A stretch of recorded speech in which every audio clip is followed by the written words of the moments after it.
Hello guys, welcome to Proxima What If.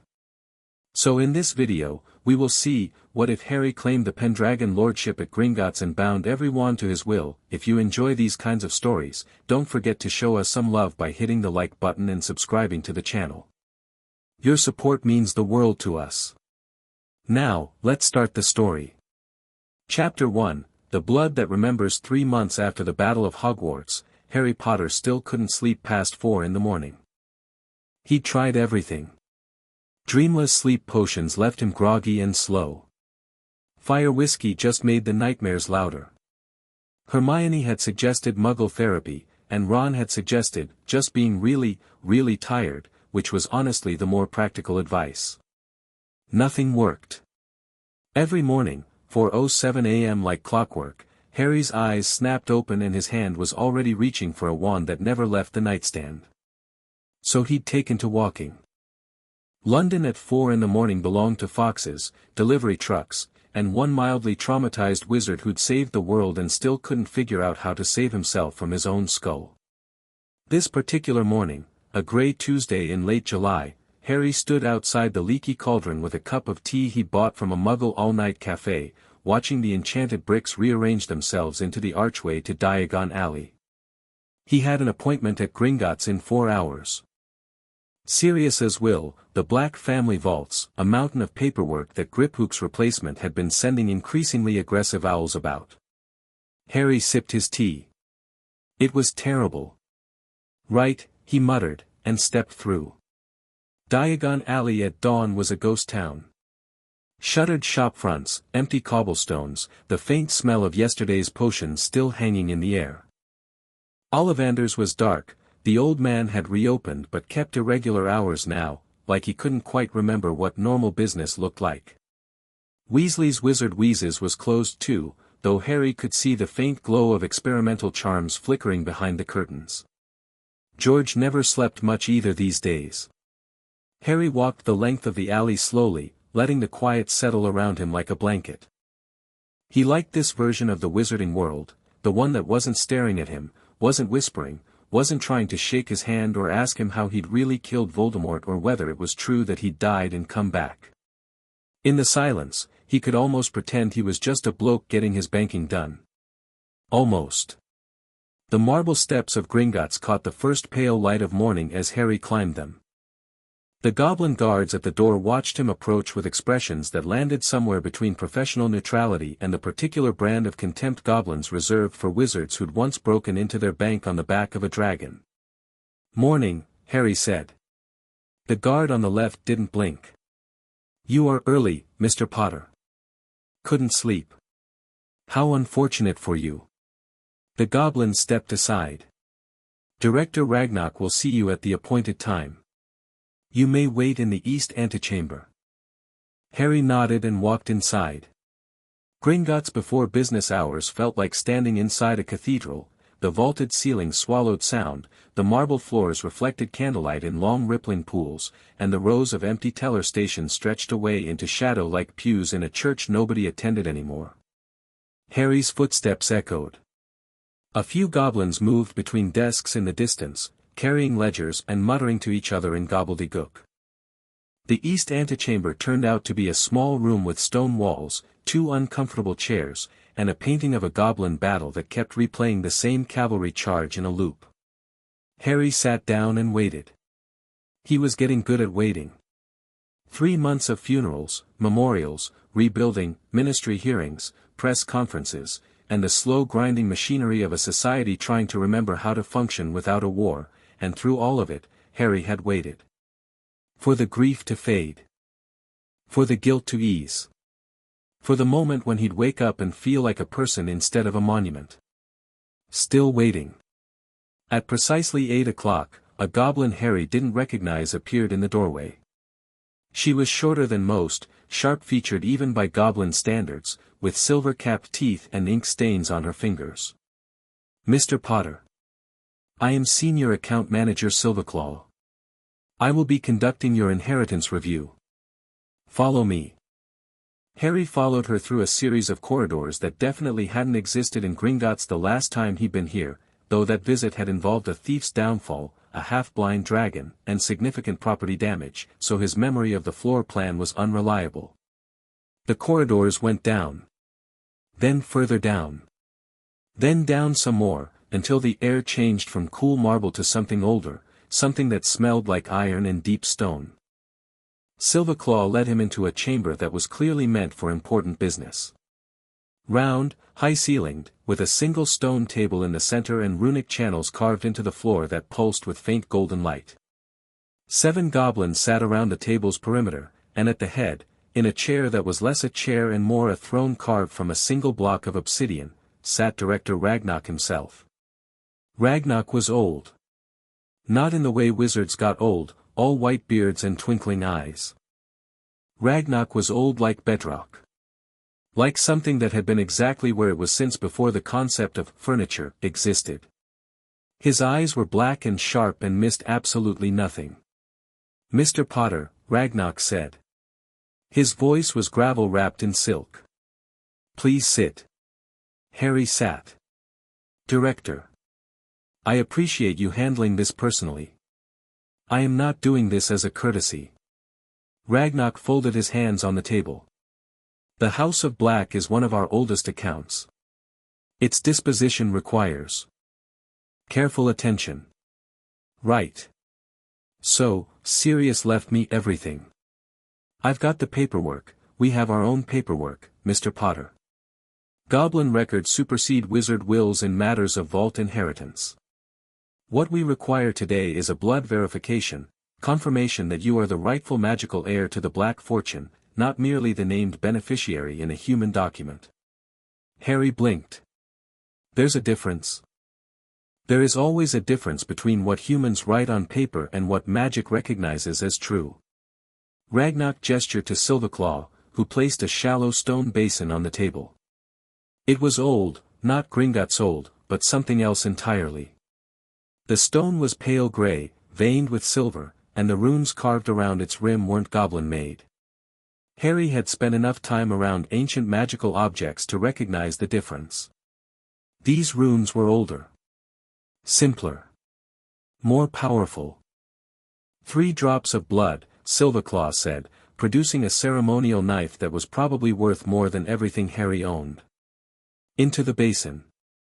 The magic does the rest." Harry took the knife.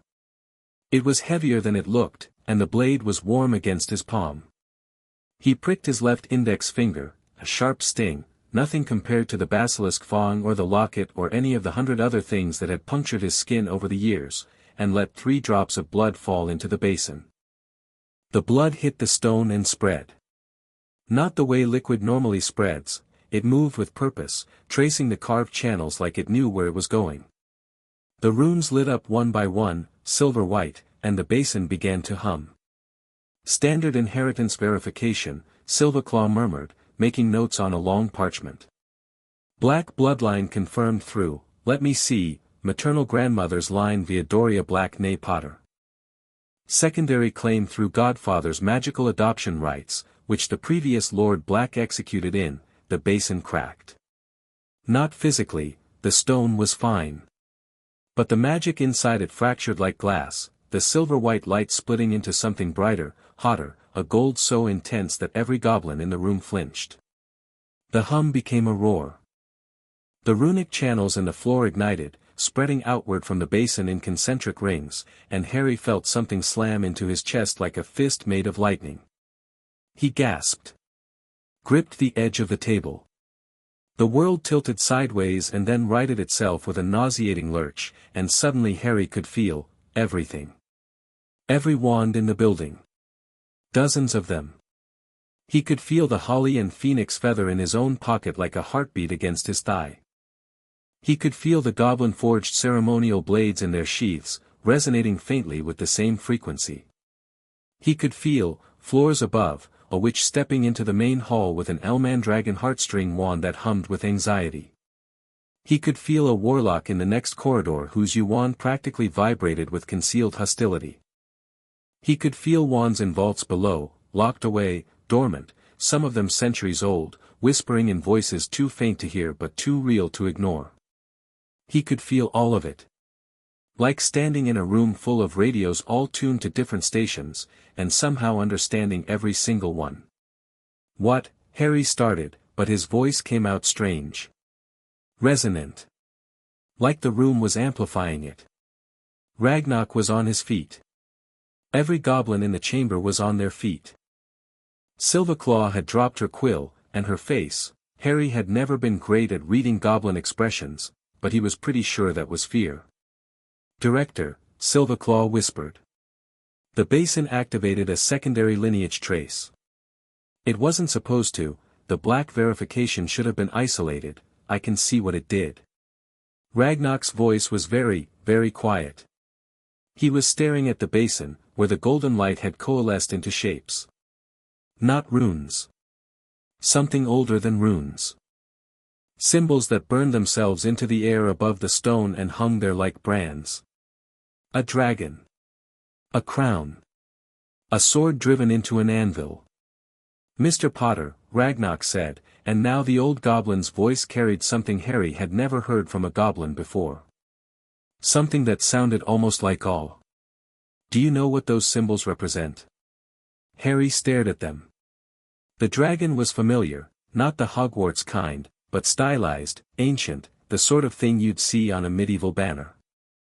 The crown was simple, unadorned, nothing like the gaudy things wizards wore to fancy events. And the sword and the anvil, Pendragon, Harry said. The word came out of his mouth before his brain caught up, like his blood had answered before his mind could. Yes. Ragnarok sat down slowly. He looked at the other goblins and said something rapid in gobbledygook. Two of them left the room immediately, moving fast. Silverclaw. Seal this chamber. Nothing enters or leaves until I say otherwise. Director, if the traces are accurate, the protocols require, I am aware of the protocols. I wrote half of them. Ragnarok turned back to Harry. Those black eyes were unreadable now, calculating, weighing something that Harry couldn't see. Mr. Potter. The bloodline verification has identified you as the last living heir to an account that predates this institution. An account we have held in trust since the day Gringotts was founded. Harry's mouth was dry. The feeling of every wand in the building was still thrumming through him, a constant low vibration that sat behind his eyes and hummed in his teeth. What account? Vault 0, Ragnarok said. The Pendragon Vault. The silence that followed was the loudest thing Harry had ever heard. I'm sorry, Harry said carefully, but are you telling me I'm related to King Arthur? I am telling you that your blood activated a verification seal that has not responded to a living soul in 1,473 years. Ragnarok stood again. I am telling you that by the laws of this institution, the laws of magic, and the laws of a compact older than wizarding Britain itself, you are not merely related to the Pendragon line. You are the Pendragon line. The last of it. And the vault that has been waiting for you contains things that will complicate your life significantly. Harry almost laughed. Complicate his life. As if his life had ever been anything but complicated. Show me, he said. The cart ride to Vault 0 took 11 minutes.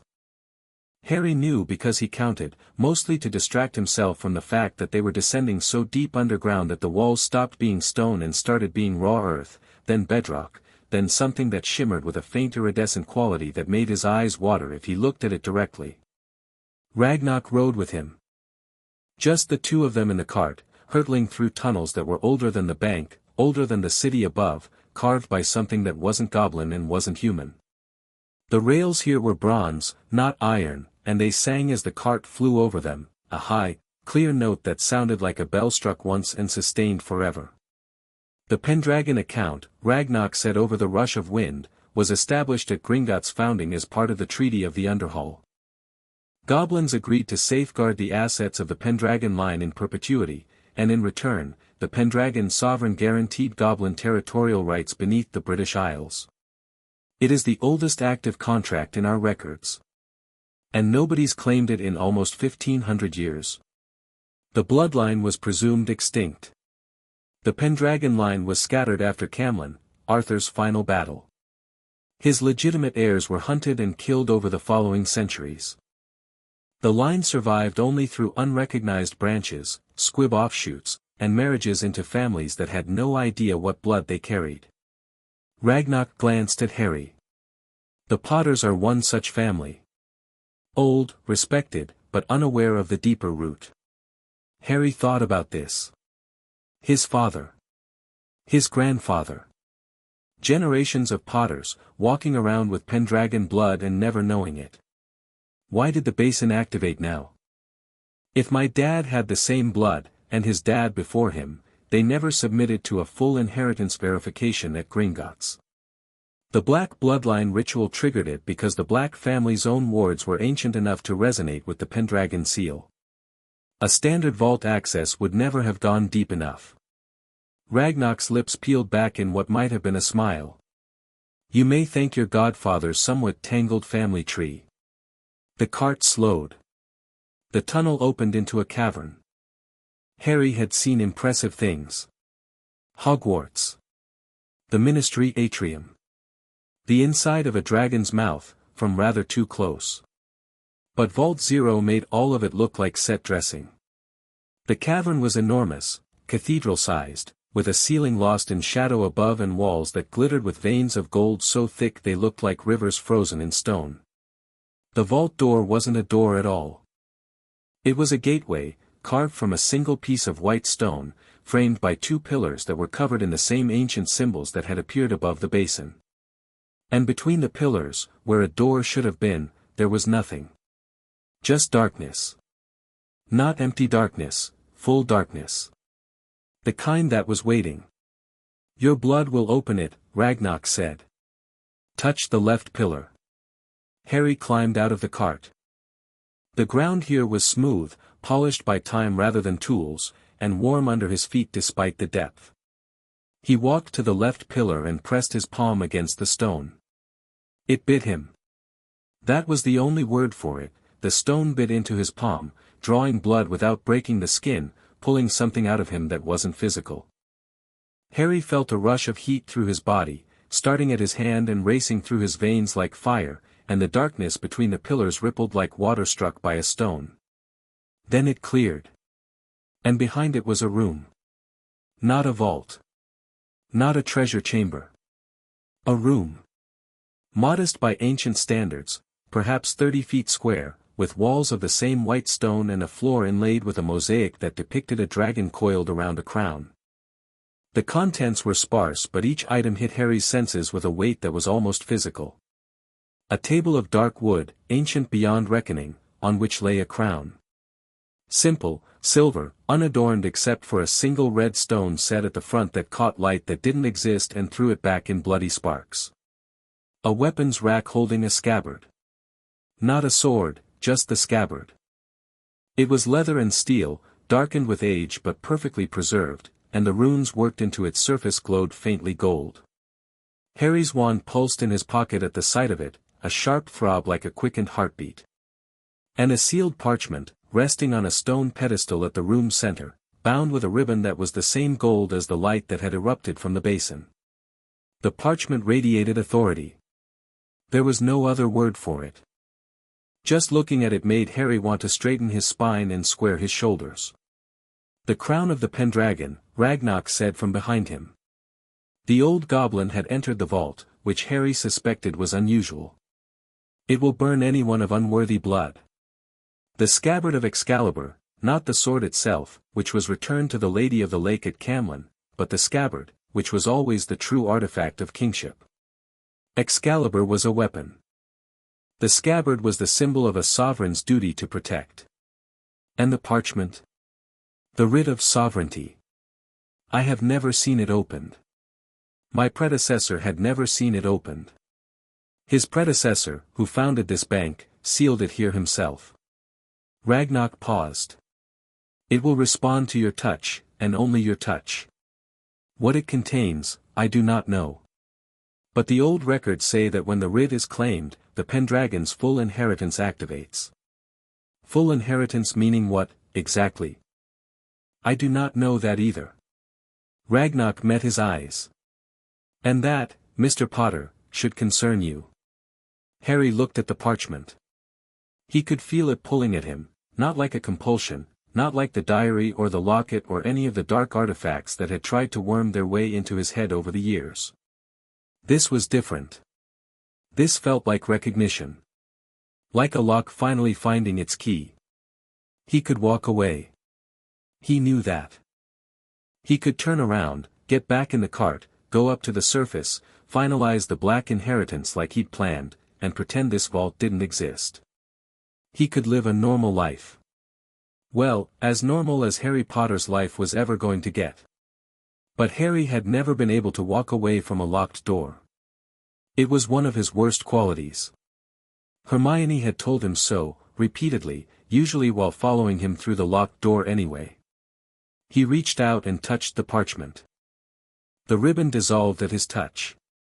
The parchment unrolled in his hands, and the words written on it were not in English, not in Latin, not in any language Harry had ever seen, but he could read them. He could read them the way he could speak Parseltongue, not because he'd learned it, but because his blood knew. By right of blood and breath and bone, I claim the sovereignty of wand and throne. What magic makes, my will unmakes. What wand creates, my word dictates. I am the Pendragon, and all that is wrought by focus and core is mine to command, mine to protect, and mine to silence. Harry read the words, and the world changed. It didn't change dramatically, no earthquake, no lightning bolt, no dramatic orchestral swell. It changed quietly, which was worse. The air in the vault pressurized, like the moment before a storm breaks, and then every wand in Gringotts shuddered. Harry felt it happen. Not just his own wand, every wand. The holly and phoenix feather in his pocket sang a note of pure recognition, high and clear. But beyond it, above, in the bank proper, dozens of wands trembled in their holsters. In Diagon Alley beyond, hundreds more. In London, thousands. An expanding wave of magical resonance that rolled outward from Vault Zero like a stone dropped into an infinite pond. Goblin-forged tools rattled on their hooks. The enchantments woven into Gringotts' walls flickered, just for a moment, just long enough for every goblin in the building to freeze and look up at the ceiling with expressions of pure alarm. Harry dropped the parchment. His hands were shaking. His scar, Voldemort's scar, the scar that had been dormant since the Dark Lord's death, blazed with light. Not pain. Light. Golden, warm, so bright that it threw shadows across the vault walls. He pressed his hand against his forehead and felt heat that didn't burn, and when he pulled his hand away, his palm was glowing.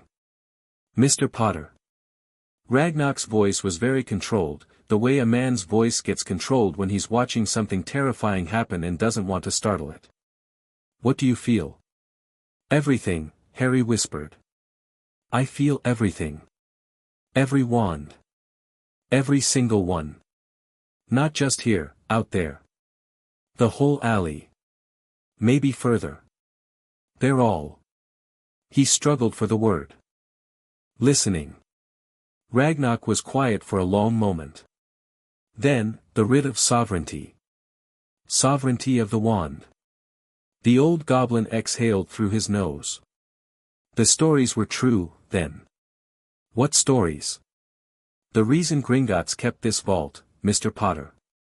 The reason goblins have honored the Pendragon Compact for 15 centuries despite receiving nothing in return. It was not out of sentiment. Goblins do not traffic in sentiment. Ragnar looked at Harry with those ancient, calculating eyes. Arthur Pendragon could command any magical focus, wand, staff, ring, or blade, to obey his will. He could turn enemy weapons against their wielders. He could silence magic itself, in an area, at a word. And in the final battle at Camlin, when all seemed lost, he did exactly that. He shut down every wand on the battlefield. Friend and foe alike. The only magic that still worked was his. Harry stared at him. That's not possible. You are standing in a vault that has been sealed for 1,473 years, glowing like a lantern, telling me you can feel every wand in London. Ragnar bared his silver-capped teeth. Perhaps reconsider what you believe is possible. Harry looked down at his hands. The golden glow was fading, but the feeling wasn't. It was settling into him, finding permanent residence, like a new sense he'd always had but never used. Every wand within range was a distinct presence. He could tell them apart the way you could tell voices apart in a crowd. Some were loud, aggressive. Some were quiet, content. Some were old and weary, and some were young and eager, and all of them were aware of him now in a way they hadn't been before. His own wand had stopped singing. It was purring. Like a cat that had found its way home. The scabbard, Harry said, looking at it. You said it was the true artifact.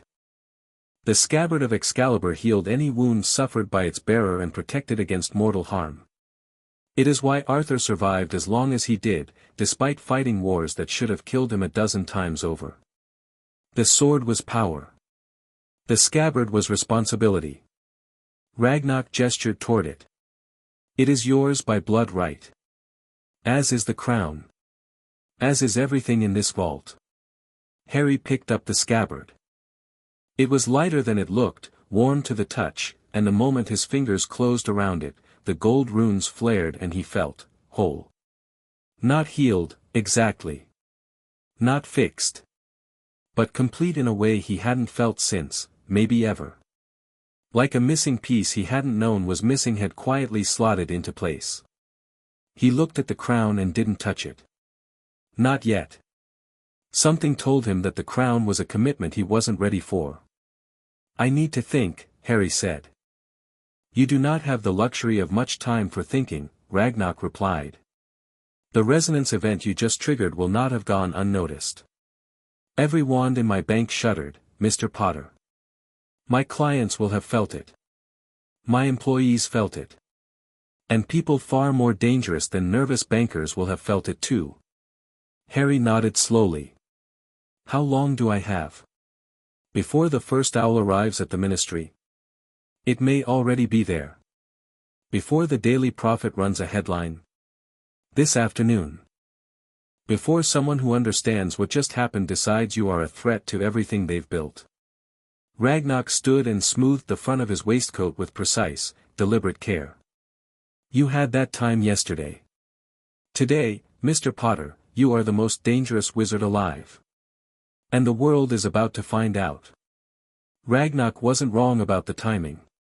Harry emerged from Gringotts' lower levels at 9:30 to find the main hall in a state of barely controlled chaos. Goblin tellers were fielding panicked inquiries from a dozen witches and wizards whose wands had malfunctioned during the resonance event. A tall wizard with a grey beard was waving his wand in the air and demanding to know why it had fired sparks without his permission. A young witch at the far end of the hall was cradling her wand like a hurt child, whispering to it. Harry felt every single one of them. The grey-bearded wizard's wand was ash and unicorn hair, and it was confused, the magical equivalent of a dog that had heard a whistle only it could hear. The young witch's wand was cherry and phoenix feather, and it was excited, almost giddy, vibrating with an energy that had nothing to do with its owner. He pulled his cloak tighter and moved through the hall with his head down. The invisibility cloak was in his moleskin pouch, but using it in a crowded bank would cause more problems than it solved. He just needed to reach the doors, get to the alley, and, Potter. Harry stopped. The voice came from his right, sharp and familiar, not in a personal way, but in the way that certain kinds of authority always sounded the same. He turned. A woman was standing near the east corridor entrance. Late 20s, maybe early 30s, dark blonde hair pulled back in a severe knot, wearing robes that were expensive enough to be casual about it. She had the kind of posture that suggested either military training or finishing school, and her eyes, pale blue, steady, assessing, were fixed on Harry with an intensity that most people reserved for examining suspicious packages. Daphne Greengrass, she said, extending a hand. We were in the same year at Hogwarts, though I doubt you noticed. Harry shook her hand. Her grip was firm, brief, professional. I remember. Slytherin. Well spotted. No warmth in her voice, but no hostility either. Pure neutral. I was in the antechamber on the second floor when every wand in the building decided to have a seizure. Including mine. She held up her wand, dark wood, elegant, probably vine or walnut. It's still trembling. Feel.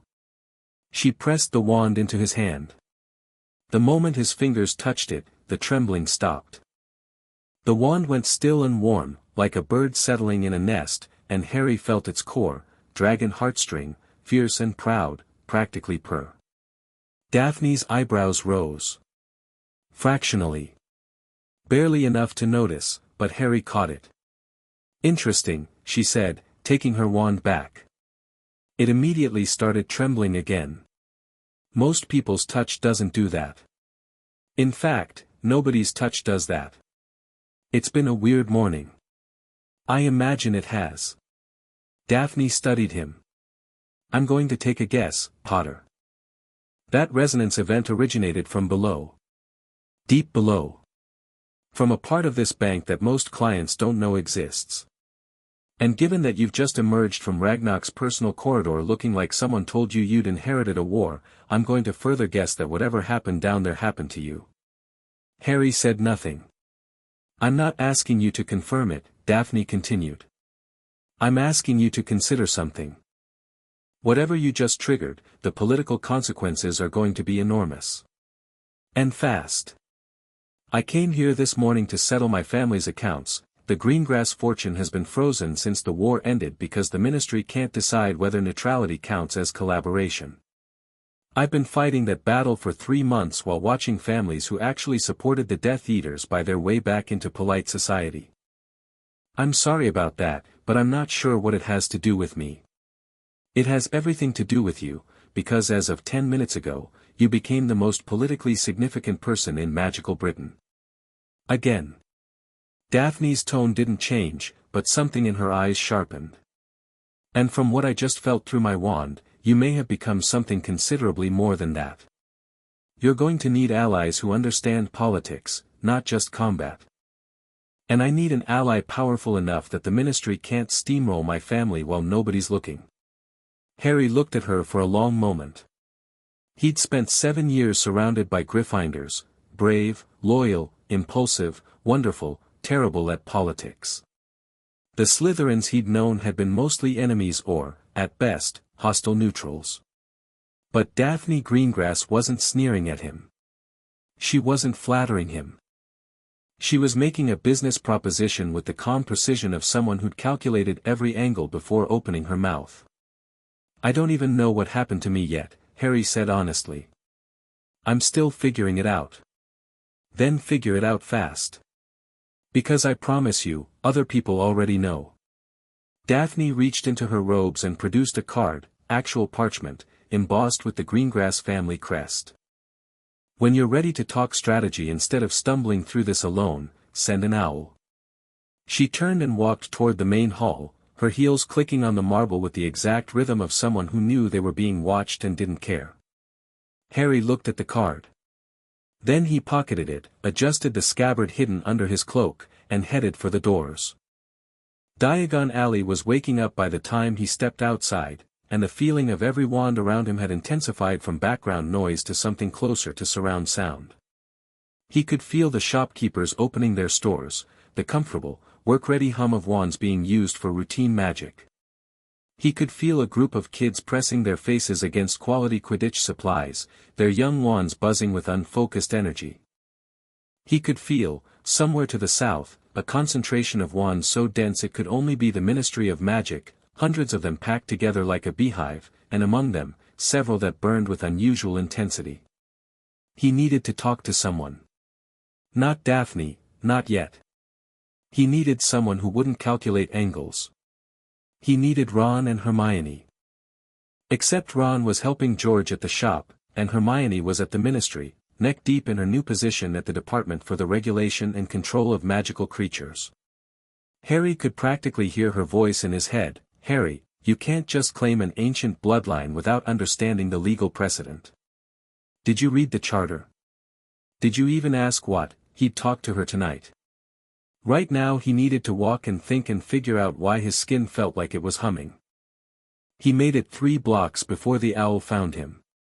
It was a ministry owl, sleek, grey, officious, carrying a scroll sealed with the purple wax of the Wiesengomot Administrative Services. Harry caught it, unrolled it, and read, "Mr. Potter, your presence is requested at an emergency session of the Wiesengomot Inheritance Committee at 2 p.m. today regarding an irregularity detected in the Gringotts bloodline registry. Failure to attend may result in provisional suspension of any and all claims currently under review. Cyrus Vane Director, Wand Authority Special Liaison to the Wiesengomot Inheritance Committee." Harry read it twice. Then he read it a third time, focusing on the name. Cyrus Vane. He didn't know it, which meant the man was either new, very old guard, or very good at staying invisible.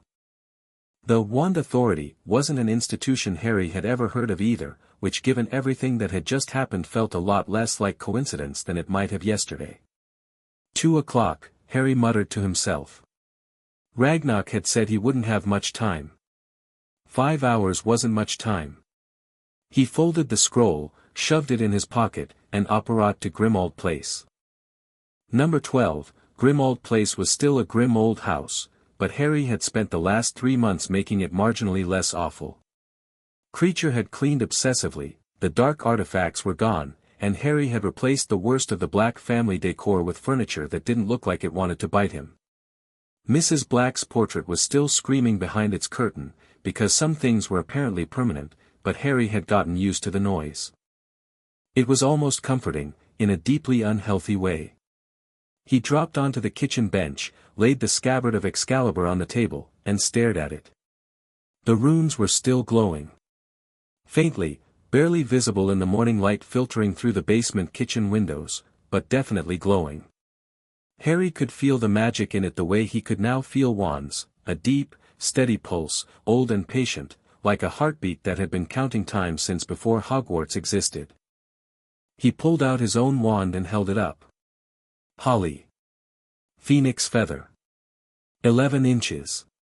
The wand that had chosen him at 11, that had fought Voldemort's brother wand, that had defied the Elder Wand, that had been with him through every battle and every loss and every moment that mattered. It was warm in his hand. Warmer than usual. And it was oriented toward the scabbard the way a compass needle points north, not physically moving, but Harry could feel the pull, the alignment, the way both artifacts recognized each other as parts of the same system. "What am I?" Harry asked the empty kitchen. Neither the wand nor the scabbard answered, which was probably for the best. He spent the next 2 hours doing research, which for Harry meant writing increasingly frantic owls. 1 to Hermione, "I need everything you can find on the Pendragon line, ancient magical sovereignty, and something called the Writ of Sovereignty. Yes, it's urgent. Yes, it's about me. No, I haven't done anything stupid on purpose. 1 to Neville, something happened at Gringotts. I might need backup at the Wiesengomot this afternoon. Bring your wand and your mean face. 1 to Bill Weasley at Gringotts, ask Fleur about pre-wand magical traditions. Specifically anything connected to Avalon or Arthur. Not a joke. Will explain when I can." Then he showered, changed into robes that were clean and respectable without being formal enough to suggest he was trying too hard, strapped the scabbard to his belt under his cloak where it sat against his hip like it had always been there, and apparat to the Ministry of Magic. The Ministry atrium at 1:30 was a circus. Harry had expected some attention. He'd been expecting attention every day for 3 months. But this was different. This was the kind of attention that came with whispered conversations that stopped when he walked past, with officials clutching folders and walking very quickly in the opposite direction, with Auror stationed at the lifts who watched him with expressions that were professional but alert in a way that suggested someone had briefed them. Something had already leaked. Of course it had. Gringotts employed hundreds of goblins, and while goblins were famously discreet about financial matters, a magical event that shook the entire bank wasn't a financial matter. Someone had talked. Maybe multiple someones. Harry walked through the atrium with his chin up and his hands at his sides, projecting a calm he absolutely did not feel. The wands around him were a symphony of anxiety, he could read the room's mood through its magical focuses alone. Fear, curiosity, hostility, excitement. A few wands recognized him with something that felt like relief, which was bizarre and slightly unsettling. Neville was waiting at the lifts. He was leaning against the wall with his arms crossed, wearing his Auror trainee robes, and when he saw Harry his face did something complicated, relief, concern, and the particular brand of exhausted fondness that came from being Harry Potter's friend. "Got your owl," Neville said. "Mean face is ready. What are we walking into?" "Honestly? I'm not entirely sure." Harry glanced around. Nobody was close enough to hear, but he lowered his voice anyway. Short version, there was a bloodline test at Gringotts. Turns out I'm the heir to an ancient house. Very ancient. And the inheritance came with some abilities that a lot of people are going to find very threatening. Neville's eyebrows went up. How threatening are we talking? Threatening like, people will write angry letters, or threatening like, people will try to kill you? Neville, I can feel your wand right now. Not just that you have one. I can feel it. Cherry and unicorn hair, 14 inches. Your grip is tense, which means you're worried. And it's happy to be near me, which is weird and I'm trying not to think about. Neville stared at him. Then he pulled his wand out and held it flat on his palm. It vibrated, a visible tremor, like a tuning fork struck once. It's pointing at you, Neville said quietly. Yeah. It's never done that before. Yeah. Neville put his wand away. Right. So, threatening like, people will try to kill you. Just checking. He cracked his neck. Let's go. The Wisengamot chamber was on level 10, and the emergency session was being held in the Inheritance Committee's private hearing room, a smaller space than the full chamber, but still imposing. Tiered seating rose on 3 sides around a central floor, and when Harry and Neville entered, perhaps 40 witches and wizards were already seated, along with a scattering of ministry officials and a court scribe who was enchanting her quill for rapid dictation. At the center of the floor, behind a desk that was slightly elevated to project authority, sat a man Harry had never seen before. Cyrus Vane was somewhere in his late 50s, though he could have been older, the kind of wizard who aged like good leather, staying sharp and presentable through sheer force of will. Silver hair, cut short. Lean, angular face. Gray eyes that moved with the precise efficiency of someone who catalogued everything he saw and forgot nothing. He wore ministry robes but with an additional insignia on his left breast, a wand crossed with a key, silver on black. The wand authority emblem. He looked at Harry the way a chess player looks at a board, assessing positions, calculating moves, already 6 turns ahead. "Mr. Potter," Vane said. His voice carried effortlessly in the chamber, measured and clear. "Thank you for attending on such short notice. Please, take the respondent's chair." Harry took it. Neville sat in the gallery directly behind him, close enough to be support, far enough to be technically proper. "This emergency session," Vane continued, addressing the committee, "has been convened to address an irregularity in the Gringotts bloodline registry as reported by Director Ragnarok's office at 9:47 this morning. Specifically, the activation of an inheritance claim that this committee, and indeed, this government, has classified as extinct since the 14th century. He paused. "Let the silence build." "Good at drama," Harry noted. Vane knew how to work a room. "Mr. Potter, the Gringotts report indicates that during a routine blood verification for the House of Black Inheritance, a secondary lineage trace activated and identified you as the sole living heir to the House of Pendragon." Vane looked at Harry. "Do you confirm this?" "I confirm that the Gringotts ritual identified me as such, yes." "And did you, during this process, claim or activate any artifacts, documents, or magical instruments associated with the Pendragon estate?" Harry considered lying. For about half a second. "I read a document that was in the vault. A parchment. It activated on its own when I touched it. Murmurs rippled through the chamber. Vane silenced them with a look. This document, can you describe its contents? It was a writ. An oath, I think. Something about sovereignty and wands. Harry kept his voice even. I didn't go looking for it, Director Vane. I went to Gringotts to deal with my godfather's will. The rest happened on its own. Things of this magnitude do not happen on their own, Mr. Potter. Vane's tone was still civil, but there was steel under it now. The Pendragon Lordship, if it were ever to be legitimately claimed, would carry legal authorities that predate the Wizengamot itself. Authorities that this body has never ratified, never reviewed, and never consented to.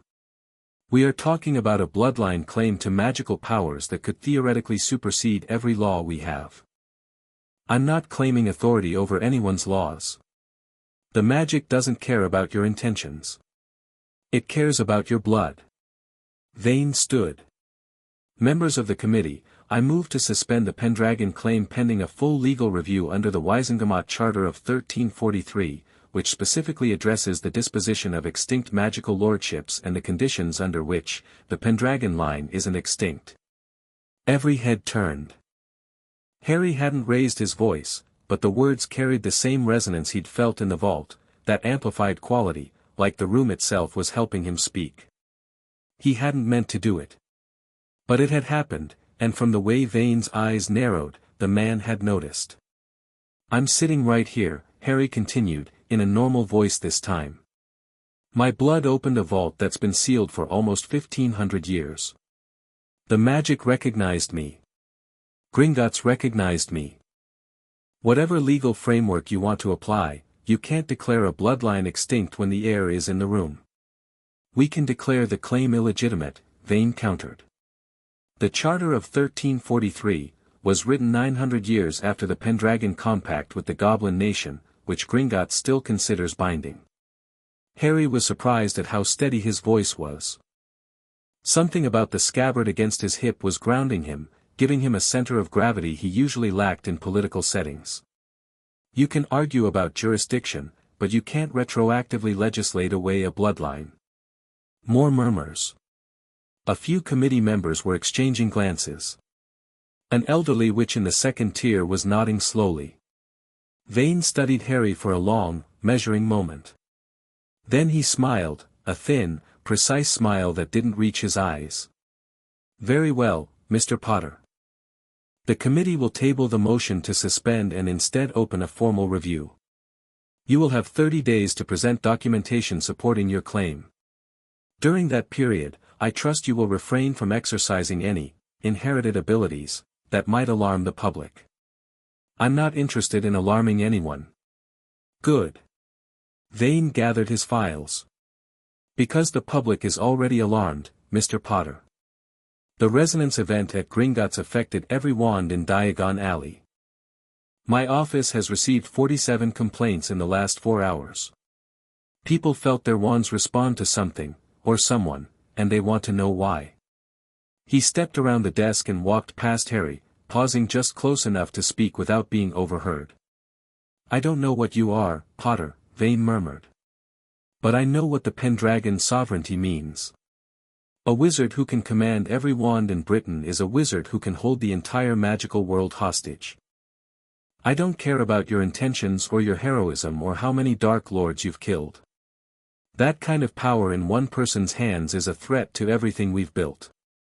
And I will use every tool at my disposal to ensure it's contained. He walked away before Harry could respond. Harry sat in the respondent's chair for a few seconds after the chamber emptied, breathing slowly, feeling the wands around him flicker and settle as people left the building. Neville appeared at his shoulder. That went well, Neville said dryly. He's going to come after me. Oh, absolutely. That bloke had "I've been preparing for this my entire career" written all over him. Neville sat on the edge of the desk. What's the play? I don't know yet. Harry touched the scabbard through his cloak. But I need to learn what I can do before he figures out how to stop me from doing it. And the thing with the wands? You can really feel them all. Every one. Yours is worried about you, by the way. You've been gripping it too hard. Neville looked down at his hand, which was indeed white-knuckled around his wand. He relaxed his grip. Right. That's not unsettling at all. They left the ministry through the visitor's entrance, stepping out into Muggle London, and Harry immediately felt the change. Muggle world, no wands, no magical focuses, just the blind, comfortable hum of non-magical life. It was like stepping out of a concert hall into silence. His shoulders dropped. His jaw unclenched. For a moment, he could almost remember what it felt like to not be carrying the weight of a mythical bloodline. Then his scar pulsed. Golden again, not painful, but warm, and directional. It was pointing him somewhere. South. Toward something old and buried and very, very patient. Harry ignored it. He had 30 days, a political enemy, an uncertain inheritance, and absolutely no idea what he was doing. Business as usual, then. The headline hit the Evening Prophet at 6 o'clock, Harry Potter claims ancient lordship, Pendragon heir or dangerous pretender. Harry read it at the kitchen table in Grimmauld Place, with Neville across from him eating leftover shepherd's pie and Hermione's response owl sitting on the windowsill, exhausted from carrying what appeared to be a small book's worth of parchment. The article was surprisingly well informed, which meant someone inside either Gringotts or the Wizengamot had talked extensively. It covered the basics, the blood verification, the vault, the resonance event, and then veered into speculation that ranged from reasonable, experts debate the legal standing of pre-Wizengamot lordships, to unhinged, sources within the Department of Mysteries suggest the Pendragon line may be connected to an ancient magical weapon capable of disabling all wands in Britain. That last bit was too accurate to be speculation. Someone knew. Hermione's notes are thorough, Neville said, eyeing the stack of parchment Harry was unrolling. Is that a bibliography? It's 3 bibliographies. Cross-referenced. Harry scanned the first page. Hermione had, in 4 hours, assembled a comprehensive overview of every historical reference to the Pendragon line in magical scholarship. It was brilliant, it was exhaustive, and it confirmed everything Ragnarok had told him while adding layers of detail that made the situation significantly more complicated. The key points: the Pendragon bloodline wasn't just a family. It was a magical office, a sovereign authority over wand magic that was older than wands themselves. Before wands existed, the Pendragon wielded authority over magical focuses of all kinds: staffs, rings, stones, carved bones. When wand technology emerged in the early medieval period and became the dominant focus in European magic, the Pendragon authority narrowed but intensified. Control over wands meant control over virtually every witch and wizard in the Western world. Arthur had used this power judiciously, by all accounts. He'd built Camelot as a magical Muggle joint kingdom, kept the peace through the threat of sovereignty rather than its use, and was generally remembered as wise and just. Then Camlan happened. Arthur's son Mordred, raised in secret, carrying a corrupted version of the Pendragon blood, challenged his father for the throne. The battle was catastrophic. Arthur used full sovereignty to shut down all magic on the battlefield, which stopped Mordred's army but also killed many of his own allies who depended on magical shields and healing. In the aftermath, Mordred was somehow imprisoned rather than killed, Arthur was mortally wounded, and the surviving knights scattered the Pendragon legacy to prevent it from ever being used again. Hermione's final note read, "Harry, I need you to understand something. The Wizengamot Charter of 1343, the one Vane cited, wasn't just a legal document. It was written specifically to prevent a Pendragon from ever rising again. The people who wrote it were direct descendants of Arthur's knights. They knew what the sovereignty was, and they were terrified of it. Whatever you do, be careful. This isn't like the Horcruxes. You can't just destroy the problem. You are the problem. Love, Hermione. P.S. I'm coming over tomorrow and you will explain everything." Harry put down the parchment and rubbed his eyes. The one sense was still thrumming, he'd started to distinguish patterns in it. Nearby wands were sharp and clear, like distinct voices.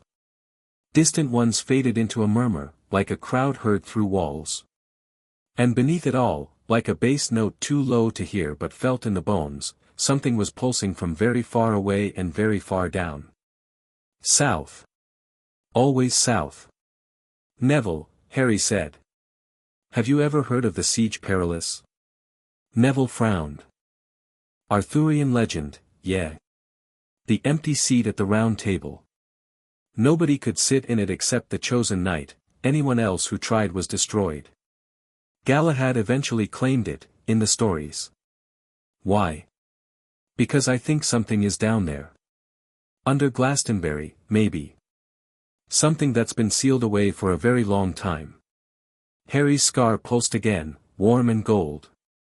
And I think claiming the Lordship just started waking it up.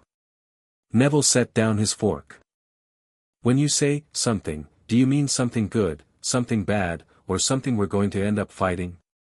When has it ever been something good? Fair point. Neville picked his fork back up. We should probably finish dinner before the next crisis, then. Harry smiled. For the first time all day, it felt genuine. The owl from Daphne Greengrass arrived at 10 that evening, while Harry was attempting to organize Hermione's notes into something his brain could process without short-circuiting. Potter, the Evening Prophet article was planted. The detailed information about the resonance event didn't come from Gringotts. Goblin confidentiality agreements are magically binding and the penalties for breach involve things I'd rather not describe over correspondence. The leak came from inside the Wizengamot Committee. Specifically, from the office of Cyrus Vane. He's not just reacting to you. He was prepared for this.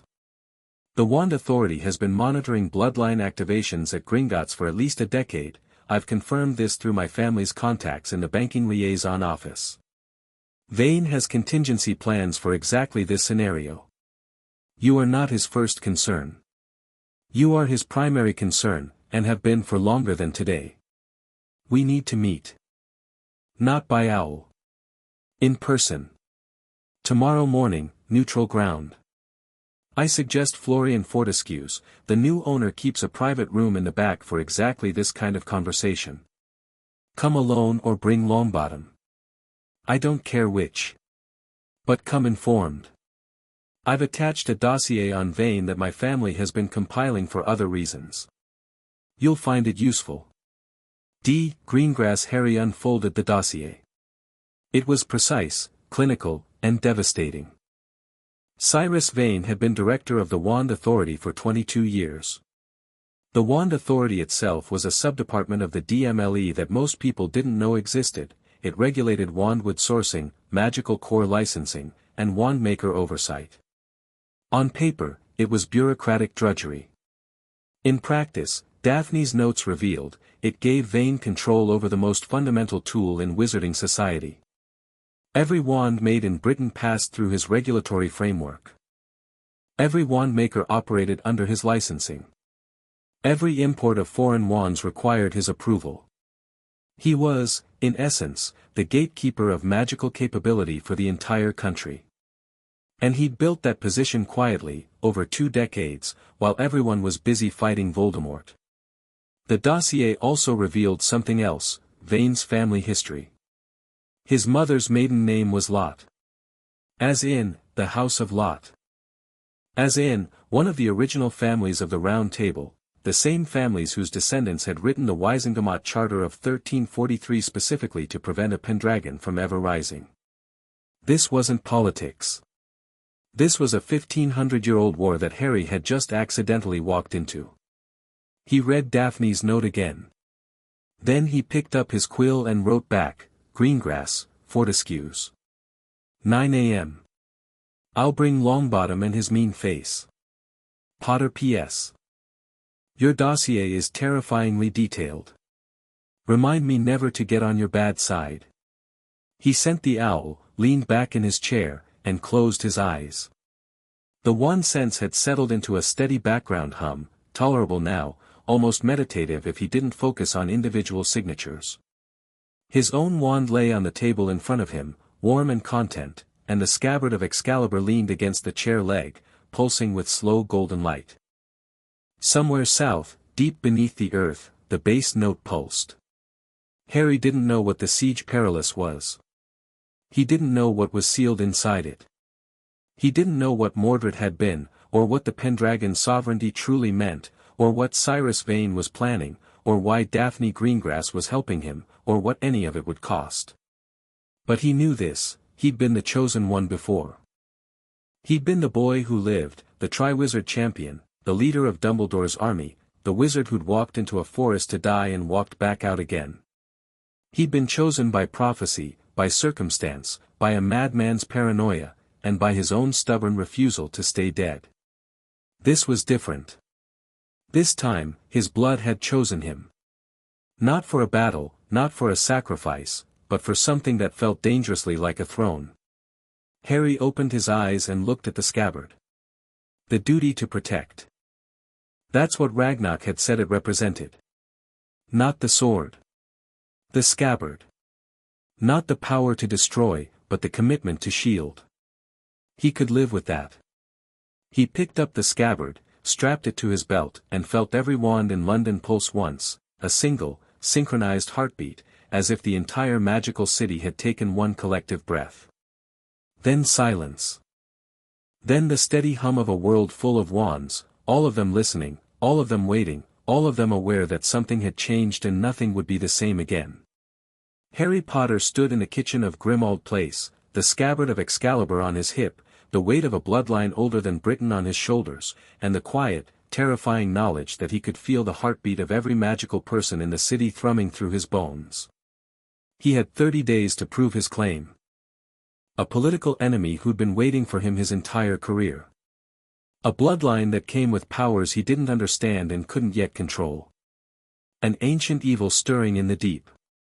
And a Slytherin witch with ice-blue eyes who knew more about his situation than he did and wanted to talk about it over ice cream.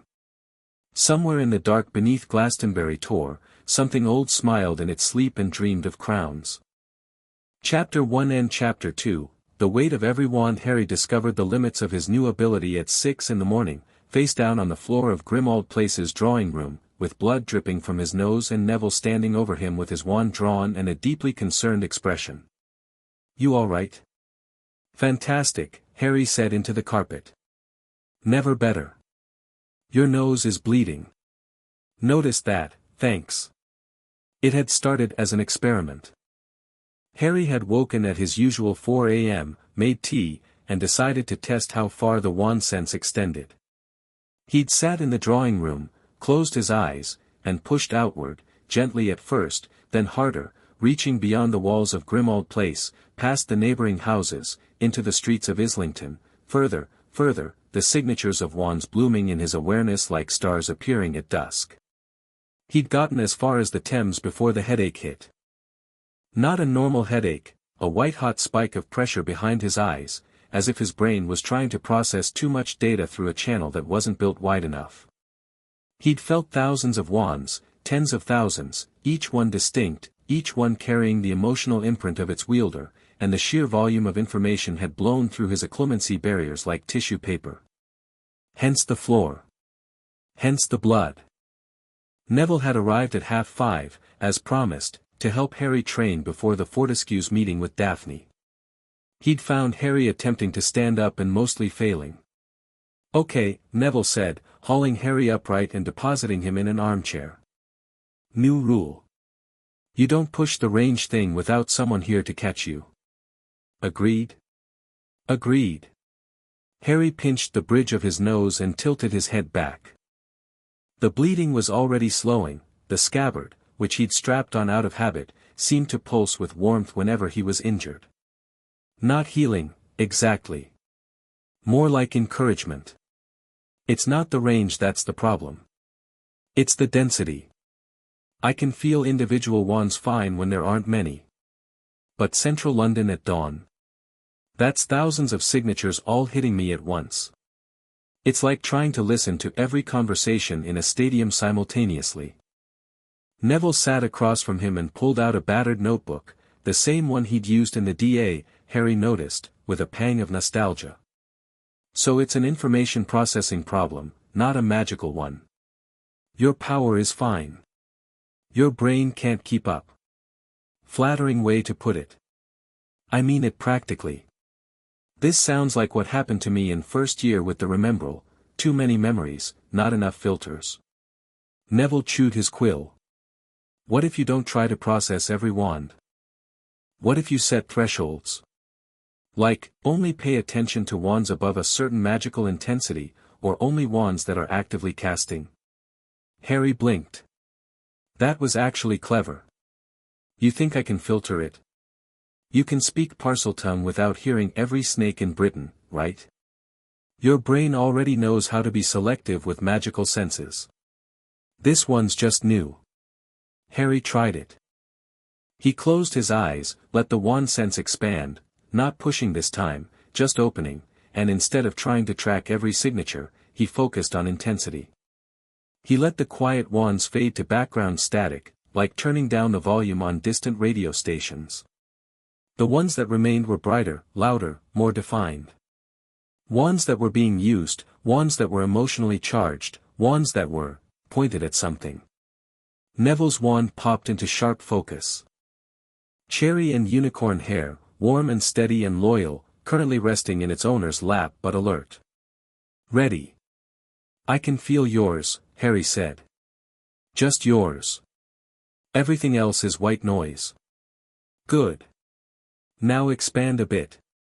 See if you can hold the filter while adding more. Harry pushed gently. The next ring outward brought in maybe 20 signatures, the wizards and witches in the nearest neighboring streets. He could feel them without being overwhelmed, each one a distinct note in a chord he could separate at will. A mother's wand, tired and multitasking. An elderly wizard's wand, dusty, barely used. A young witch practicing something, her wand was excited, sparking. 20 or so, Harry said. Comfortable. I could probably hold 100 if I keep the filter tight. And without the filter? Everything. Every wand in the city. Maybe further. Harry opened his eyes. But I'd pass out again. So don't do that. Neville wrote something in his notebook. Let's try something else. The other ability, what did you call it? Ragnarok called it command. The ability to influence a wand's behavior. Make it obey me instead of its wielder. Okay. Try it on mine. Neville held out his wand flat on his palm. Make it do something I'm not telling it to. Harry focused on Neville's wand. He could feel it clearly, the cherry wood's warmth, the unicorn core's gentle stubbornness. He reached toward it with his will, not physically, not with his own wand, just with intention. Like speaking Parseltongue, you didn't think about it, you just directed your thoughts toward the snake and the words came out right. Lift, Harry thought at Neville's wand. The wand rose an inch off Neville's palm. Neville's eyes went wide. It hovered, trembling slightly, then settled back down. I didn't do that, Neville said quietly. I wasn't even thinking about moving it. I know. I asked it to lift and it did. You asked it? That's what it felt like. Not a command, exactly. More like a suggestion that it couldn't refuse. Harry frowned. Try casting something. Anything. While I try to redirect it. Neville pointed his wand at a cushion across the room. Accio cushion. Harry felt the spell form in Neville's wand, a pulse of intent, channeled through the unicorn core, shaped by the word and the wand movement into a precise magical instruction. And in the fraction of a second between the spell forming and the spell releasing, Harry nudged it. Just slightly. A gentle push on the wand's aim, redirecting the point of release by maybe 2 degrees. The cushion flew off the sofa, but instead of heading for Neville's outstretched hand, it sailed 3 feet to the left and hit the wall. Neville stared at it. Then at Harry. You moved my aim. 2 degrees. Maybe 3. I didn't want to fight your wand directly, that felt wrong. I just suggested a different direction and the wand listened. That's terrifying, Harry. Yeah, I'm aware. They practiced for another hour. Harry learned several things. He could redirect spells with increasing precision, but it required concentration and proximity. At close range, within 20 feet, he could alter a spell's aim, intensity, or timing without the caster noticing. Beyond that, the influence weakened. He could also dampen a wand's output, make spells weaker, slower, less focused, which was subtler than redirection and harder to detect. What he couldn't do, yet, was command in the way Ragnarok had described Arthur doing, outright seizing control of a wand against its wielder's active resistance. When Neville consciously pushed back, focusing his intent and gripping his wand with deliberate force of will, Harry's influence slid off like water on glass. The wand's bond to its chosen wizard was strong. Harry could whisper to it, but he couldn't shout louder than its owner. Not yet. The third level, Harry said, sitting on the drawing room floor with his back against the armchair, drinking water. Dominion. Ragnarok said Arthur could shut down all magic in an area. Everything just stops. I haven't tried that. Don't, Neville said immediately. Not here, not now, not without understanding what it costs. Wasn't planning to. But Neville, if it comes to a fight, and I mean a real fight, then we figure it out. Together. Like always. Neville checked his watch. It's 8:15. Weren't we supposed to meet Greengrass at 9? Harry groaned and got to his feet. His nose had stopped bleeding, but his shirt was ruined. Give me 10 minutes to not look like I lost a bar fight. Take 20. You look like hell. Fortescue's ice cream parlor had changed hands after the war. Florian Fortescue himself was among the disappeared, presumed dead, another name on a list too long to read without going numb. The new owner was a young witch named Callista who'd kept the name out of respect and added a small private room in the back that she rented out for conversations that required discretion, for a modest fee and a strict no eavesdropping charm on the door. Daphne Greengrass was already there when Harry and Neville arrived.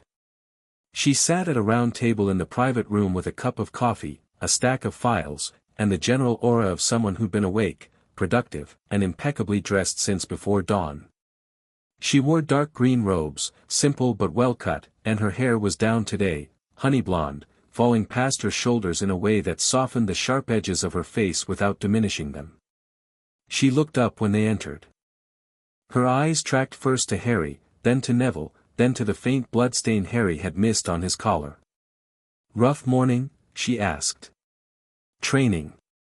Harry sat down across from her. Neville took the chair to his right, angled so he could see both the door and the window. Old habits.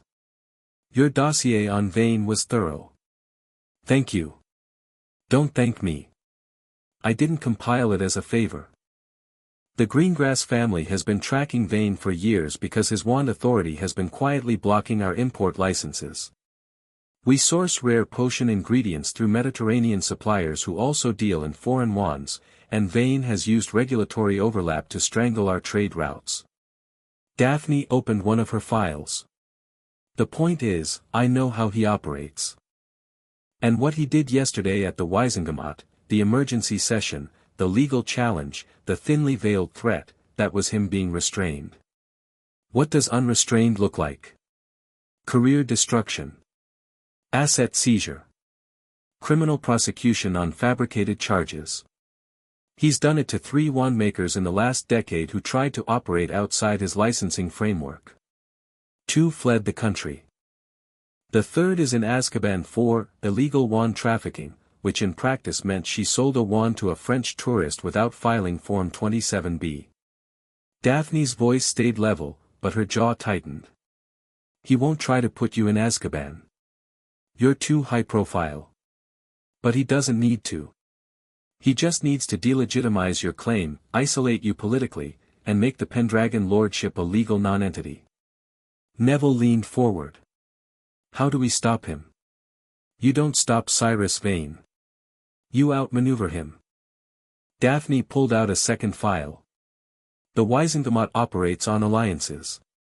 Right now, Potter's political capital is enormous: war hero, chosen one, all of that. But political capital depreciates. People's gratitude has a half-life, and Vane knows how to wait. He'll erode support slowly, a planted article here, a quiet word there, a suggestion that the Pendragon claim is a power grab by a teenager who doesn't know what he's doing. "I'm 17, Harry said. "Exactly. To half the Wisengamot, you're a child playing at Lordship. To the other half, you're a weapon that might go off." Daphne fixed him with those pale blue eyes. "You need to be neither. You need to be a political actor with clear intentions, reliable allies, and a public posture that makes Vane look like the aggressor. And you're volunteering to help with this out of the goodness of your heart." Daphne's lips curved. Not quite a smile, more like the acknowledgement that a smile might be appropriate if she were the sort of person who smiled freely. "I'm volunteering because our interests are aligned. My family needs protection from ministry overreach. You need someone who understands the Wisengamot like a chessboard. It's a transaction, Potter. I'm not asking you to trust me. I'm asking you to be pragmatic." Harry looked at her for a moment. He could feel her wand, tucked in a wrist holster under her sleeve, vine and dragon heartstring, coiled tight with controlled energy. The wand itself was guarded, mirroring its owner, nothing leaked, nothing wasted, every ounce of magical potential held in reserve. "All right," he said. "Walk me through it." Daphne's strategy was elegant and ruthless. The 30-day review period Vane had imposed wasn't actually a legal mechanism, it was a stalling tactic that had no binding force under Wisengamot law. The Pendragon claim, backed by Gringotts' blood verification, was legitimate on its face. What Vane was really buying was time to build a coalition against Harry. So Daphne proposed they use those 30 days to build a coalition first. "The sacred 28 families are the power block," she explained, laying out a diagram of Wisengamot seats. 14 currently active, the rest vacant or extinct. Of the 14, 6 were openly Death Eater aligned and are currently weakened. 4 were neutral, including mine. 4 were light aligned. Harry, you have automatic support from the light families through reputation, but that's only 4 votes. You need 9 for a majority on any inheritance ruling. "The neutral families," Neville said. 3 of them, at minimum. And neutrals don't move unless they see advantage. Daphne tapped 3 names on the diagram. "The Zabinus will follow money. Show them the Pendragon vault's economic potential and they'll align. The Devisas are cautious but persuadable, their daughter was in our year, remember? She's not hostile to Harry. And the Patils have been trying to secure import routes to India that Vane has been blocking. Offer to advocate for open trade and they'll be solid. That's 7 with the light block. Which is why I said 3 neutral families at minimum. We need 9. The 8th and 9th votes will be harder." Daphne paused. "There are 2 wild cards. The Longbottom seat," she glanced at Neville, "is currently held by your grandmother, who is formidable. If she supports the claim, that's 8. Gran will support Harry," Neville said without hesitation. "She's been wanting someone to shake up the Wisengamot for decades." "Good. The 9th vote is the problem. The Bone seat is vacant since Susan's aunt died, but Susan is of age and can claim it if she acts quickly. She's sympathetic but cautious. We'll need to convince her." Harry's head was spinning, but in a productive way. Daphne's mind worked like a magical map, she could see the whole terrain at once, every alliance and enmity and pressure point laid out in 3 dimensions. It was impressive and slightly intimidating. "What about the Death Eater aligned seats?" he asked. "You said 6 are weakened. Weakened isn't eliminated." "No. And that's where Vane gets dangerous. 3 of those families, the Knotts, the Rowells, and the Selwyns, still have voting members who avoided Azkaban through plea deals or by claiming Imperius. They hate you personally, and Vane has been quietly cultivating them as allies against you. Not because they share ideology, Vane is no blood purist, but because they share an enemy. Enemy of my enemy. Precisely. Vane will court them with promises of reduced sanctions and restored status. In exchange, they vote his way on the inheritance ruling. Daphne closed the file. So the math is simple. You need 9 votes before Vane assembles 9 votes. And you're starting from behind, because he's been building relationships for 20 years and you've been building them for 3 months. Harry drummed his fingers on the table. I don't love the idea of playing politics while there's something more dangerous going on. Vane is a problem, but he's not the only one. Daphne's eyes sharpened. Meaning? Harry glanced at Neville, who gave a small nod. They discussed this on the walk over, how much to tell her. The conclusion was, enough to be useful, not enough to be dangerous. The resonance event at Gringotts didn't just affect wands. Something responded. From underground. Something old and sealed away. I don't have details yet, but the Pendragon legacy isn't just about political authority and wand tricks. There's a reason this bloodline was hunted to near extinction, and it wasn't just because people were afraid of the sovereignty. Daphne was quiet for a moment. Processing. Harry could see her rearranging her mental map, incorporating new terrain. Then we work on 2 fronts, she said. I handle the political maneuvering. You focus on understanding whatever this deeper threat is. Longbottom bridges both, he has the combat skills for one and the Wizengamot seat for the other. I'm a trainee Auror, Neville pointed out. You're a war hero who killed Voldemort's snake with a flaming sword. Nobody cares about your job title. Daphne stood and gathered her files. I'll start reaching out to the Zabinas and Devisas today. Potter, I need you to make a public appearance, something high-profile but non-threatening. A visit to Hogwarts, perhaps. Let people see you being normal, responsible, not the power-mad usurper Vane is going to paint you as. A Hogwarts visit. Right. And Potter? Daphne paused at the door.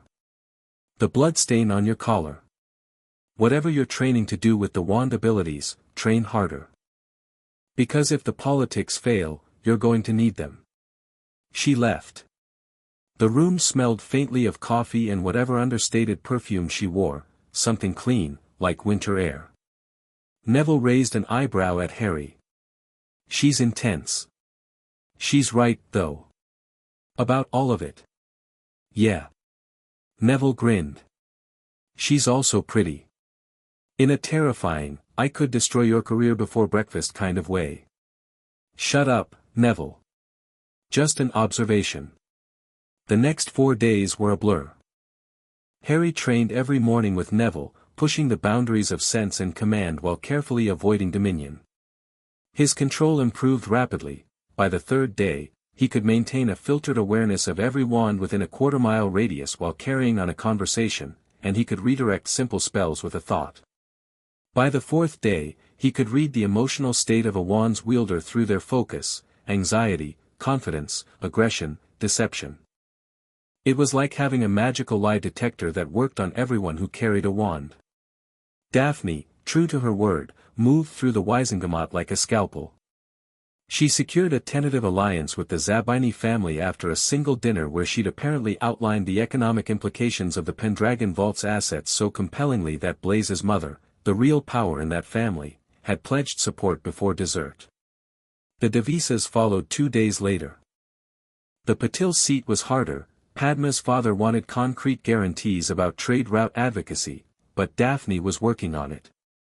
Hermione, meanwhile, had become a research engine.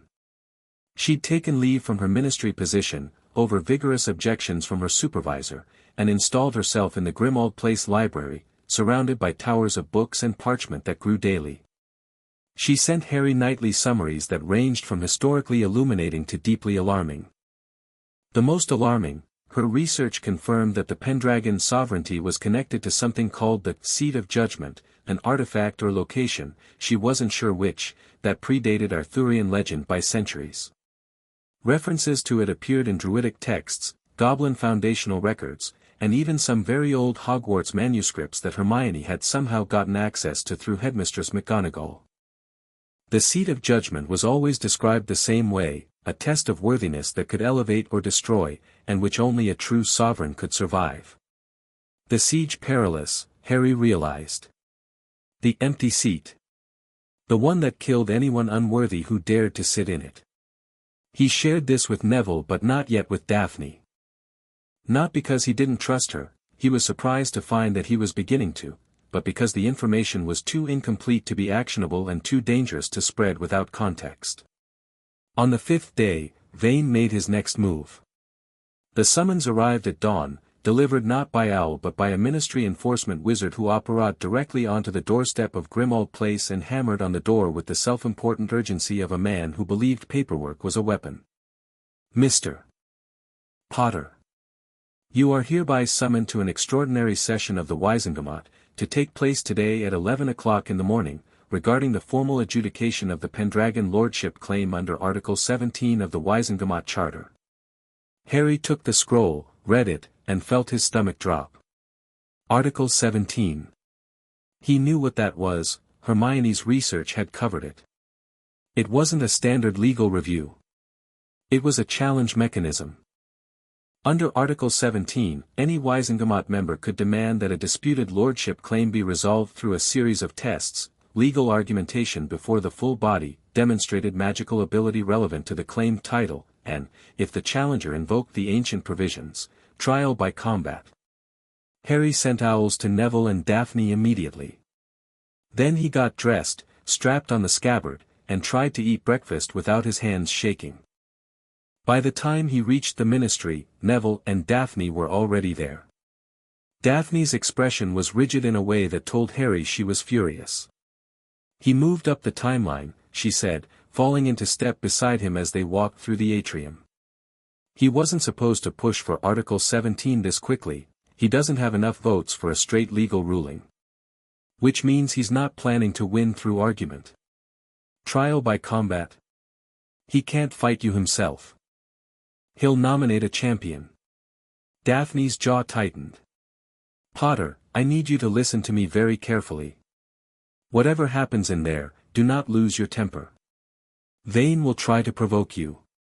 He wants you to use the sovereignty openly, in front of the full Wizengamot, so he can point to you and say, this is what I warned you about. If you show even a fraction of what you can do, I know. I'll keep it subtle.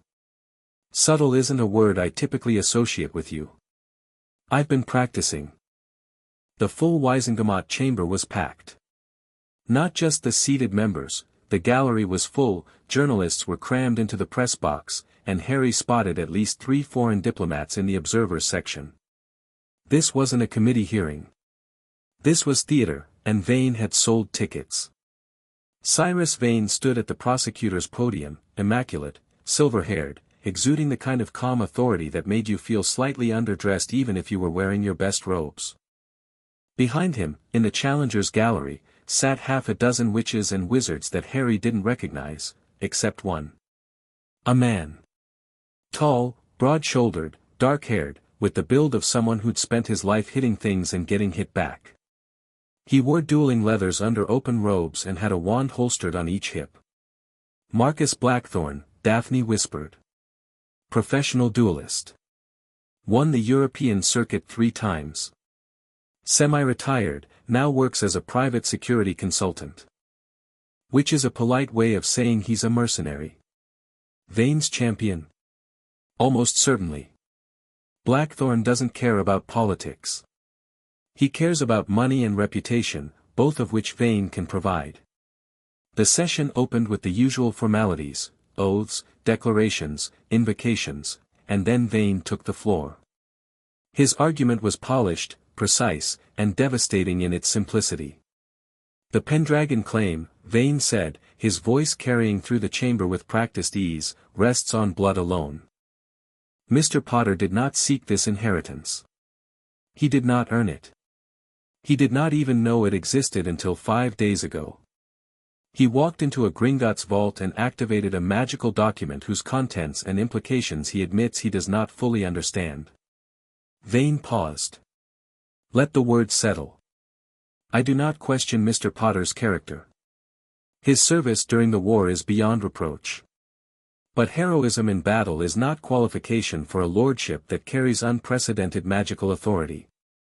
Under Article 17, I submit that the Pendragon claim must be tested, not merely verified through blood, but demonstrated through capability and judgment. If Mr. Potter is truly the Pendragon sovereign, then let him prove it. Murmurs of approval from Vane's supporters. Uncomfortable shifting from the neutral seats. Harry stood. Daphne had coached him on this: stand when addressed, speak clearly, project calm. Don't argue. Don't plead. State your position and let the room decide. I agree with Director Vane on one point, Harry said, and watched Vane's eyes narrow with surprise. Blood alone shouldn't determine who holds power. If it did, we'd still be bowing to the Malfoys. A ripple of laughter. Even some of Vane's allies suppressed smiles. Daphne, in the gallery behind him, gave the smallest nod of approval. I didn't ask for this inheritance, Harry continued. But I won't run from it either. If the Wizengamot wants a demonstration of capability, I'll provide one. If it wants a test of judgment, name the test. But I won't pretend I'm something I'm not, and I won't apologize for what my blood recognized me as. I've spent my entire life being told I was chosen for things I didn't ask for. I've learned that the only thing worse than accepting the responsibility is refusing it. Silence. Then, from the back of the chamber, Augusta Longbottom's voice rang out clear as a bell. Well said, young man. Vane didn't miss a beat. If Mr. Potter agrees to the test, then under Article 17, I invoke the right of demonstrated capability. And as the challenged authority, I nominate a champion to test Mr. Potter's magical fitness in a formal honor duel. There it was. The whole point of the session. Marcus Blackthorne stood and walked to the dueling floor at the center of the chamber. He was even bigger up close, 6'3", maybe 6'4", with hands like shovels and the relaxed posture of someone who'd walked onto dueling platforms so many times it was muscle memory.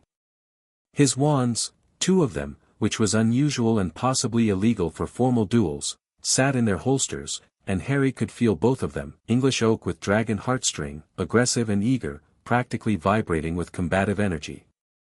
The duel will be conducted under standard Wizengamot honor rules, Vane announced. Non-lethal force only. The duel ends when one party is disarmed, incapacitated, or yields. Mr. Potter, do you accept? Harry looked at Blackthorne. The man's face was professionally neutral, but his eyes were assessing, the calculating gaze of someone who'd sized up hundreds of opponents and was already planning his first 3 moves. 1 wand each, Harry said. Standard rules. I accept. Blackthorne drew his primary wand, the right hip, oak and dragon heartstring, and the other remained holstered. He took his position at the far end of the dueling platform, rolled his neck once, and settled into a stance that was loose-limbed and patient. A counterfighter, Harry guessed. Someone who let opponents come to him and punished mistakes. Harry drew holly and phoenix feather. His wand sang a clear note that only he could hear, and every wand in the chamber leaned toward him, a subtle gravitational pull, barely perceptible, but Harry felt it. They were watching. They were waiting. He took his position. The referee, a wizened old wizard Harry didn't know, raised his wand. Bow. They bowed. Blackthorne's was shallow, perfunctory. Harry's was precise. Duel. Blackthorne moved first. Not fast, explosively. A reductor curse ripped from his wand with enough force to crack stone, aimed at Harry's center mass, followed immediately by a flanking stunner from a sharp wand angle that most duelists couldn't manage. 2 spells in under a second, different trajectories, designed to force a choice between dodging and shielding. Harry did neither. He felt both spells form in Blackthorn's wand, the reductor's blunt force and the stunner's precise intent, and he nudged. Not much. A fraction of a degree on the reductor, redirecting it 2 feet to Harry's left. A tiny dampening on the stunner, sapping just enough power that when Harry's shield charm caught it, the impact was manageable instead of overwhelming. To the audience, it looked like Blackthorn had missed. Like his aim was slightly off, his power slightly less than expected. Blackthorn's eyes flickered, confusion, quickly buried. Harry countered. A disarming charm, textbook, aimed at Blackthorn's wand hand. But it was a feint. The real attack was a tripping jinx cast silently a half-second later, low to the ground, where Blackthorn's dodge would carry him. Blackthorn wasn't a 3-time European champion for nothing. He read the feint, sidestepped the disarmer, and leaped the tripping jinx with an athlete's grace. His counter was a bone-breaking curse, legal in honor duels, barely, that screamed across the platform like an angry wasp. Harry deflected it with a flick of his wrist and felt Blackthorn's wand falter. Just for a moment.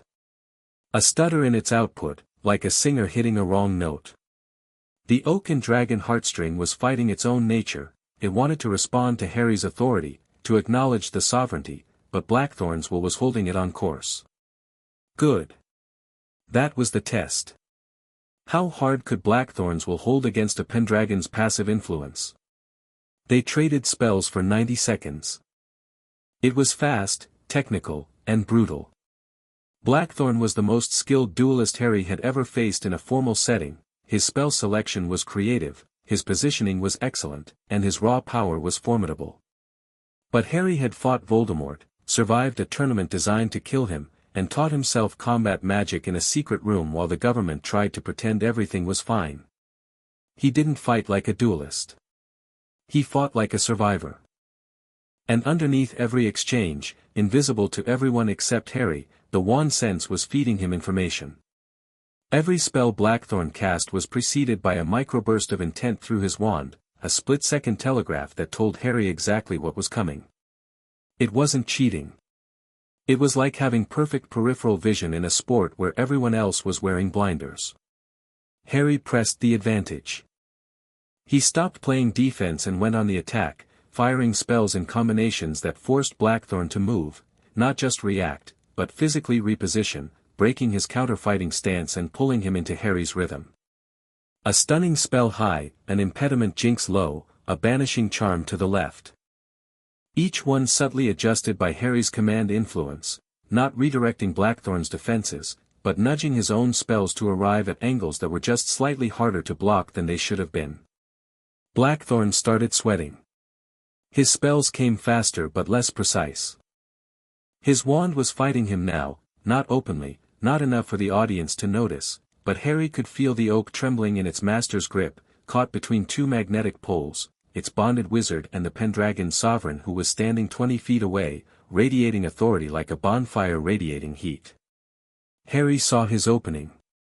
Blackthorn fired a blasting curse, his strongest spell yet, a thunderclap of raw force. Harry didn't dodge. He stepped forward into the blast zone, raised his wand, and cast a shield charm that he poured everything into, not power, but intent. The shield wasn't just a barrier. It was a statement. A wall of golden light that materialized in front of him and didn't just block the blasting curse but absorbed it, ate it, converted the energy into a pulse that rolled backward along the spell's trajectory and hit Blackthorn's wand like a slap. The oak wand flew out of Blackthorn's hand. Not because Harry had cast Expelliarmus. Not because of a disarming charm. The wand left voluntarily. It felt the sovereignty, recognized the authority, and decided, in whatever way a wand decides things, that it was done fighting its king. The wand clattered to the platform floor. Blackthorn stood empty-handed, chest heaving, staring at his own wand like it had personally betrayed him. Silence. The entire Wizengamot chamber was silent. Harry lowered his wand. Yield. Blackthorn looked at him. His expression was unreadable for a moment, and then, surprisingly, he laughed. A short, Honest bark of laughter that was more surprised than amused. I yield, Blackthorn said. He rubbed his wand hand, flexing the fingers. I don't know what you just did, Potter, but that wasn't a standard disarm. Standards overrated. Another laugh, quieter. Blackthorn walked forward and extended his hand. Harry shook it. The man's grip was strong, and his eyes, up close, held something that looked like grudging respect. For the record, Blackthorn murmured, low enough that only Harry could hear, Vane's paying me well, but not well enough for a second round. You've got something in you that I've never felt before. My wand didn't just lose. It chose. He turned and walked off the platform. Picked up his wand, holstered it, and left the chamber without looking at Vane. Harry turned to the Wizengamot. 40-odd faces staring at him, some impressed, some afraid, some calculating. Daphne, in the gallery, was watching him with an expression he couldn't quite read, satisfaction, certainly, but something else underneath. Something warmer. Vane was still at the prosecutor's podium. His face was composed, but Harry could feel the man's wand, ancestral tail hair, cold and controlled, vibrating with barely suppressed frustration. The duel hadn't gone the way he'd planned. Harry had won too cleanly, too convincingly, and, crucially, without doing anything that looked like the terrifying wand domination Vane had wanted the Wizengamot to witness. The duel is concluded, the referee announced. Mr. Potter is the victor. A fine display, Vane said, recovering smoothly. Mr. Potter has demonstrated magical competence, which is the minimum standard under Article 17. But I would remind the Wizengamot that magical competence alone does not validate a lordship claim. The review period remains in effect. The legal and historical questions remain unanswered. The legal questions have been answered by Gringotts Blood Verification, Director, Augusta Longbottom said from the back. And I've just watched the boy beat a professional champion without breaking a sweat. If you'd like to move the goalposts again, at least have the decency to say so plainly. Vane's smile was thin. Lady Longbottom, your support for Mr. Potter is noted and unsurprising. But this committee exists to protect the integrity of our institutions, not to rubber-stamp claims based on spectacle. Then stop creating spectacles and do your job. Augusta's voice could have cut glass. The session adjourned without resolution. Vane still had his review period, but Harry had won the room. The neutral families in the gallery had watched him fight with restraint and speak with clarity, and that mattered more than any legal argument. Daphne had been right, this was about perception, and Harry had just given the Wizengamot something Vane couldn't spin away. Harry was halfway to the lifts when a hand caught his elbow.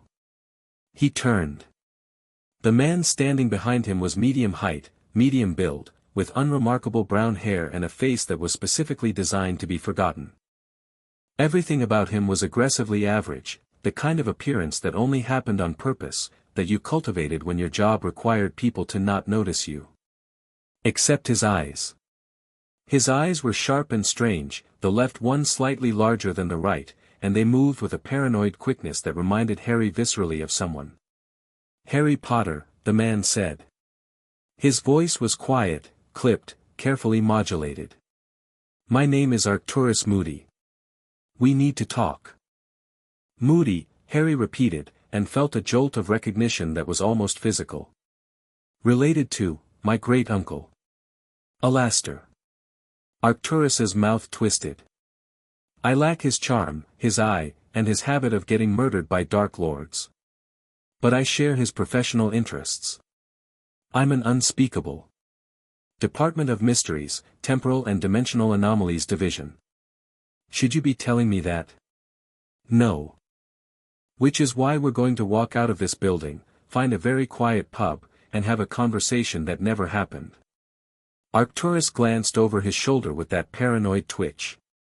You have 15 minutes before Vane sends someone to follow you. I suggest we move. Harry looked at Neville, who had appeared at his shoulder. Neville studied Arcturus for a moment, then gave a small nod. They moved.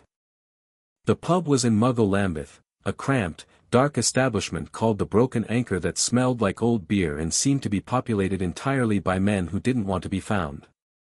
Arcturus chose a corner booth, cast 6 different privacy charms in rapid succession, checked under the table, and then sat down with the careful precision of someone who did this often. "Right," Harry said. "Talk." Arcturus folded his hands on the table. "On the morning you claimed the Pendragon Lordship, the Department of Mysteries detected a resonance event. Not the one that shook Gringotts, we detected that too, but it was expected. An inheritance activation of that magnitude would naturally cause wand disturbance. What we detected was something else. Something from deep. Deeper than our instruments are calibrated for." "How deep?" "Dimensionally deep. Not underground, between planes. There's a sealed space beneath Glastonbury Tor that our department has been monitoring for, well, since the department was founded, frankly. We've always known it was there. We've never been able to identify what's inside it. The wards are too old, too layered, too fundamentally different from anything we work with." "The siege perilous," Harry said. Arcturus blinked. Actually blinked, twice, which on his carefully controlled face was the equivalent of someone else falling out of their chair. "You know about it." "I know the name. I know it's connected to the Pendragon bloodline. I know something is sealed inside it.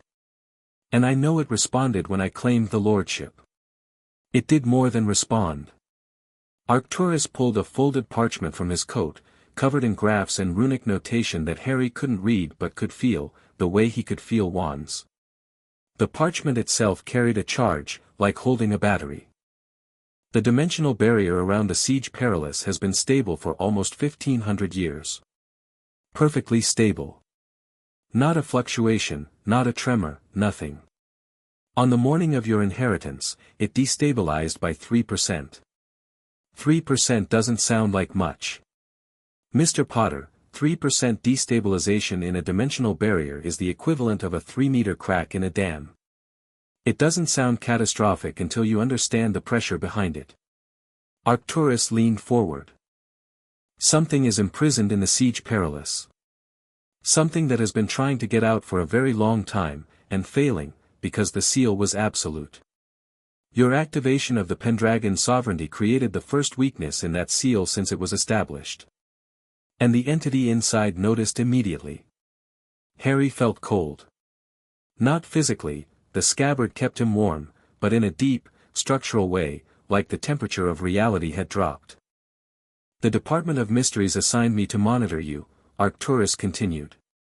"Officially, I'm assessing whether you pose a dimensional security risk. Unofficially." He hesitated. For the first time, something uncertain crossed his face. "Unofficially, Mr. Potter, I believe you are the only person alive who can reseal the barrier. The Pendragon sovereignty isn't just a weapon or a political tool. It's a key. It locked the Siege Perilous, and only it can lock it again. And if I can't, then whatever is inside gets out. And based on the energy readings we're getting, the sheer volume of magical force pressing against that barrier, what's inside is not something we can fight with wands and oars." Harry stared at him. "Do you know what's in there?" Arcturus met his eyes. "I have a theory. Based on the resonance patterns, the historical context, and certain records in the department's oldest archives that I'm technically not clear to access." He paused. "I believe it's a person. Or something that used to be a person. Someone who was imprisoned at Camlin, at the same time the Pendragon line was scattered." "Mordred." Arcturus didn't react. But his left eye, the slightly larger one, twitched. "How long have you known that?" he asked quietly. "I heard him," Harry said. "The day I claimed the Lordship. Just a whisper, through whatever connection the bloodline creates. He called me grandson." The silence that followed was heavy enough to press down on the table. "Then we have less time than I thought," Arcturus said. "If the entity, Mordred, can communicate through the barrier, the destabilization is already accelerating. Every time you use the sovereignty at high intensity, it accelerates further. The duel today, did you use the wand influence? Subtly. Redirecting aim, dampening power. Nothing dramatic. That's still sovereignty usage. Minor, yes. But the barrier doesn't distinguish between minor and major. It only registers that the key is turning. Arcturus rubbed his face. He looked tired, Harry realized. The kind of tired that came from knowing something terrible and not being able to tell anyone. I need you to understand the paradox you're in, Mr. Potter. You need the sovereignty to defend yourself, to validate your claim, to survive the political war that Vane is waging. But every time you use it, you bring Mordred one step closer to freedom. So I'm damned if I do and dead if I don't. That is a succinct summary, yes. Neville, who had been listening in silence, spoke up. There has to be another option. If the seal can be reinforced, there must be a way to do it without the sovereignty. If there is, it's not in any record I've found. The Pendragon magic is unique, it's not a spell, it's not an artifact, it's a bloodline authority. You can't replicate it any more than you can replicate Parseltongue. I could have before, Harry murmured. Thinking of Voldemort. Of the piece of soul that had lived behind his scar for 16 years, giving him a power that was never his. Parseltongue, I mean. I got it from Voldemort. When he died, it faded. Arcturus looked at him sharply. It faded? Completely. I can't speak it anymore. Can't understand it. That's interesting. Because the sovereignty should work on the same principle, it's carried in the blood, not in the soul. It shouldn't be transferable or removable. Arcturus made a note on his parchment. Unless there's a mechanism we don't understand. Which, given that we're dealing with magic from the 5th century, is entirely possible. They talked for another hour. Arcturus laid out everything the Department of Mysteries knew about the Siege Perilous, which was less than Harry would have liked but more than anyone else seemed to have. The dimensional pocket had been stable for 15 centuries. It was anchored to the physical location of Glastonbury Tor but existed in a space between material reality and whatever lay beyond it. The seal was Pendragon keyed, meaning only Pendragon blood magic could open or close it. And the entity inside was actively, consistently pressing against the barrier, exerting force that the department's instruments measured as equivalent to a sustained magical output approximately 400 times that of a typical wizard. 400 times, Neville repeated. On average. The peaks are higher. So when this thing gets out, if. When. Arcturus conceded the point with a tilt of his head. When Mordred escapes the Siege Perilous, he will be, by a considerable margin, the most powerful magical being on the planet. And he will have spent 1500 years with nothing to do but plan what he'll do with that power. Harry thought about this. He thought about Voldemort, how a single dark wizard with a fraction of that power had held Britain hostage for years. He thought about the Battle of Hogwarts, the cost of defeating just one megalomaniac. And then he thought about the voice he'd heard through the bloodline bond. Hello, grandson. Not hostile. Not threatening. Almost, warm. Which was somehow worse. I need to go to Glastonbury, Harry said. Eventually, yes. But not yet. Not until you understand your abilities better and not until we know more about the barrier's rate of destabilization. Arcturus stood and began dismantling his privacy charms. I'll be in contact. Don't use your name in owls to me, use the client. I'll use the consultant. And Mr. Potter? He paused at the edge of the booth. Don't tell the Greengrass girl about this. Not yet. Why not? Because I don't know her, and the Greengrass family has survived 2 wizarding wars by making strategic alliances with whoever is most likely to win. That's admirable pragmatism, but it also means their loyalty has conditions. Until I'm certain that what's in the Siege Perilous isn't something she'd try to leverage for political advantage, I prefer she didn't know it existed. He left the pub without saying goodbye. Harry watched him go and noticed that by the time Arcturus reached the door, he'd already become unremarkable again, just another average-looking man in an average coat, invisible in a crowd. "I like him," Neville said. "He's paranoid." His great-uncle's defining trait was paranoia, and it kept him alive for 80 years. Until it didn't, but you know what I mean. Yeah. Harry finished his pint, muggle beer, warm and flat and reassuringly normal. "Neville, I think I'm in over my head." "Mate, you've been in over your head since you were 11. The only thing that's changed is the depth. That's not comforting. It's not supposed to be comforting. It's supposed to be honest." Neville stood and clapped Harry on the shoulder. "Come on. Let's go back to Grimmauld Place, eat something, and figure out how to stop an ancient evil from escaping its magical prison while simultaneously winning a political war against a bureaucrat who's been planning your defeat for 20 years.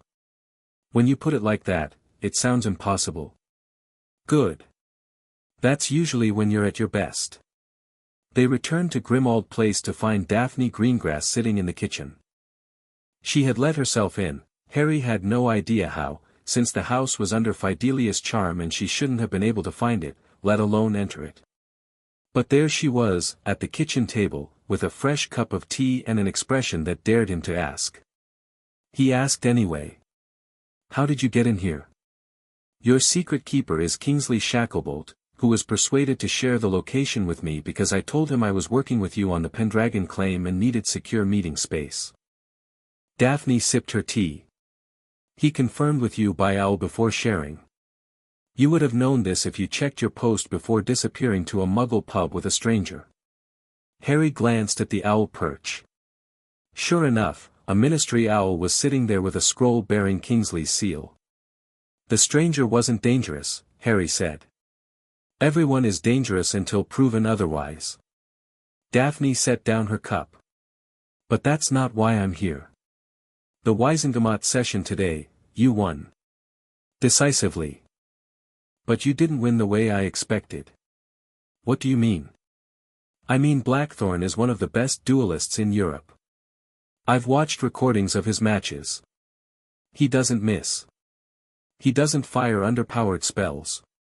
And he certainly doesn't lose his wand to an opponent who never cast Expelliarmus." Daphne's eyes were steady on his. "His wand left his hand on its own, Potter. I saw it. Most people didn't, they saw a fast duel and a dramatic finish. But I was watching the wand, not you. And it flew out of his grip before you cast anything." Harry held her gaze. She deserved honesty, she'd given him nothing but useful information since they'd met, and he was quickly learning that Daphne Greengrass dealt in truth the way other people dealt in currency. "The Pendragon sovereignty includes authority over wands," he said. "I can sense them, influence them, and to some extent command them. Blackthorn's wand was responding to my presence throughout the duel. I was nudging his aim, dampening his power. And at the end, his wand chose to leave his hand because it recognized me as..." He struggled with the word. "It's king," Daphne finished. "That makes me sound like a megalomaniac. It makes you sound like what you are. Which is something the wizarding world hasn't seen in a very long time and isn't prepared for." Daphne stood and walked to the kitchen window. She was quiet for a moment, looking out at the grey London sky, and when she spoke again her voice was different. Softer. Not vulnerable, Daphne Greengrass didn't do vulnerable the way other people did, but genuine in a way that stripped away the political calculations and the strategic maneuvering. "My family stayed neutral during the war," she said. "Not because we didn't care. Because we were terrified. My father calculated the odds and decided that fighting either side was more likely to get us killed than staying quiet. My mother agreed. My sister, Astoria, she was 13 when the Carrows took over Hogwarts. 13 years old, watching classmates be tortured, and the best her family could do was tell her to keep her head down. She turned back to him. I've spent 3 months watching the people who actually fought, who risked everything, get sidelined by the same political machinery that enabled the war in the first place. The Malfoys bought their way out. The Knots cut deals. And my family, who committed the unforgivable sin of not picking a side, is being punished worse than the people who picked the wrong one. That's not fair. Of course it's not fair. Nothing about this world is fair. That's why I'm here. Daphne crossed her arms. I'm not going to pretend I'm doing this purely out of moral conviction. I'm practical, and I want my family protected. But I also... She hesitated. Just barely, just enough for Harry to notice. I also want to see if it's possible for someone with power to actually use it well. Not the way Dumbledore did, kindly but with secrets. Not the way the Ministry does, cautiously, protecting itself first. Actually well. Transparently. With people who push back when you're wrong. And you think I can do that? I think you're the first person in a generation who might. Which is why I'm going to help you, Potter, even when you make it incredibly difficult by disappearing to pubs without telling me and getting into duels without a strategy session. Harry laughed. Actually laughed, a real one, surprising himself. Fair enough. I'll brief you on everything. Including the pub meeting. You will. He thought about Arcturus's warning. Don't tell her. Don't trust her. Her family's loyalty has conditions. Then he thought about the way she'd just spoken, honest, clear-eyed, owning her pragmatism without pretending it was something nobler. There was a kind of integrity in that. A kind of courage. Yeah, Harry said. I will. But not tonight. Tonight, I need to process about 19 different things and probably eat something that isn't pub food. I'll come back tomorrow morning. Early. And Potter? Daphne paused in the kitchen doorway. The duel. You fought well. Thanks. Don't let it go to your head. Blackthorn was holding back, he always does in exhibition matches. A real fight would have been harder. Way to ruin the moment, Greengrass. The ghost of a smile crossed her face. Not the calculated expression she wore in political settings, something quicker, more natural, dawn before it fully formed but real enough to change the geometry of her features in a way that made Harry's chest do something inconvenient. Get some sleep, Potter, she said. You look terrible. Everyone keeps telling me that. Then perhaps listen. She left. The kitchen felt emptier and slightly less organized without her in it. Neville was grinning. Don't, Harry warned. I didn't say anything. You were thinking it. I was thinking that Daphne Greengrass just broke into your house, lectured you on political strategy, told you her family's darkest secret, and called you terrible looking, and your response was to laugh and agree to tell her everything. Neville picked up his coat. That's not something. That's nothing. Completely unremarkable. Nothing to see. Neville. Going home now. Early start tomorrow. Don't forget to eat something. Neville paused at the door. And Harry? She's right. You did fight well today. But the next one won't be an honor duel with rules and a referee. The next one will be real. I know.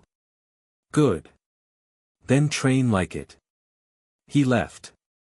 Harry sat alone in the kitchen of Grimmauld Place, surrounded by the quiet hum of 100,000 wands pulsing through the walls of London, the scabbard of Excalibur warm against his hip, the weight of everything he'd learned in the last 5 days pressing down on him like a physical force.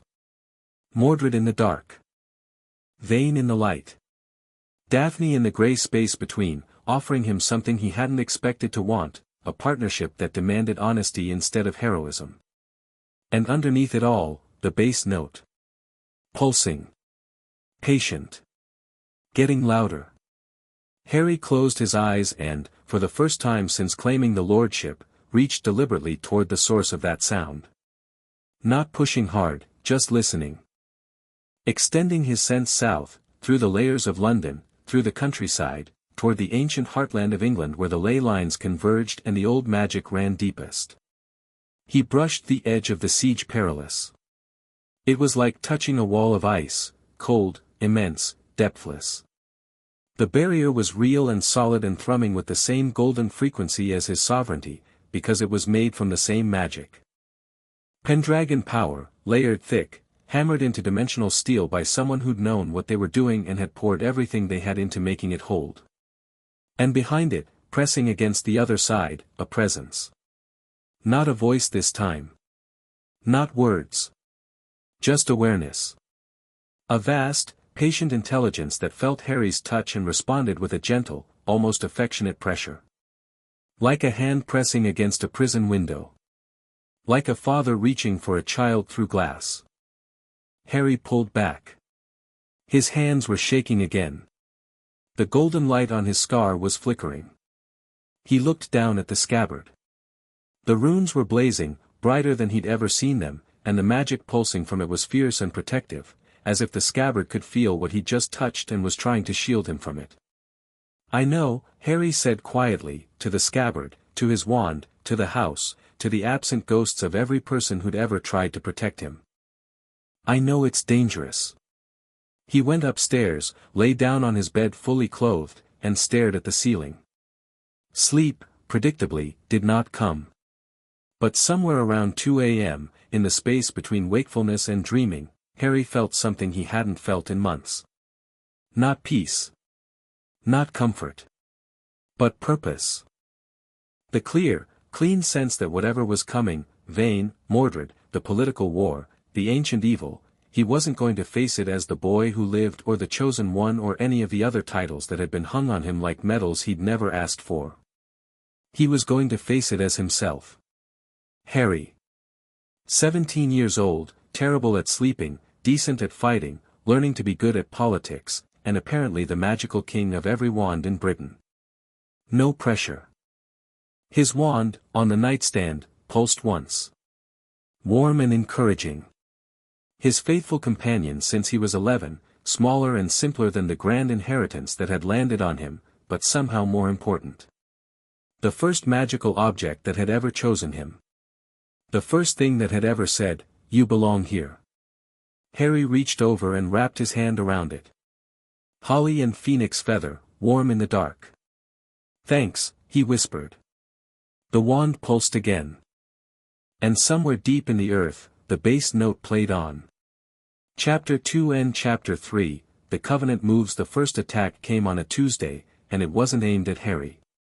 He was at Grimmauld Place with Daphne, going over Wisengamot voting projections. She'd secured the Patil alliance the day before and was now working on Susan Bones, the 9th vote, when her wand screamed. Harry had never heard a wand scream before. It wasn't a sound that existed in the audible spectrum, it was a psychic shriek that tore through his sense like a blade, so sharp and sudden that he knocked his chair backward and grabbed the edge of the table. Daphne's wand, in her wrist holster, was vibrating violently, the vine would practically convulsing, and Daphne herself had gone white. "Astoria," she whispered. "What?" "My sister. My wand is bonded to a protective ward on her, family magic, it alerts me if she's in danger." Daphne was already on her feet, pulling her wand free. Her hand was shaking. Harry had never seen Daphne Greengrass shake. "Someone is trying to take her. Right now." Harry didn't hesitate. "Where?" "Hogsmeade. She's visiting friends before the new school term. They operate together." Harry side-alonged Daphne because she was too rattled to focus properly. Another first, another crack in the controlled exterior, and they materialized on the high street of Hogsmeade with a crack that scattered a flock of owls from Scrivenshaft's awning. The village looked normal. Quiet afternoon, a few shoppers drifting between stores, nothing out of place. But Harry's sense was already scanning, filtering for hostility, and he found it immediately. 3 wands, clustered together in the alley behind Gladrag's wizard wear, radiating aggressive intent. And a 4th wand, smaller, younger, broadcasting pure terror. "Behind Gladrag's," Harry said. 3 adults, 1 kid. Move. They moved.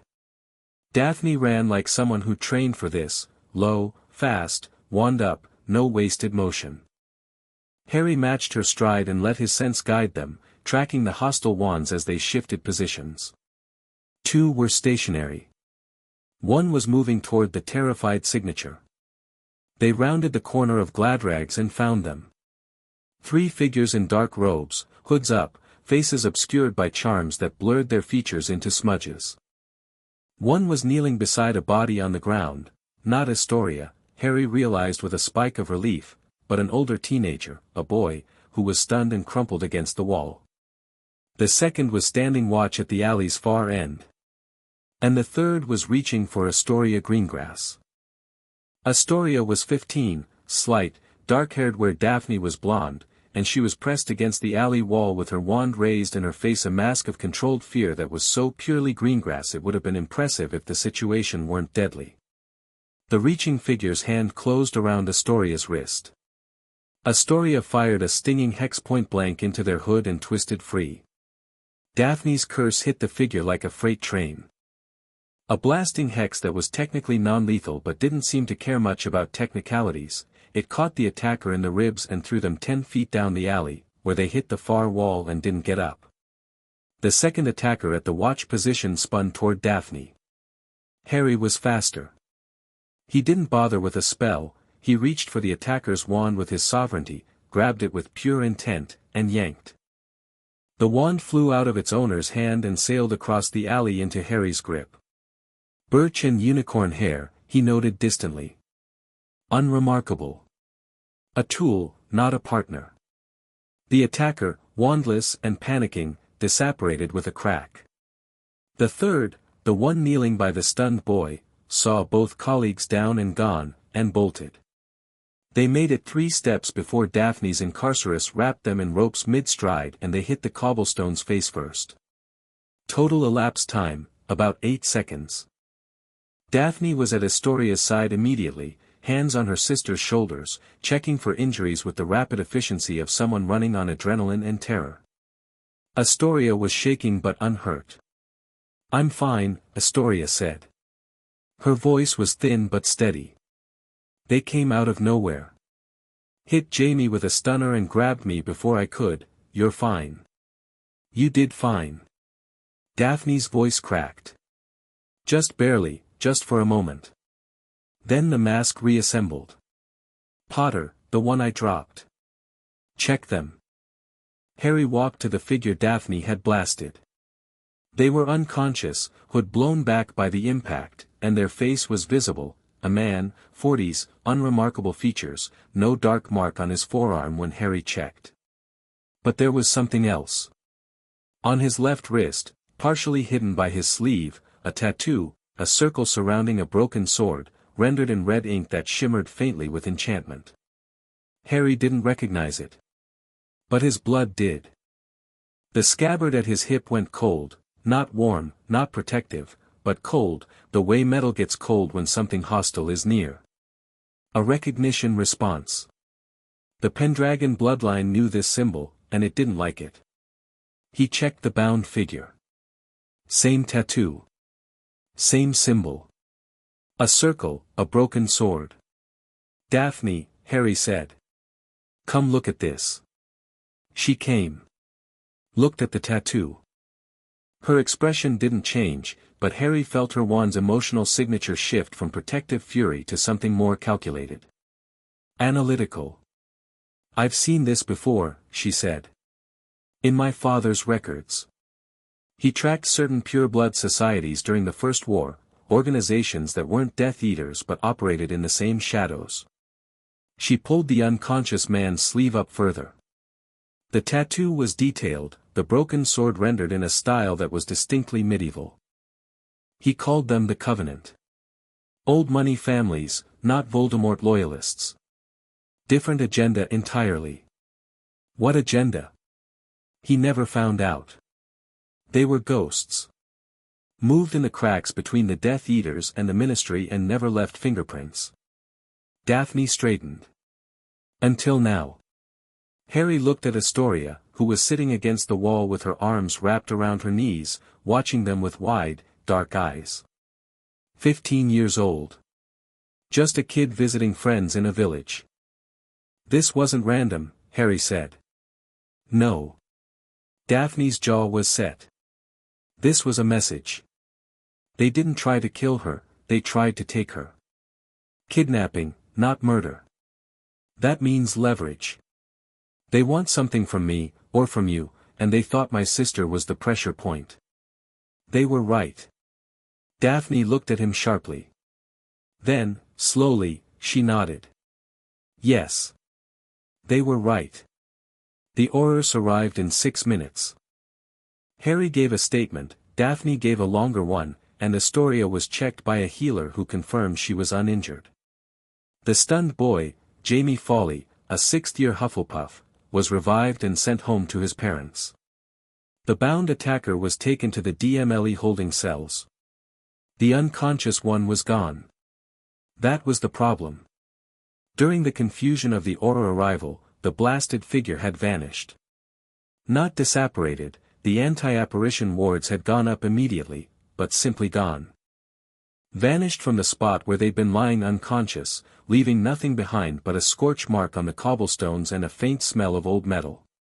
Emergency port key, Daphne said, when the Aurors had finished their sweep. Triggered by a dead man's switch.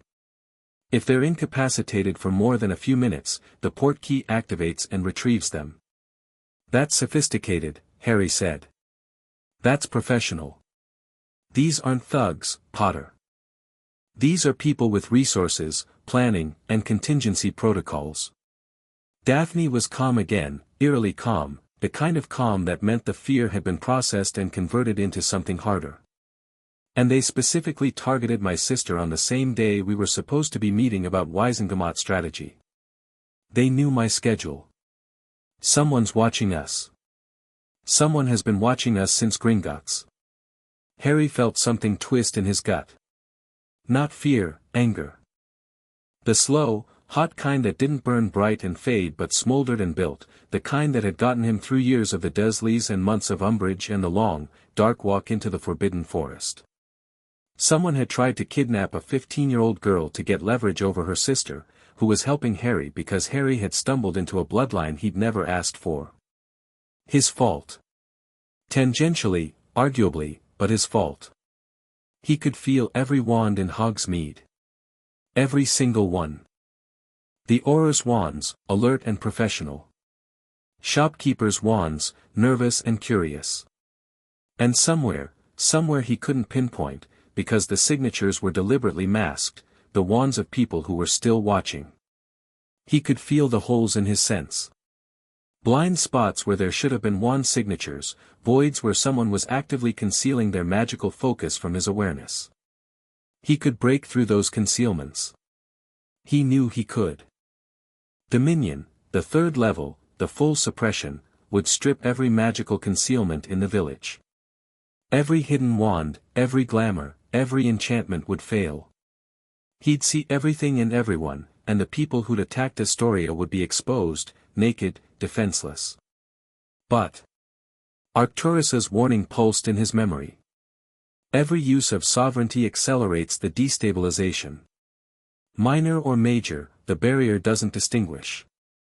Using Dominion here, now, for something that was already over, the attackers gone, Astoria safe, would be like smashing a window to catch a fly that had already escaped. Harry unclenched his fists. He hadn't realized he'd clenched them. We need more information, he said. About the Covenant. About what they want and how they knew where to find us. Agreed. Daphne hesitated, then reached out and touched his arm. Brief, light, barely there.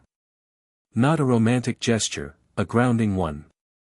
And Potter? Thank you. What you did with the wand, pulling it out of their hand without casting, that saved time. It saved Astoria. Something moved behind Daphne's eyes. Something she didn't put into words. She nodded once, squeezed his arm, and let go. I'm taking her home, Daphne said. Greengrass Manor is warded heavily enough to hold. I'll send an owl tonight. She collected Astoria, who walked out of the alley with her chin up and her back straight in a way that made Harry think the Greengrass family produced a very specific kind of person, and they disapparated together. Harry stood alone in the alley behind Gladrag's wizardware and stared at the scorch mark where the vanished attacker had been. The Covenant. An organization old enough to predate the Death Eaters, sophisticated enough to use deadman portkeys, and motivated enough to target a teenager. And they knew Harry's movements. Knew his allies. Knew where to apply pressure. He pulled out the captured wand, birch and unicorn hair, the one he'd yanked from the second attacker. He held it and let his sense read it deeply, the way you'd read a book instead of skimming a cover. Every wand carried an imprint of its owner, not memories, exactly, but emotional residue. This wand was afraid. Its owner had been afraid when they wielded it. Not afraid of Harry or Daphne, afraid of failure. Afraid of the consequences of not completing the mission. These people weren't motivated by ideology. They were motivated by fear. Someone above them was pulling strings, and the strings were attached to throats. Harry pocketed the wand and apparat home. The second attack happened 2 days later, and it was designed to hurt. A curse bomb detonated in Diagon Alley at noon, the busiest time, maximum foot traffic, maximum fear. It went off in front of Ollivander's shop, which was either deeply symbolic or deeply cruel, and it wasn't a standard explosive curse. It was something older, a ward collapse hex that ate through the protective enchantments on Ollivander's storefront like acid through paper, causing every wand inside the shop to simultaneously discharge wild magic. The result was chaos. Wands in their display cases fired random spells in every direction. The windows blew out. A beam of uncontrolled magic set fire to the awning of the shop next door.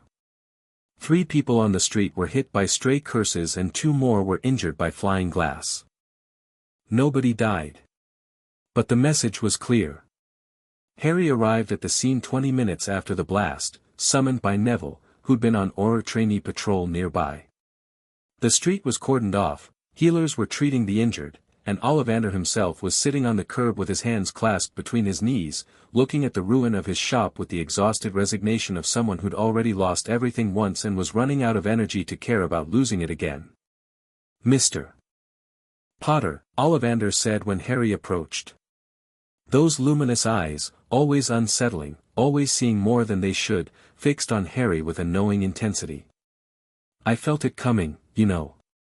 My wands, all of them, they were agitated all morning. Restless. They could feel something was wrong, but they couldn't articulate what. Like dogs before an earthquake. I'm sorry, Mr. Ollivander. Don't be sorry. Be careful."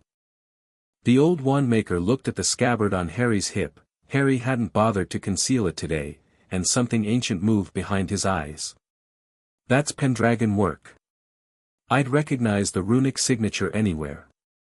My family has been making wands for 700 years, Mr. Potter, and every generation passed down the same warning: if the sovereignty ever returns, the wands will know before we do."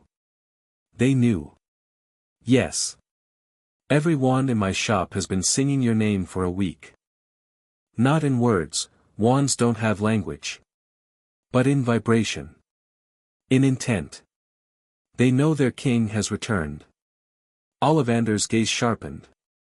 "And the people who planted that bomb knew it too. This wasn't random terrorism, Mr. Potter. This was someone telling you that they can hurt the things your power is meant to protect." Harry looked at the ruined shopfront. At the scorch marks on the cobblestones.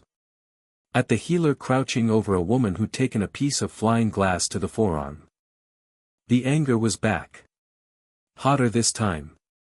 Neville appeared at his elbow, face grim. DMLEs finished their sweep. The curse bomb was planted last night, during off hours. No wand signature on it. Whoever made it either used wandless magic or deliberately scrubbed the trace. But they found this. He held out a fragment of the bomb casing. Etched into the metal, small but unmistakable, a circle surrounding a broken sword. The Covenant, Harry said. Gets worse. Neville lowered his voice. The Prophet already has the story. And their angle isn't mysterious terrorist group attacks Diagon Alley. Their angle is wand malfunction linked to Pendragon resonance event. Someone fed them a narrative that connects the bomb to your sovereignty claim. The implication being that your activation of the bloodline is causing wand instability across Britain. That's insane. The bomb caused the discharge, not me. I know that. You know that. But the average witch reading the Evening Prophet doesn't know the difference between a curse bomb and a resonance event. All they know is that wands have been acting strange since Harry Potter did something at Gringotts, and now a shop full of wands just exploded. Harry closed his eyes. He could feel the damaged wands inside Ollivander's shop, cracked, depleted, some destroyed outright. They weren't singing anymore. They were quiet. Hurt. Like injured animals too shocked to cry out. It made him sick. Vain, Harry said. Maybe. Probably. The article reads like his fingerprints, bureaucratic language, careful framing, everything stopping just short of direct accusation. Neville glanced around. But Harry, the bomb itself wasn't Vane's style. Too violent, too public. He's a political operator, not a terrorist. So the Covenant plants the bomb and Vane exploits the aftermath. Or they're coordinating. Or the Covenant is feeding Vane without him knowing where the information comes from. Either way, the result is the same, you're being squeezed from two directions at once. Harry opened his eyes. Every wand in Diagon Alley was tense, frightened, their wielders' anxiety amplified through the magical focuses until the whole street hummed with low-grade panic. He could calm them. He knew he could. A gentle pulse of sovereignty, a reassuring wave of authority that would tell every wand in range that the king was here and everything was fine. But that would be using the power. That would be turning the key in the lock. That would be giving Mordred another inch. And it would give Vane exactly what he wanted, proof that Harry could influence wands on a mass scale. Harry did nothing. He stood in the street and did nothing, and it was one of the hardest things he'd ever done. The third attack wasn't an attack at all. It was worse. Over the next 48 hours, 3 families who had tentatively aligned with Harry in the Wisengamot received threats. Not howlers, those were too traceable. Physical letters, delivered by untraceable means, containing detailed information about each family's vulnerabilities.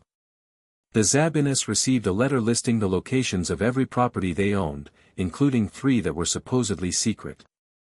The Devisas received photographs of their children at school. The Patils received a financial analysis of their import business with annotations marking every point where a regulatory body could intervene to shut them down. No demands. No ultimatums. Just the implicit message, we know everything about you, and we can reach you whenever we want. 2 of the 3 families wavered. The Zabinas didn't withdraw their support, but Blaze's mother made it very clear through intermediaries that she expected the situation to be resolved before any formal votes. The Devisas went silent entirely. Only the Patils held firm, and only because Padma herself, who had fought in the Battle of Hogwarts and apparently developed a low tolerance for intimidation, told her father she'd rather lose the business than surrender to threats. Daphne delivered this news to Harry at Grimmauld Place 3 days after the Hogsmeade incident, and her voice was steady but her eyes were burning. "They're dismantling our coalition without throwing a single curse at you," she said. "They don't need to fight you. They just need to make everyone around you afraid. Can we trace the letters?" "I've tried. Hermione's tried. The parchment is untraceable, commercially available, sold in every stationery shop in Britain. The ink is standard. The delivery method appears to be Muggle post, which means no owl trails, no magical signatures, nothing. These people know exactly what they're doing." Harry paced the kitchen. The anger had settled into something permanent now, a low flame in his chest that didn't flare but didn't go out. He could feel it changing him, not in a dark or corrupted way, but in the way that sustained pressure changes stone. He was becoming harder. More focused. Less willing to wait. "I can find them," he said. Daphne looked at him. The wand sense. "If I push it to full range, all of London, maybe all of southern England, I can map every magical signature in range. The Covenant operatives are masking their wands, but the masks have edges. I found the blind spots in Hogsmeade. If I catalog every blind spot in a wide enough area, I can triangulate their locations." "And the cost?" Harry hesitated. He'd told Daphne about Arcturus, about the Siege Perilous, about the destabilization. She'd taken it with the same analytical calm she brought to everything, processing the information and immediately integrating it into her strategic framework. She'd also, to her credit, been furious with him for initially considering not telling her. "Every major use of sovereignty weakens the barrier," Harry said. Arcturus's instruments showed a 0.1% fluctuation after the Wizengamot duel. A full-range sense sweep would be bigger. Maybe much bigger. How much bigger? I don't know. That's the problem. I don't have precise measurements of what triggers what. Arcturus is trying to build a model, but the dataset is 5 days old and 1 person wide. Daphne was quiet for a moment. Then, "Don't do it. Daphne, Potter, listen to me. You are being provoked. The kidnapping attempt, the bomb, the threats, it's a pattern. They're escalating specifically to force you into using the sovereignty. Either to expose your abilities publicly or to weaken the Siege Perilous. Maybe both. The moment you go nuclear, full-range scan, mass wand suppression, whatever, you give them exactly what they want." Harry stopped pacing. She was right. He knew she was right. But knowing it didn't make the anger go away. "People are getting hurt because of me," he said. "People are getting hurt because of them. Don't confuse the target with the cause." Daphne stood and placed herself directly in his path, stopping his pacing with the simple authority of physical presence. She was shorter than him by several inches, but when Daphne Greengrass decided to occupy space, she occupied it like a fortress. "We find them another way. Intelligence, not firepower. Your wand abilities are an asset, not a strategy. You use them tactically, precisely, in small doses. Not as a substitute for doing the hard work." Harry looked down at her. She was close enough that he could see the faint freckles on her nose that her complexion usually hid, and the way her pulse beat visibly at her throat when she was angry. "When did you get this good at talking me down?" he asked. "I've always been this good. You've just started listening." The intelligence came from an unexpected direction. 3 days after the Diagon Alley bombing, Fleur Delacour walked into Grimmauld Place with her silver blonde hair pulled back in a practical braid, her Cursebreaker's leather jacket still dusty from fieldwork, and a folder of documents that she dropped on the kitchen table with the casual declaration, "I've found something that will change everything you think you know about your inheritance." Harry hadn't seen Fleur since Bill's wedding, 2 years and a lifetime ago.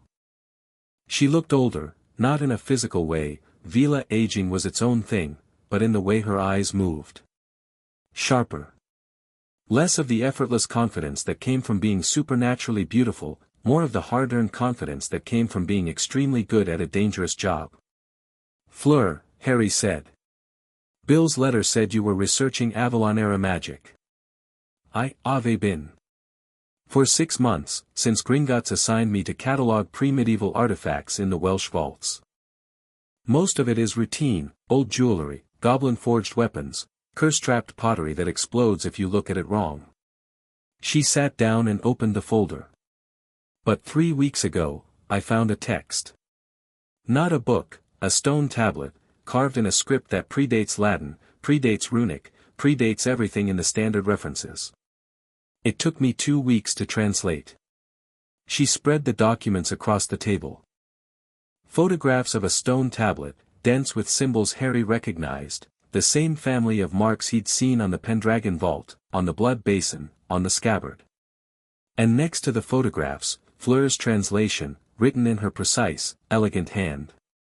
"It is a record of the founding of the Pendragon line," Fleur said. "But not the founding you know from legends. Not Arthur pulling a sword from a stone.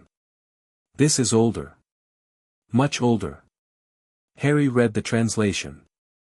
It was dense, archaic even in Fleur's modern rendering, but the core narrative was clear: before wands. Before Hogwarts. Before the formal structures of wizarding society existed in Britain, there was a magical authority called the sovereignty.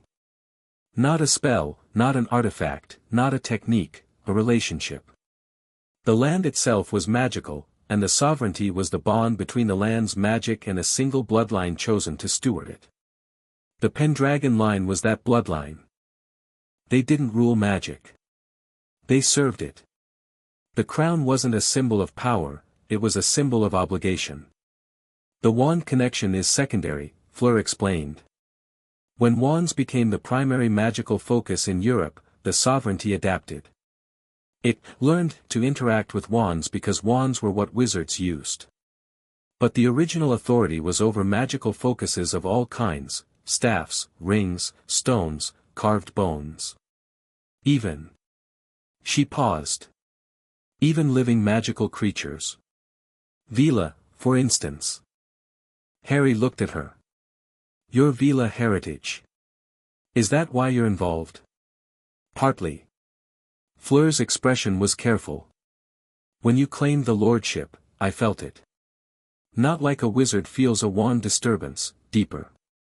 In my blood, in the part of me that is not human. The Vila have old memories, Harry. Race memories, passed through the bloodline. And my memories tell me that the last Pendragon sovereign was. She searched for the word. A friend. To our kind. An ally.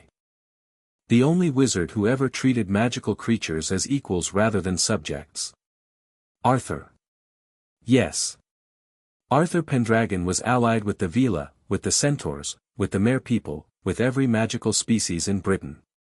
The Round Table was not just a council of knights, it was a council of nations, human and non-human alike. And when Arthur fell, those alliances died with him. Harry absorbed this. The picture was getting larger and more complex with every piece of information, not just a wizard king with wand powers, but a sovereign who tried to unite all of magical Britain, every species, every faction, every tradition, under a single framework of mutual obligation. No wonder someone had torn it all down. There's more, Fleur said. She turned to the final page of her translation. The tablet describes I am not sure of the English word. A containment. A place between worlds where things that cannot be killed can be held. The text calls it, the Siege Perilous. Fleur nodded. You know of it already. I know something is imprisoned there. Something that's trying to get out. The tablet says the Siege Perilous was created by the first Pendragon, not Arthur, someone far older, as a prison for entities that threatened the balance between magical and mundane reality. It was not designed for one prisoner. It was designed for many. But over centuries, all of the original prisoners were destroyed or released, until only one remained. Mordred. The tablet does not use that name. It calls the prisoner the betrayer and the mirror, the one who carried the sovereignty's corruption, the dark reflection of the Pendragon authority. Fleur's voice was measured. Harry, the Siege Perilous was not designed to hold what's inside it forever. It was designed to hold until a worthy Pendragon could judge the prisoner. The seal is not a permanent solution. It is a delay. A delay until what? Until the sovereign sits the seat. Fleur met his eyes. The Siege Perilous, the name means the perilous seat. It is both a prison and a throne. The sovereign who sits it can judge whatever is inside, condemn it, release it, or absorb it. But if the sovereign is unworthy, the seat destroys them. Harry leaned back in his chair. The scabbard pulsed against his hip, warm and urgent. So eventually, he said slowly, I have to sit in a magical electric chair and hope my soul is good enough to not get annihilated. That is, a crude but accurate summary, yes. Neville, who had been listening from the kitchen doorway, said, I hate this plan. It is not a plan. It is a destiny. Fleur's Gallic shrug was eloquent. Plans can be changed. Destinies merely delay. I hate this destiny. Harry looked at the tablet photographs. At the symbols his blood recognized. At the scabbard that pulsed with protective warmth. At the wand on the table that hummed with quiet loyalty. Tell me about the Covenant, he said to Fleur. The organization that's been attacking my allies. Does the tablet mention them? Fleur frowned. Not directly. But there is a passage about the betrayal at Camlin, Arthur's final battle. The text says he was betrayed not by one person but by a faction. Knights who believed the sovereignty was too dangerous to be wielded by any individual. They allied with Mordred not because they shared his ambitions but because they wanted the Pendragon line destroyed entirely. And after Camlin? They would have survived. The text implies they formed a guardianship, self-appointed wardens who would ensure no Pendragon ever claimed the sovereignty again. Fleur's eyes widened slightly. Mon Dieu. The Covenant of the Round. You think these attackers are their descendants? I don't think it. I know it. They have a symbol, a circle with a broken sword. And they've been operating in the shadows for centuries.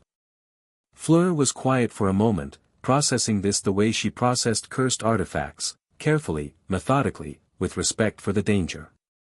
Then she said, if the Covenant is the modern remnant of the Camlin conspirators, then they are not simply your enemies. They are the guardians of the Siege Perilous. They may have been maintaining the seal for 1500 years. While also trying to kill anyone who could actually fix it. Both things can be true. They may genuinely believe that a Pendragon sovereign is a greater threat than whatever is inside the prison. From their perspective, the seal has held for a millennium and a half. The only thing that has weakened it is your claim. Harry considered this. It was an uncomfortable thought, the possibility that his enemies might have a point. That claiming the Lordship, however accidentally, might have been the worst thing he could have done. That the people trying to destroy him might be doing it for defensible reasons. Then he thought about Astoria, 15 years old, grabbed in an alley. About the bomb in Diagon Alley. About the families threatened for the crime of supporting him. Good reasons didn't justify bad methods. He'd learned that from Dumbledore. The intelligence breakthrough came from the captured wand. Harry had kept the birch and unicorn hair wand he'd pulled from the Hogsmeade attacker, and over the following days he'd been working with it, not using it, but reading it. Pushing his sense deeper than he'd gone before, past the surface emotions and into the structural memory of the wood itself. Wands, he was learning, were not just tools. They were records. Every spell cast through a wand left a trace, like a footprint in soft earth. Most of the traces faded quickly, but strong magic, emotionally charged spells, rituals, powerful enchantments, left deeper marks that persisted for years. The birch wand had a history. Harry couldn't read it like a book, the impressions were fragmentary, more feeling than fact, but he could extract locations. The wand remembered places it had been used extensively. A dark room, underground, with stone walls and the smell of old metal. The same old metal smell he'd noticed on the scorch mark in Hogsmeade. The wand had been there recently, and it had been used for something significant, a ritual of some kind, involving multiple wands in concert. Harry described the impressions to Arcturus at their next meeting, another Muggle pub, another web of privacy charms. Underground, stone walls, metallic smell, Arcturus repeated, making notes. The ritual element is interesting. The Covenant wouldn't need group ritual magic for simple operations like kidnapping or bomb-making. That suggests they're maintaining something. A ward structure, maybe. Or a monitoring system. For the Siege Perilous? Possibly. If Fleur's translation is right and the Covenant has been guarding the seal for centuries, they'd need some kind of ongoing magical maintenance. A ritual space would be essential. Arcturus pulled out a map of southern England. The metallic smell narrows things down. It's characteristic of certain geological formations, iron-rich stone, usually, combined with underground chambers. He traced lines on the map. There are a handful of locations that fit. Old mine workings, Roman-era tunnels, natural cave systems. Can you narrow it further? Give me 3 days and access to geological surveys. It took 2 days. Arcturus identified 4 possible locations where the Covenant's ritual space might be, based on the one's impressions cross-referenced with geological data and known ley line intersections. Of the 4, one stood out, a system of ancient tunnels beneath the Mendip Hills in Somerset, less than 30 miles from Glastonbury Tor. Makes sense, Arcturus said. If they're monitoring the Siege Perilous, they'd want to be close to the anchor point. The Mendip tunnels are pre-Roman, possibly pre-Celtic. Old enough to have accumulated their own magical resonance. Harry gathered his team, Neville, Daphne, Fleur, and Arcturus himself, who insisted on coming despite claiming he was purely an observer, while visibly checking 4 different concealed weapons. They apparat to a hilltop in the Mendips at midnight. The countryside was dark and silent, the rolling hills silver under a half-moon. Harry's sense was dialed to maximum, scanning for wand signatures, and he found them immediately, underground, clustered, perhaps a dozen wands gathered in a space about 300 meters below the surface. 12 signatures, Harry murmured. All masked, but I can feel the edges. They're in a circle formation.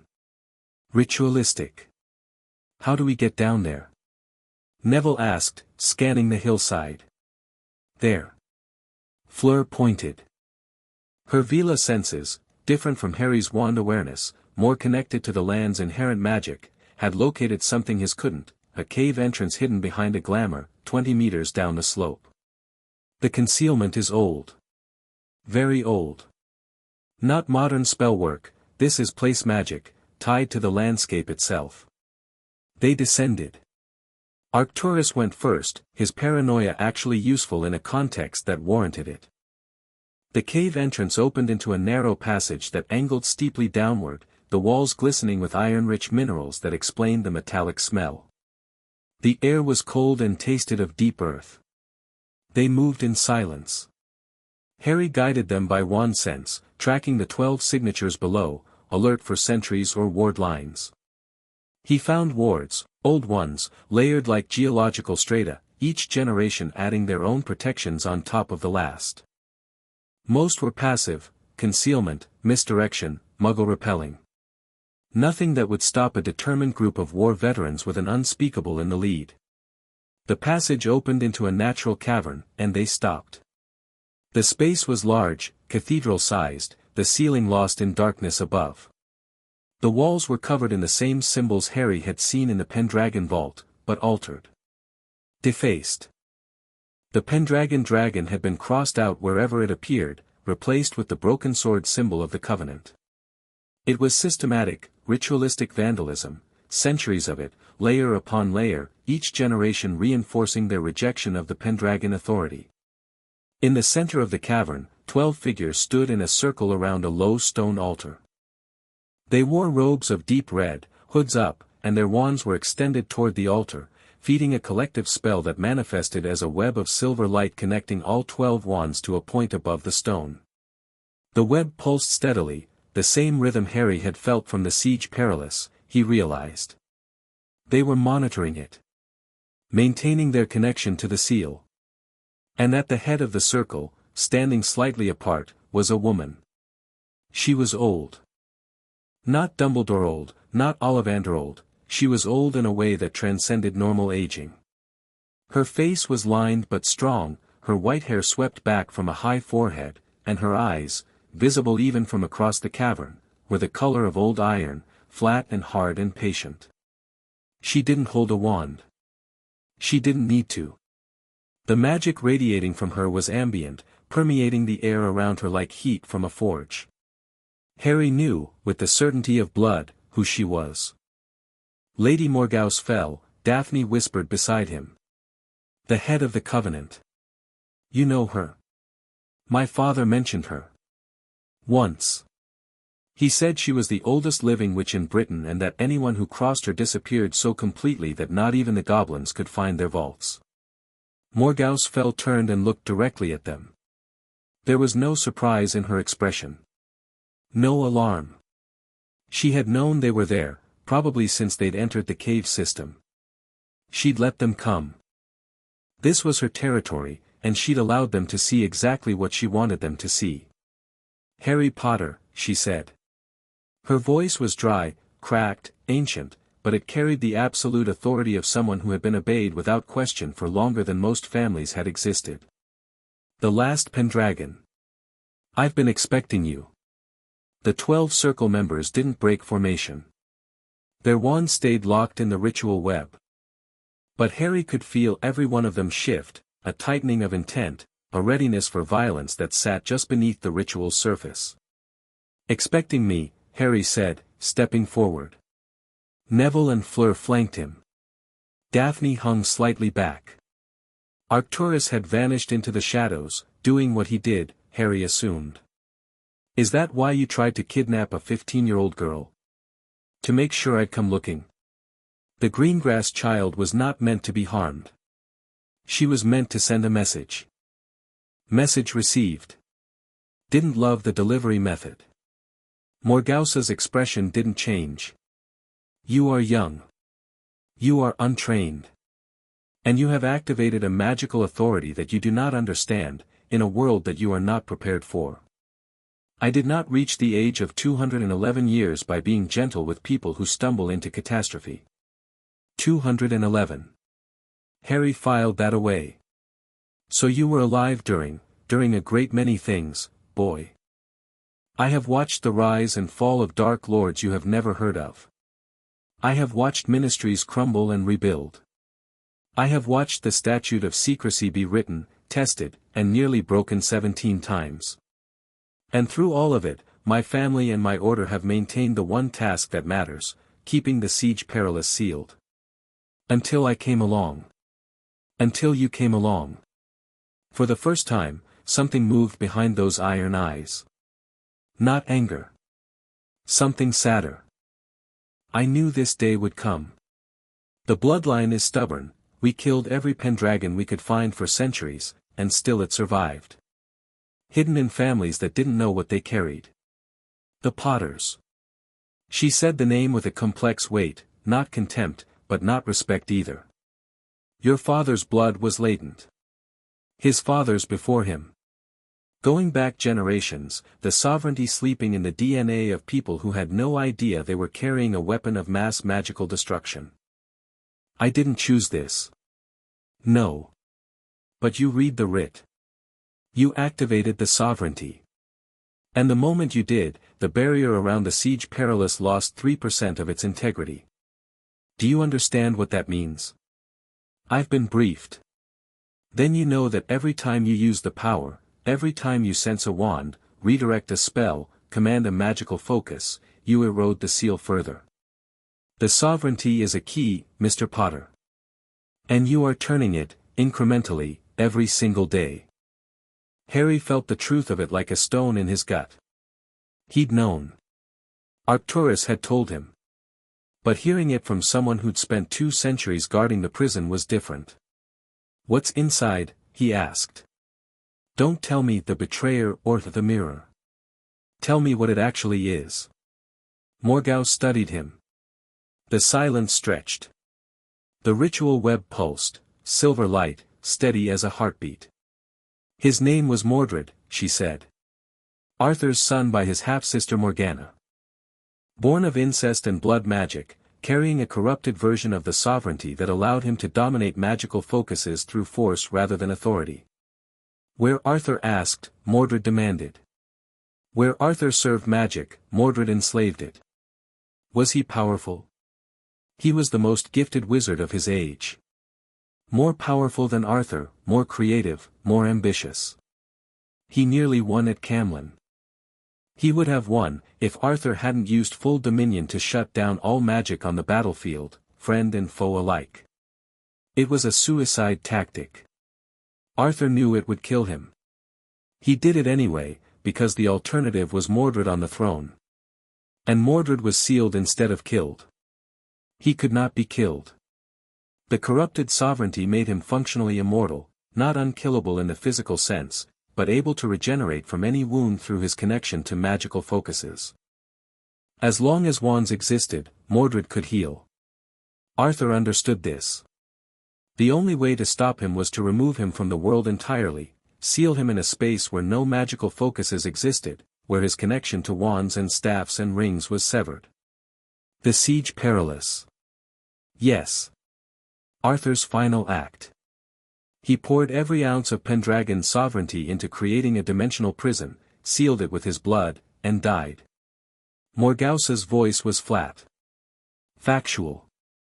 The grief, if there had ever been grief, had calcified centuries ago. The Covenant was founded the next day. By the knights who survived. By my ancestors. Our purpose was simple: ensure no Pendragon ever claims the sovereignty again, because the sovereignty is the key, and the key unlocks the prison. And you've succeeded for 1500 years. Until a 17-year-old boy walked into a Gringotts vault and undid everything because he couldn't leave a locked door alone. The words stung. They stung because they were fair. Harry had reached for the writ because it called to him, because his blood recognized it, because he couldn't walk away from a mystery any more than he could walk away from a person in danger. The same impulsiveness that had saved lives at Hogwarts had now endangered the world. "I can fix this," Harry said. "How?" "By renouncing the claim." "You can't. The sovereignty is activated. It doesn't have an off switch. Short of killing you, is that what this is? A recruitment pitch or a death threat?" "It is neither. It is an offer." Morgause raised her hand, and the ritual web shifted, the 12 wands reoriented, and a section of silver light detached from the web and drifted toward Harry. It hovered in front of him, shimmering, and within it he could see images, the siege perilous barrier, pulsing, weakened but holding. The Covenant has maintained the seal for 15 centuries without the sovereignty. Our methods are different, cruder, less elegant, but functional.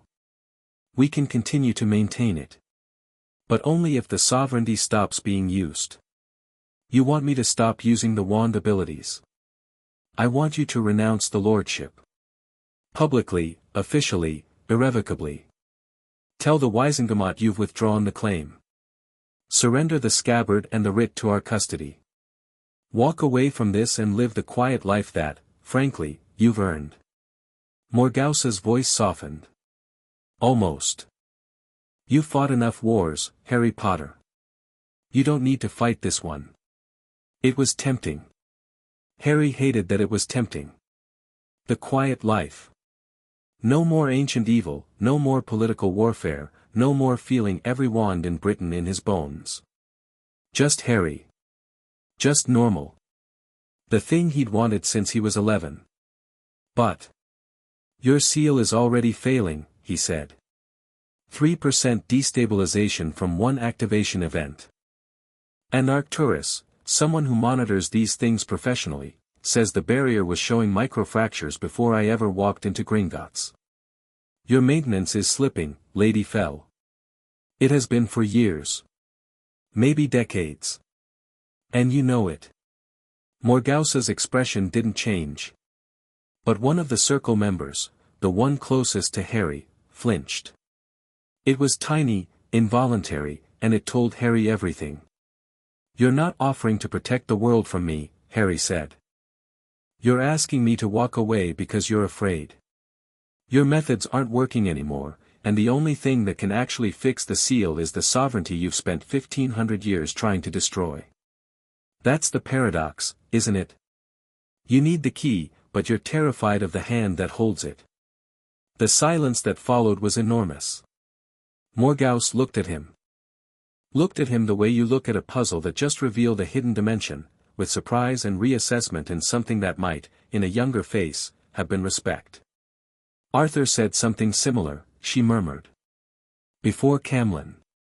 He said that fear of power was its own form of tyranny. She paused. He was right. And then he died anyway. I'm not Arthur. No. You're not. Morgause stepped closer. Close enough that Harry could feel the ambient magic rolling off her, old, layered, heavy. If you refuse to renounce, I cannot protect you from what the Covenant will do. There are factions within our order that believe the only safe Pendragon is a dead Pendragon. I have held them in check because I believed persuasion was possible. If you walk out of this cave tonight, I will lose that leverage. Is that a threat? It is a fact. I am old, Mr. Potter. I am powerful. But I am not a dictator, and the Covenant is not a monolith. There are those among us who will kill you and everyone close to you if they believe it's the only way to preserve the seal. Harry looked at the circle. 12 masked faces, 12 wands locked in ritual. Among them, he could feel variations, some afraid, some hostile, some uncertain. One signature in particular blazed with cold, focused malice. Not directed at Harry personally, but at the sovereignty itself. A zealot. Someone who would do anything, kill anyone, to keep Mordred imprisoned. He memorized that signature. He might need to find it again. I won't renounce, Harry said. Not because I want power. Because the seal is failing whether I use the sovereignty or not, and walking away won't fix it. It will just guarantee that when Mordred breaks free, there's nobody alive who can stop him. Morgause closed her eyes. When she opened them, the iron had returned. Then we are enemies, Mr. Potter. Not by my choice. Not by mine either. That has never mattered, in the end. She turned back to the ritual circle and raised her hand. The silver web intensified, and Harry felt a ward snap into place around the cavern, not an attack, but a dismissal. A polite magical eviction notice. Leave, Morgause said without turning around. And prepare yourself. The Covenant has been patient for 1500 years.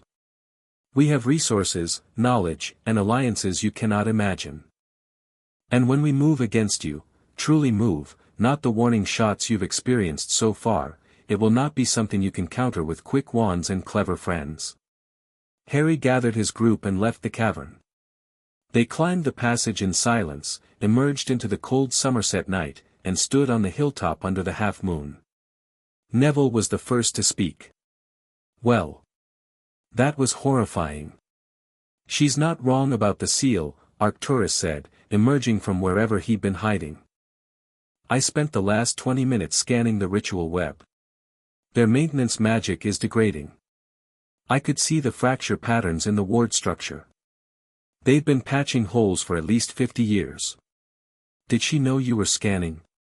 Almost certainly. She let me do it. She wanted independent confirmation that she's telling the truth. Arcturus looked grim.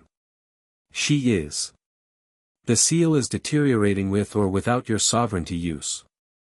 Your claim accelerated the process, but it was already happening. So the Covenant has been failing at their one job for half a century and blaming us for it, Daphne said. Charming. Fleur was standing slightly apart, facing south. Toward Glastonbury. Her eyes were distant, unfocused, her Vila nature reaching out to feel the ley lines that converged on the ancient Tor. Something is wrong, she said softly. The ley lines are singing. A frequency I've never felt before.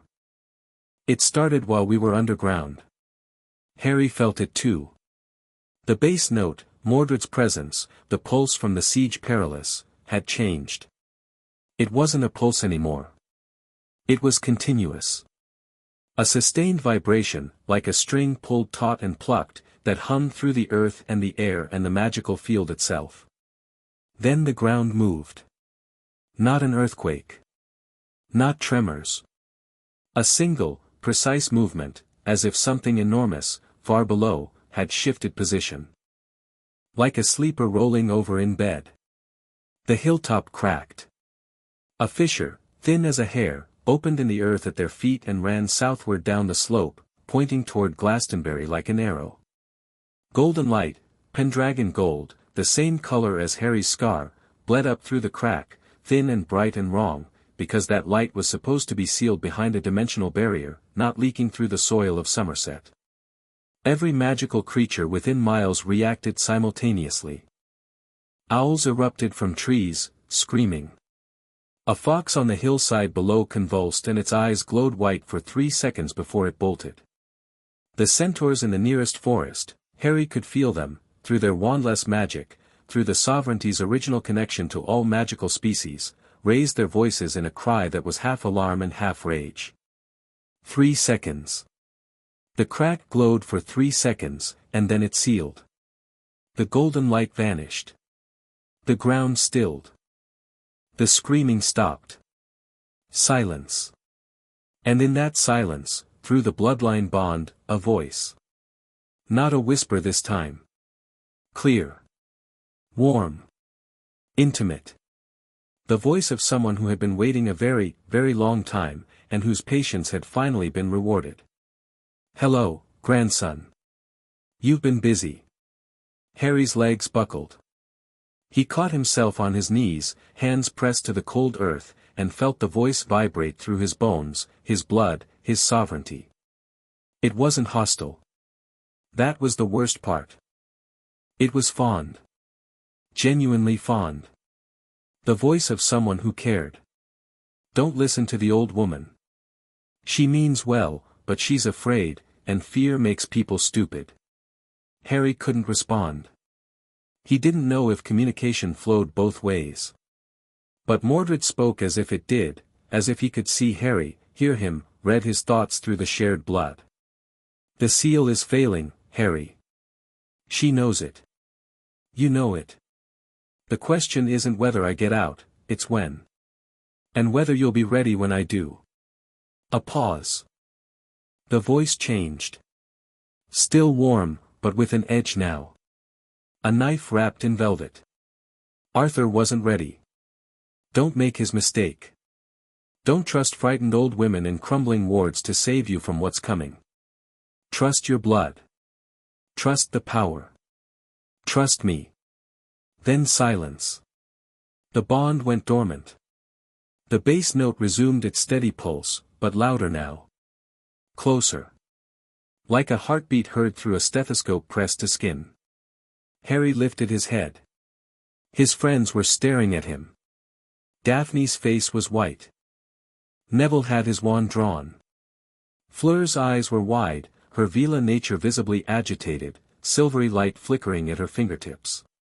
Arcturus was absolutely motionless, in the way that people go motionless when they're too afraid to move. He talked to me, Harry said. His voice was hoarse. Mordred. He talked to me. We felt it, Fleur whispered. All of us. The ley lines carried it. Not the words, but the presence. The power. She swallowed. Harry, the energy behind that barrier. It is not what I expected. It is not mindless or monstrous. It is intelligent. And it is focused entirely on you. Harry got to his feet. His legs were steady now. The scabbard burned against his hip, fierce and protective, and his wand was warm in his pocket, humming a lone note of defiance. Good, Harry said, and his voice came out harder than he intended. Not angry. Not frightened. Resolved. The voice of someone who had just been told, by an ancient evil wearing a kind face, that it was coming for him, and who had decided, simply and completely, that he would be standing when it arrived. If he's focused on me, he's not focused on anyone else. That means I'm the shield. That's what the scabbard means. Not the sword. The shield. He looked south toward Glastonbury. The night was quiet again, but the quiet was different now, charged, anticipatory, the silence between lightning and thunder. We need to go there, Harry said. Not tonight. But soon. I need to see the barrier for myself. I need to understand what we're dealing with before it finishes breaking. And the covenant? Daphne asked. We watch them. We prepare for them. But they're not the real enemy. Harry touched the scabbard. The runes were blazing again, gold in the darkness. The real enemy just introduced himself. They apparat away, one by one, leaving the hilltop empty and silent under the half-moon. The fissure had sealed, but the grass around it was dead, burned by the golden light that had leaked through for just 3 seconds. 3 seconds. A crack in the world. A voice from the dark. And the steady, patient pulse of something very old and very powerful, counting the hours until its prison finally fell apart. Chapter 3 and Chapter 4, What Kings Are For. Harry stopped sleeping entirely. It wasn't insomnia. Insomnia implied that you wanted to sleep and couldn't. Harry didn't want to. Every time he closed his eyes, he heard the voice. Not words, not sentences. Just the warmth of it. The patient, affectionate presence that sat at the base of his skull like a second heartbeat, whispering without language that it understood him. That it cared. That it was family. Mordred hadn't spoken directly since that night on the hilltop. But the connection was open now, a door left ajar, and through it leaked a constant low-frequency awareness that made Harry feel watched even when he was alone. Especially when he was alone. So he stopped being alone. He trained. He studied. He paced the halls of Grimmauld Place at all hours, reading Hermione's research by wandlight, practicing his sense filtering until he could track individual wands across half of London without straining. He pushed his command ability further, not on people, never on people, but on practice wands that Ollivander had donated for the purpose, old retired focuses that were happy to be useful again. He could make 12 wands dance in the air simultaneously now, orchestrating their movements like a conductor with an invisible baton. It was impressive and completely beside the point, and everyone around him knew it. Neville came by every morning. They trained, they talked, and Neville watched Harry with the quiet concern of someone who'd known him long enough to recognize the difference between determination and desperation. Fleur visited twice to share updates on her Avalon research, and each time she left looking troubled, glancing back at Harry through the doorway with those two perceptive eyes. Arcturus sent coded owls, dimensional readings, barrier degradation rates, the steady trickle of bad news expressed in numbers and graphs. Daphne came every day. She brought political updates, strategy revisions, intelligence on Covenant movements. She sat at the kitchen table and worked while Harry trained, her presence a constant, steady signal in his one sense, vine and dragon heartstring, controlled and warm, the magical equivalent of a campfire in a dark wood. She didn't comment on the shadows under his eyes or the way his hands trembled when he'd been pushing the sense too hard. She didn't ask if he was okay. She waited. It took 9 days for Harry to break. He was in the drawing room at 3 in the morning, levitating 16 wands in a complex spiral pattern, pushing his command further than was smart, when the connection to Mordred surged. Not a voice, a feeling.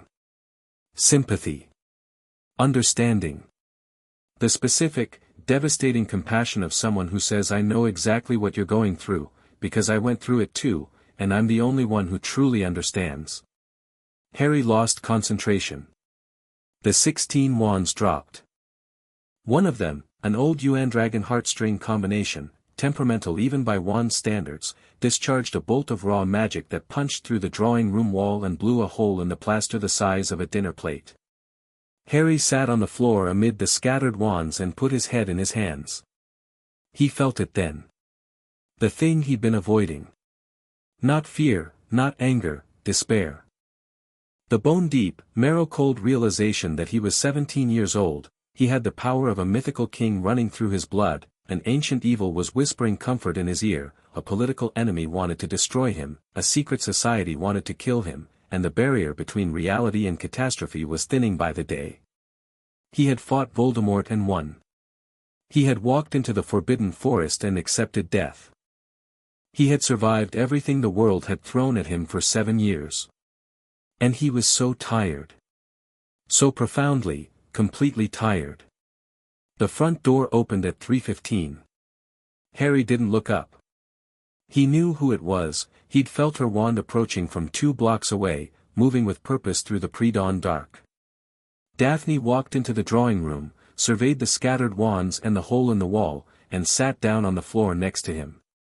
"You haven't slept," she said. "No." "How many days?" "I stopped counting at 5. Silence. Harry could feel her wand's emotional signature, not the controlled, professional calm she wore during the day, but something raw. Worry. Frustration. Something else he couldn't name, or wouldn't. "He talks to me," Harry said. He hadn't meant to say it. It came out like a confession, pulled from somewhere deeper than thought. Not words. Feelings. "He sends, understanding. Like he knows exactly what I'm going through and he's the only one who gets it. And the worst part is, he might be right. Nobody else in the world has ever carried this. Nobody else knows what it feels like to have every wand in a city pulsing through your skull while an ancient voice tells you it's going to be okay." Daphne didn't respond immediately. She sat with the information the way she sat with everything, absorbing, processing, integrating. "Is he right?" she asked. "What? Is he the only one who understands you?" Harry lifted his head. Daphne was looking at him with an expression he'd never seen on her face. Not the political mask, not the strategic calculation, not the controlled intensity she brought to every interaction. Something open. Something that cost her to show. "You fought a war," she said. "You walked into death and came back. You carry scars that nobody else can see and responsibilities that nobody asked you to accept. And now you're sitting on a floor at 3 in the morning, surrounded by broken things, believing that the only person who understands you is the monster trying to escape its cage."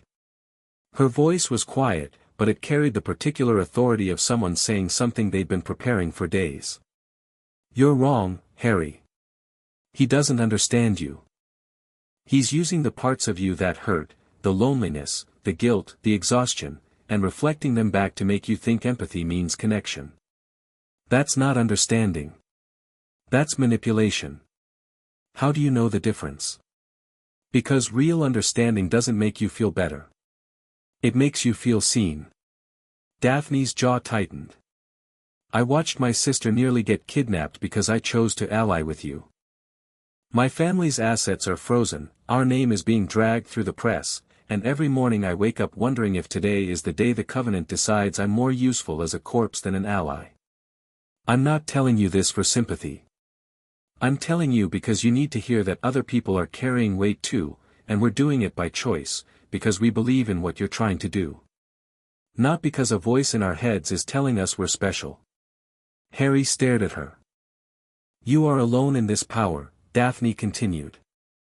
"Nobody else has the sovereignty. Nobody else can feel wands or command them. That part is true, and I won't pretend otherwise. But being alone in your abilities is not the same as being alone. And if you let Mordred convince you that it is, he wins without ever leaving his prison." The words landed like stones in still water, sinking through the layers of exhaustion and despair and the seductive warmth of Mordred's phantom empathy. Harry opened his mouth to respond and found he had nothing to say. Not because she was wrong, because she was so completely, devastatingly right that language felt insufficient.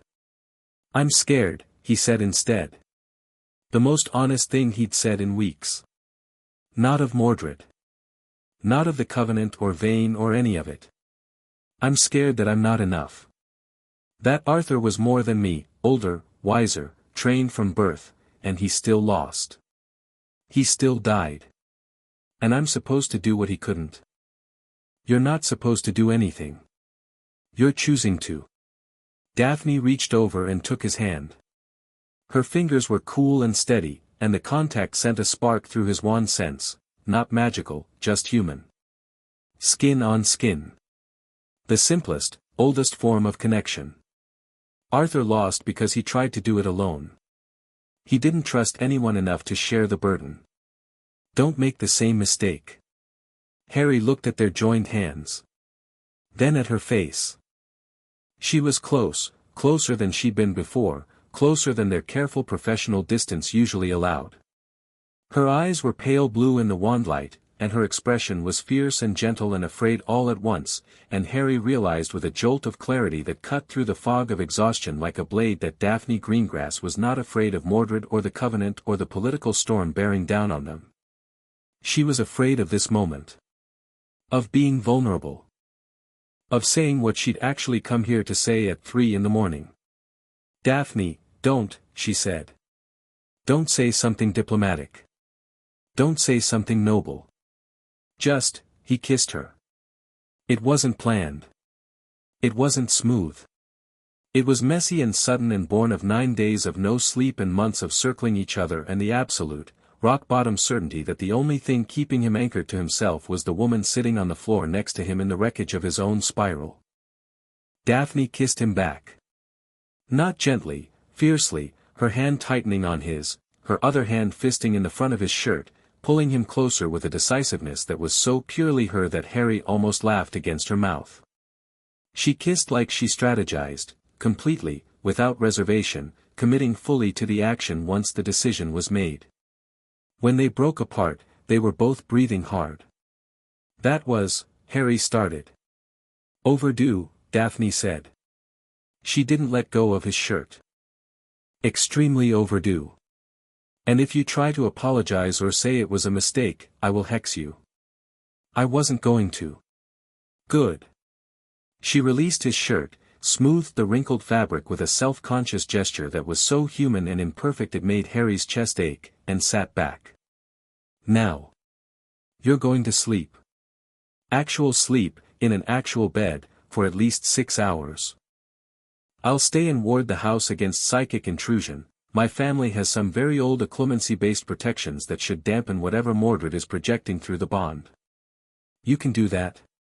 My grandmother was a Legilimens who married a man she didn't trust. The Greengrass family has more mind protection wards than the Department of Mysteries." Daphne stood and offered him her hand. "Come on. Up." Harry took her hand and stood. The drawing room was a mess, wands scattered, hole in the wall, plaster dust on everything. He didn't care. "Daphne." "What?" "Thank you. For being here.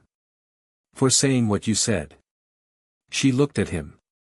The mask was gone, still, the real Daphne, the one who was brave enough to sit on floors at 3 in the morning and tell a Pendragon sovereign that he was being an idiot. She reached up and brushed plaster dust off his shoulder. "Someone has to," she said. "Now go to sleep before I make you." He went to sleep. For the first time in 9 days, the voice was quiet, and Harry dreamed of nothing at all. He woke at noon to the smell of tea and the sound of voices in the kitchen. The sleep had been deep, dreamless, and restorative in a way that felt almost medicinal. Whatever wards Daphne had placed on the bedroom were working, the Mordred connection was still there, still pulsing at the back of his mind, but muffled. Like hearing a voice through a thick wall instead of an open door. He dressed and came downstairs to find his kitchen had been turned into a war room. Neville was at the table with a map of Glastonbury spread out in front of him, marking positions with color-coded pins. Fleur sat across from him with her tablet translations and a stack of new documents she'd procured from the Gringotts Welsh vaults. Arcturus was in the corner. Harry still wasn't sure how the man got in and out of Grimmauld Place, as the Fidelius charm should have prevented it, reviewing dimensional readings on a device that looked like a Muggle radio mated with a crystal ball. And Daphne stood at the stove, making tea with the efficient calm of someone who'd been running the operation for hours and saw no reason to stop. "He lives," Neville said. "Barely." Harry sat down and accepted the tea Daphne handed him. Their fingers brushed during the transfer, and something passed between them, not a spark, not a jolt, just acknowledgement. "We're different now. We both know it. We'll deal with it." "What did I miss?" "Quite a lot, actually." Neville tapped the map. "Arcturus's latest readings show the barrier degradation has accelerated. Not because of your sovereignty use, because of the Covenant's failing maintenance. Their ritual web is losing coherence faster than they can patch it. At current rates, the barrier drops below critical threshold in approximately 6 weeks. 6 weeks.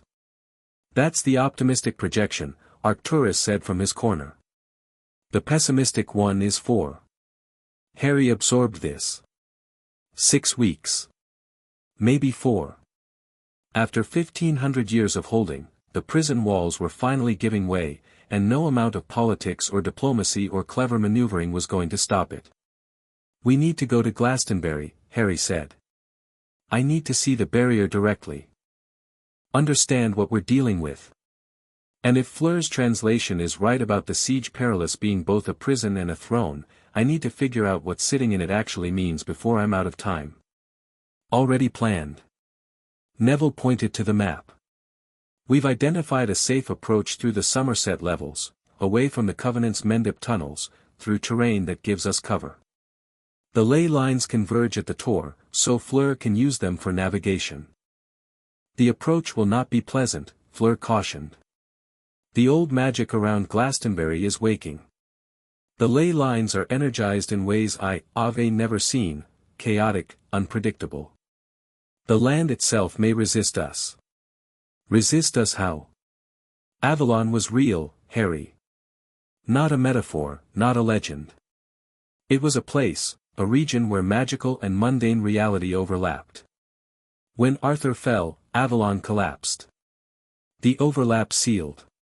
But the echo remains, especially around the Tor. And with the Siege Perilous destabilizing, that echo is becoming louder.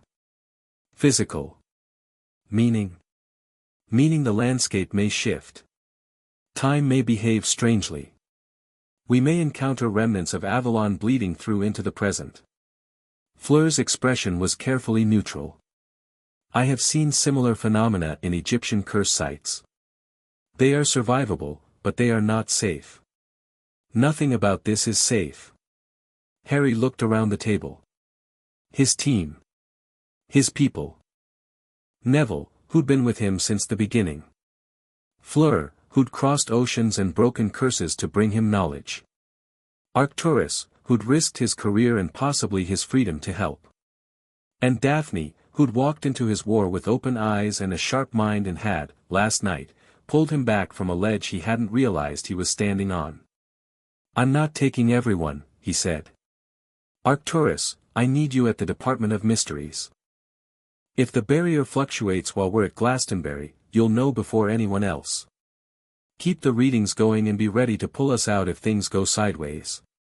Arcturus nodded. "I'll set up a relay. If the barrier drops below 90% integrity, I trigger an emergency port key linked to your belt. It'll pull you back to London regardless of what you're doing. Neville, Fleur, Daphne, you're with me." "You're not going alone," Daphne said. It wasn't a question. "That's what 'you're with me' means. I'm clarifying. The last time you went somewhere alone to confront an ancient threat, you got yourself killed. I got better. That's not a defense and you know it." Neville grinned. Harry ignored him. They left at dusk. 4 people, operating to the outskirts of Glastonbury in the golden last light of a Somerset evening. The Tor rose against the darkening sky like a finger pointing upward, ancient, iconic, crowned with the ruined tower of St. Michael's Church at its summit. To Muggles, it was a historic landmark. To wizards, it was one of the most powerful magical sites in Britain. To Harry, standing at its base with the sovereignty thrumming in his blood, it was something else entirely. It was awake. He could feel it. The Tor wasn't just a hill, it was a nexus, a convergence point where a dozen ley lines met and knotted together like the hub of a wheel. And those ley lines were burning. Not with heat, but with magical energy that was flowing toward the Tor from every direction, feeding something at its core, pouring power into a structure that Harry could feel but not see. "The barrier," he said. "It's directly below us." "Below and between," Fleur confirmed. She was standing with her eyes closed, her Vela nature attuned to the ley lines in a way that made her whole body shimmer faintly with silver light. "The Siege Perilous exists in a dimensional fold, not fully in our reality, not fully outside it. The Tor is the anchor point where the fold touches the physical world. How do we get down there? We don't go down. We go in. Fleur opened her eyes. Harry, the sovereignty is the key. You need to open a way. Not a full opening, a window. Enough to observe the barrier without destabilizing it further. Harry looked at Neville and Daphne. Neville had his wand drawn, scanning the perimeter. Daphne was watching Harry with that steady, assessing gaze that he'd learned to trust implicitly. "I'll be careful," Harry said. "You'd better." Daphne's voice was light, but her wand, vine and dragon heartstring, pulsed with protective energy. Harry placed his hand on the earth at the Tor's base and reached down with his sovereignty.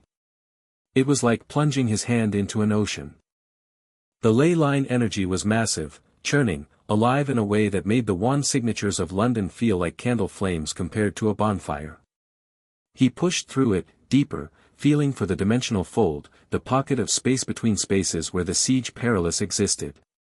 He found the edge. A boundary. Not physical, conceptual.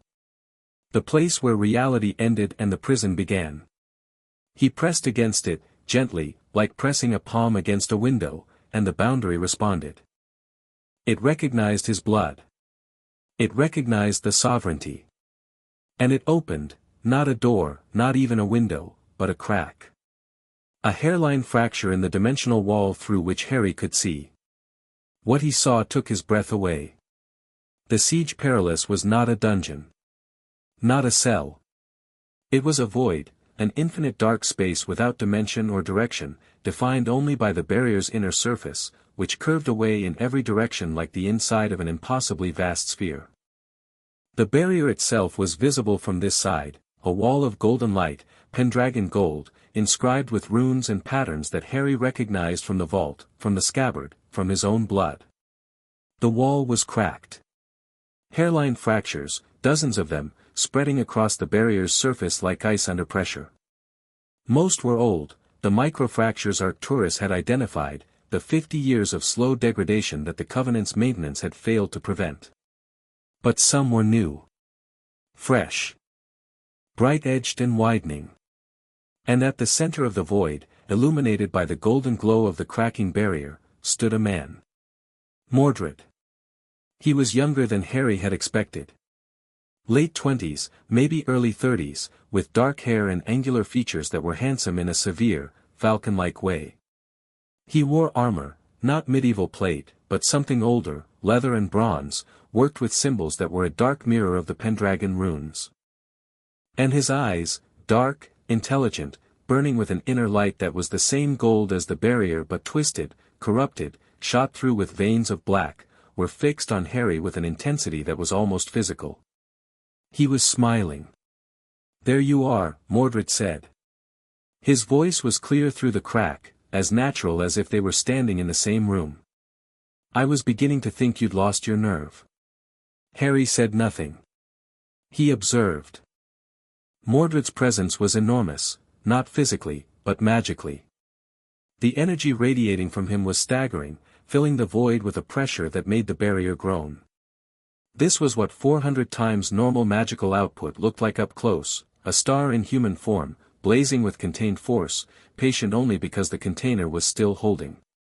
"You can speak," Mordred said. "The crack is wide enough. And despite what the Covenant woman told you, a conversation won't weaken the barrier. It's already weakening on its own. Has been for decades." "I know," Harry said. His voice carried through the dimensional fracture, thin and strange. "The Covenant's maintenance is failing." Their maintenance was always a stopgap. The seal was designed for a Pendragon sovereign, not a committee of frightened descendants playing at ritual. Mordred walked closer to the barrier.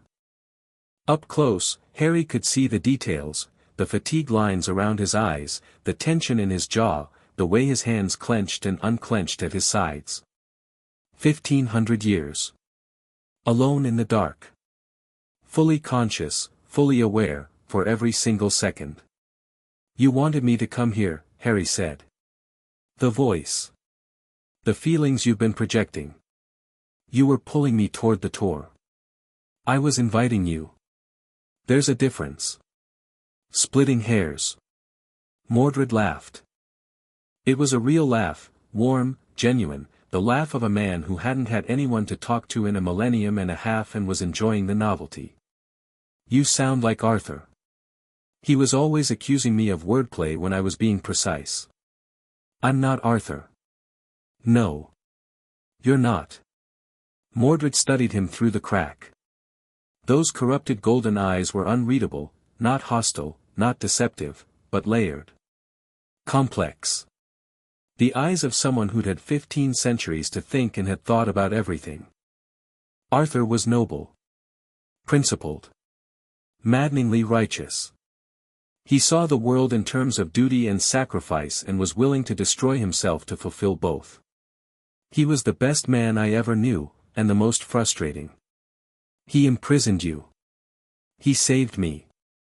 Mordred's voice changed. Softened. Oh, don't look so surprised. I'm not delusional. I know what I was at Camlin, what I'd become. The corrupted sovereignty was eating me alive. I couldn't stop. Every wand I seized, every wizard I dominated, the power fed on itself and demanded more. Arthur saw that. He understood that I wasn't evil. I was sick. And instead of killing me, which he could have done, the full dominion would have severed my connection to magical focuses and left me mortal. He chose imprisonment. Containment. A chance, however theoretical, that someone might eventually find a cure. A cure for corrupted sovereignty. A cure for the hunger. The compulsion. The thing that takes the Pendragon authority and twists it from service into domination. Mordred pressed his palm against the barrier, and the golden light flared where he touched it. It's still in me, Harry. After 1500 years, it's still there.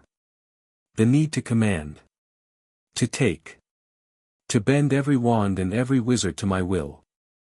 I can feel your wand right now, through this crack, and every fiber of my being wants to reach through and seize it.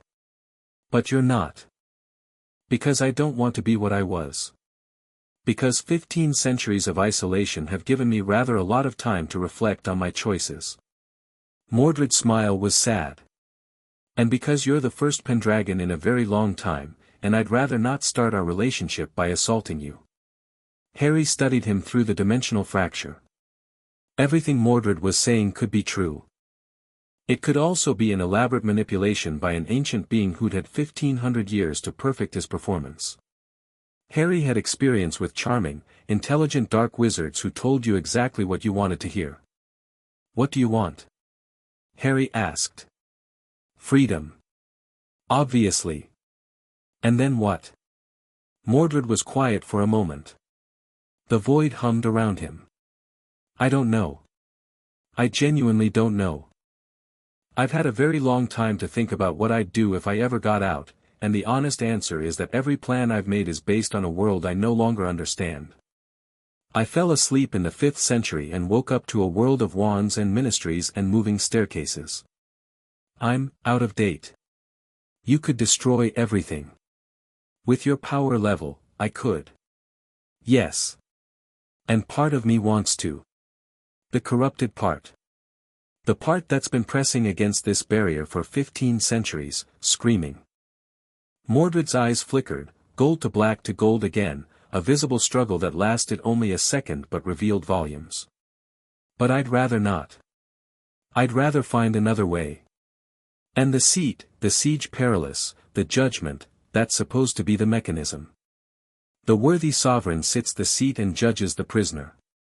Condemns, releases, or absorbs. Those are the options. You want me to judge you. I want you to sit the seat and let it decide. The judgment isn't yours, it's the seat's. The magic itself determines whether the prisoner is redeemable. Mordred stepped back from the barrier. But I need to warn you about something, Harry. Something the Covenant doesn't know and your Vila friend's tablet didn't record. What? If you sit the seat and the judgment finds me redeemable, I go free. Fully free. With my power intact. The corrupted sovereignty will still be in me, dampened, maybe, controlled, but present. And I will be the second most powerful magical being in the world, after you. And if the judgment finds you unredeemable, the seat destroys me. Completely. Not death, erasure. Every trace of my existence, physical and magical, is annihilated. Mordred's voice was flat. Accepting. I've made my peace with that possibility. And the third option? Absorption. The sovereign absorbs the prisoner's power. All of it. The corrupted sovereignty merges with the true sovereignty. Mordred's eyes went dark. Don't choose that option, Harry. The corruption would transfer with the power. You'd gain my strength but also my hunger. Arthur considered it at Camlin and rejected it. He knew it would destroy whoever he was. He chose imprisonment instead. Harry felt the weight of this settle onto his shoulders. Not a weight he could carry, a weight he was being asked to accept. Judge an ancient being. Decide the fate of a man who'd been imprisoned for 1,500 years. Risk his own existence on a magical chair that could erase him if it found him wanting. No pressure. I'm not ready, Harry said. I know. Mordred smiled again. That sad, strange smile that was either genuine or the most convincing act in history. You have time. Not much, the barrier will fail eventually, with or without you. But enough to prepare. To understand the power. To become the sovereign this age needs. And if I never sit the seat? If the barrier just fails? Mordred's expression went cold.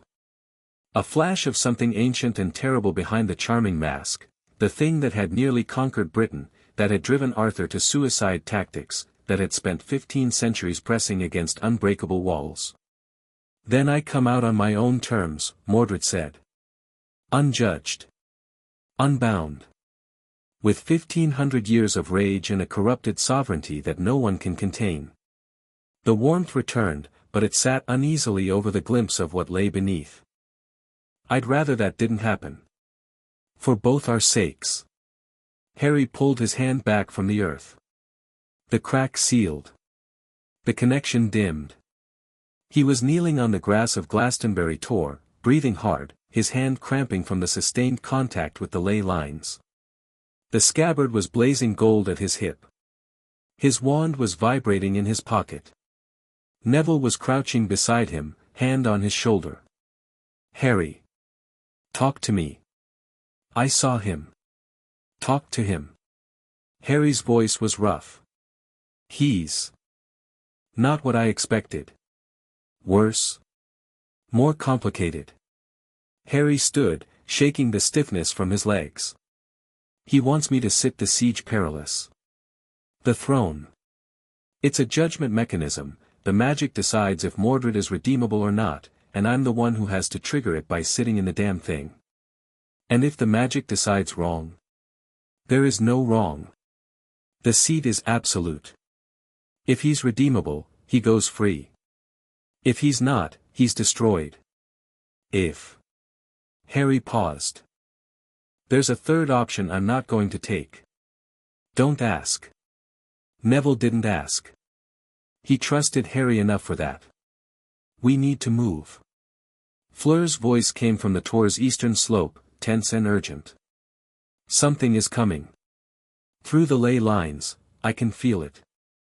Many wands, moving together, with hostile intent. Harry's sense confirmed it instantly. A wave of wand signatures, approaching from the north, maybe 30 of them, moving in a formation that was disciplined and purposeful.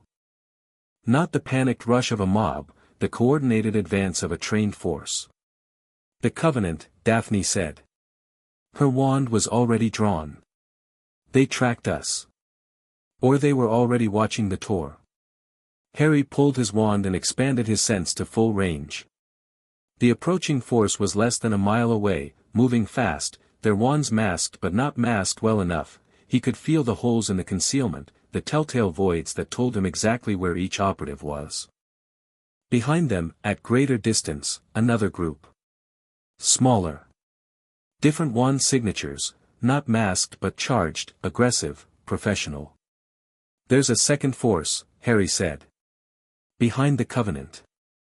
Different group. Ministry, Daphne said instantly. Vane. He's been watching us too. So we're caught between them. We're caught between two groups who both want to stop us from doing what we need to do, yes. Welcome to my world. Daphne was moving as she talked, scanning the terrain, her political mind converting to tactical calculus in real time. The Tor is defensible, high ground, natural ley line energy. If we're not defending. Harry's voice came out with that resonant quality again, the sovereignty bleeding into his words, amplifying them. We're finishing what we came here to do. Harry, there are 30 Covenant operatives, and I can feel every one of their wands. He turned to face north. The approaching force was closing fast, and behind them, the Ministry contingent was accelerating. Two armies converging on Glastonbury Tor. Neville, Fleur, I need you to hold the northern approach. Buy me time. Neville's jaw set. He pulled his wand and moved to the Tor's northern face without hesitation. Fleur followed, her Vila nature already manifesting, silver light gathering at her fingertips, the air around her shimmering with heat that wasn't physical. Daphne, stay with me.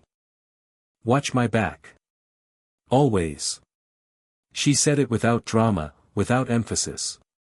A fact. Harry turned back to the Tor and dropped to his knees. He placed both hands on the earth and reached down with his sovereignty, not gently this time. Not a crack. A doorway. Neville Longbottom had not been afraid of anything since the Battle of Hogwarts. This wasn't bravery, bravery implied that fear existed and was overcome. Neville had simply used up his lifetime supply of fear in a single night, fighting through the corridors of a burning castle, pulling a flaming sword from a hat, and cutting the head off a snake while a Dark Lord tried to kill him. Everything after that had seemed manageable by comparison. So when 30 Covenant operatives crested the hill below the Tor, wands blazing, casting spells in coordinated volleys that lit the darkening sky like green and red fireworks, Neville didn't feel afraid. He felt focused. The first volley, a dozen stunning spells in a fan pattern designed to cover the entire slope, came screaming up the hillside. Neville's shield charm caught 6 of them. The rest passed to either side, aimed at targets that weren't there, and Neville realized the Covenant had expected more defenders. They were firing at positions, not people. Good. Fewer targets meant less chance of getting hit. Fleur, left flank, he called. Push them east. Fleur didn't respond verbally. She responded with fire. Vila fire wasn't like wizard fire. It was hotter, wilder, and it had a mind of its own. Fleur sent a wall of silver-white flame roaring down the slope, angled to drive the attackers away from the Tor's eastern face, and the flame didn't just burn, it sang. A high, keening note that made wands stutter and spellwork falter, the Vila nature disrupting magical focuses the way a strong magnet disrupts a compass. The Covenant line broke. 7 operatives scattered east to avoid the fire, 3 fell back, and the remaining 20 pressed forward in a tighter formation, shielding against the flame with coordinated ward magic that was impressively disciplined. Neville met them head-on. He cast like he fought, directly, powerfully, without flash or finesse. Reductor curse, bludgeoning hex, impediment jinx, repeat. He didn't aim for elegance. He aimed for effect. 2 operatives went down in the first exchange, one blasted off their feet, the other frozen mid-stride by the impediment jinx. But 20 against 2 was still bad math, and the Covenant were not amateurs. They closed distance rapidly, spreading into an envelopment pattern, and Neville felt the first spell get past his shield, a cutting curse that scored a line across his ribs, sharp and hot. He gritted his teeth and kept casting. But they were being pushed back. Step by step, spell by spell, the defenders were losing ground. Then the ground fought back. Neville felt it before he saw it, a surge of energy from beneath his feet, raw and green and alive, the magical signature of growing things amplified by the ley lines converging under the tor. It was plant magic. Herbological magic. The land's own power, responding to the one wizard present who had spent his entire life understanding the magical properties of growing things. The grass under the Covenant's feet erupted. Not dramatically, not towering vines or grasping roots, nothing from a storybook. But every blade of grass on the hillside stiffened, hardened, and grew 6 inches in a second, transforming the smooth slope into a field of razor-sharp green needles that punched through boot leather and buried themselves in flesh. The Covenant line stumbled. 3 operatives fell, cursing, clutching at legs that were suddenly punctured in a dozen places. The formation broke apart as people tried to lift their feet from the grass that was actively trying to impale them. Neville stared at his own hands. He hadn't cast a spell. He hadn't directed the grass. It had just responded. To his presence, to his connection with growing things, amplified by the tor's ley line energy into something that his wand-level abilities could never have achieved alone. "Did you do that?" Fleur called from his left, her voice carrying over the crackle of Vila fire. "I think so." "Do it again." Neville focused. He'd always had a connection to plants, Professor Sprout had recognized it in first year, and his aptitude for herbology had been the one area where he'd never felt inadequate. But this was different. This wasn't knowledge of plants.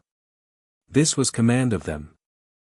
The ley lines were channeling the land's vitality through him, and he was directing it the way Harry directed wands, not with spells, but with intent.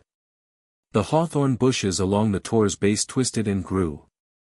Their thorns extended, thickened, hardened until they were less like plant matter and more like iron. They formed a barrier, a living, growing wall of thorns that blocked the northern approach as effectively as any ward, and when a Covenant operative tried to blast through with a reductor curse, the wall healed in seconds, growing back faster than it was destroyed. Neville breathed. He could feel the entire hillside now, every root, every blade of grass, every seed waiting in the soil. The tor's magic was in the earth, and the earth was in him. "I'll hold this line," he said, and his voice carried a quiet authority that surprised even himself. "Go help Harry." Fleur nodded and sprinted for the tor's summit, her silver hair streaming behind her. Neville turned back to face the Covenant. 23 operatives still standing, reorganizing behind the thorn wall, testing it for weaknesses. One of them, the zealot Harry had identified, the cold-burning signature, was already cutting through with specialized ward-breaking magic that the thorns couldn't regenerate against. "Come on, then," Neville said to the hillside, to the thorns, to the earth itself. "Let's see what we've got." The hillside responded with enthusiasm. On the tor's summit, Harry was drowning. Not in water. In magic. The ley line confluence beneath the tor was orders of magnitude more powerful than anything he'd experienced, a torrent of raw magical energy that poured through his sovereignty like a river through a channel too narrow to contain it. He was trying to open a controlled window into the Siege Perilous, and instead he'd opened a floodgate. The dimensional barrier was right there. He could feel it, inches away, in a direction that wasn't up or down or left or right but in. The golden wall of Pendragon power, cracked and groaning under the pressure of Mordred's containment. He could reach through. He could, Harry. Daphne's voice, sharp, close. Her hand on his shoulder, grounding. "You're pushing too hard. Pull back." He pulled back. The ley line energy receded like a wave, and Harry gasped, his vision clearing. He was on his knees at the tor's summit, next to the ruined tower, and the ground beneath his hands was glowing gold. Below, sounds of combat. Neville's battle with the Covenant on the northern slope, the crack of spells, the roar of Fleur's Vila fire. And from the south, approaching fast, the second force. Ministry. Vain. "We're running out of time," Harry said. "Then stop trying to open a window and start thinking like a king." Daphne crouched beside him. Her wand was drawn, her other hand still on his shoulder. You don't need to enter the Siege Perilous tonight. You need to understand the barrier well enough to come back later and fix it. Stop trying to force a passage and just look. She was right. Again. Harry shifted his approach. Instead of pushing through the dimensional boundary, he let his sovereignty flow along it. Tracing the surface. Mapping the cracks. Reading the structure the way he read wands, not forcing, but feeling. The barrier's architecture bloomed in his awareness. It was beautiful. Whoever had built it, Arthur, the first Pendragon, whoever, had been a genius. The seal wasn't a simple wall. It was a lattice of interlocking magical geometries, each one reinforcing the others, creating a structure that was exponentially stronger than the sum of its parts. It was designed to hold forever. But it wasn't holding forever. The cracks were real, and they were spreading. Not because of Harry's sovereignty use, that had contributed, but the root cause was simpler. Time. Entropy. The slow, inexorable degradation that affected all magical constructs, even the greatest ones. The lattice needed periodic renewal by a Pendragon sovereign, and it hadn't received one in 1500 years. The Covenant's maintenance had slowed the process but couldn't stop it. Their ritual web was like putting bandages on a dam, useful in the short term, futile in the long run. Only Pendragon magic could truly repair Pendragon architecture. I can see how to fix it, Harry breathed. The seal. The structure. It needs a Pendragon to replenish it. Feed it with sovereignty. Like recharging a battery. Then do it, Daphne said. Not that simple. The cracks are too extensive for a surface repair. I'd need to reinforce the entire lattice, and that would require dominion, full suppression, all of my power, poured into the barrier simultaneously. It would fix the cracks, but it would also... He trailed off. What? It would also fully open the barrier for the duration of the repair. Like opening a door to replace the lock. Mordred would have a window, maybe seconds, maybe minutes, where the prison is open and nothing is keeping him in. So the repair itself is the moment of maximum danger. Yes. And that's assuming the repair works. If my power isn't sufficient, if the barrier needs more sovereignty than I can provide, the repair fails, the barrier collapses, and Mordred walks out. Which brings us back to the seat. The judgment. The seat is the backup plan.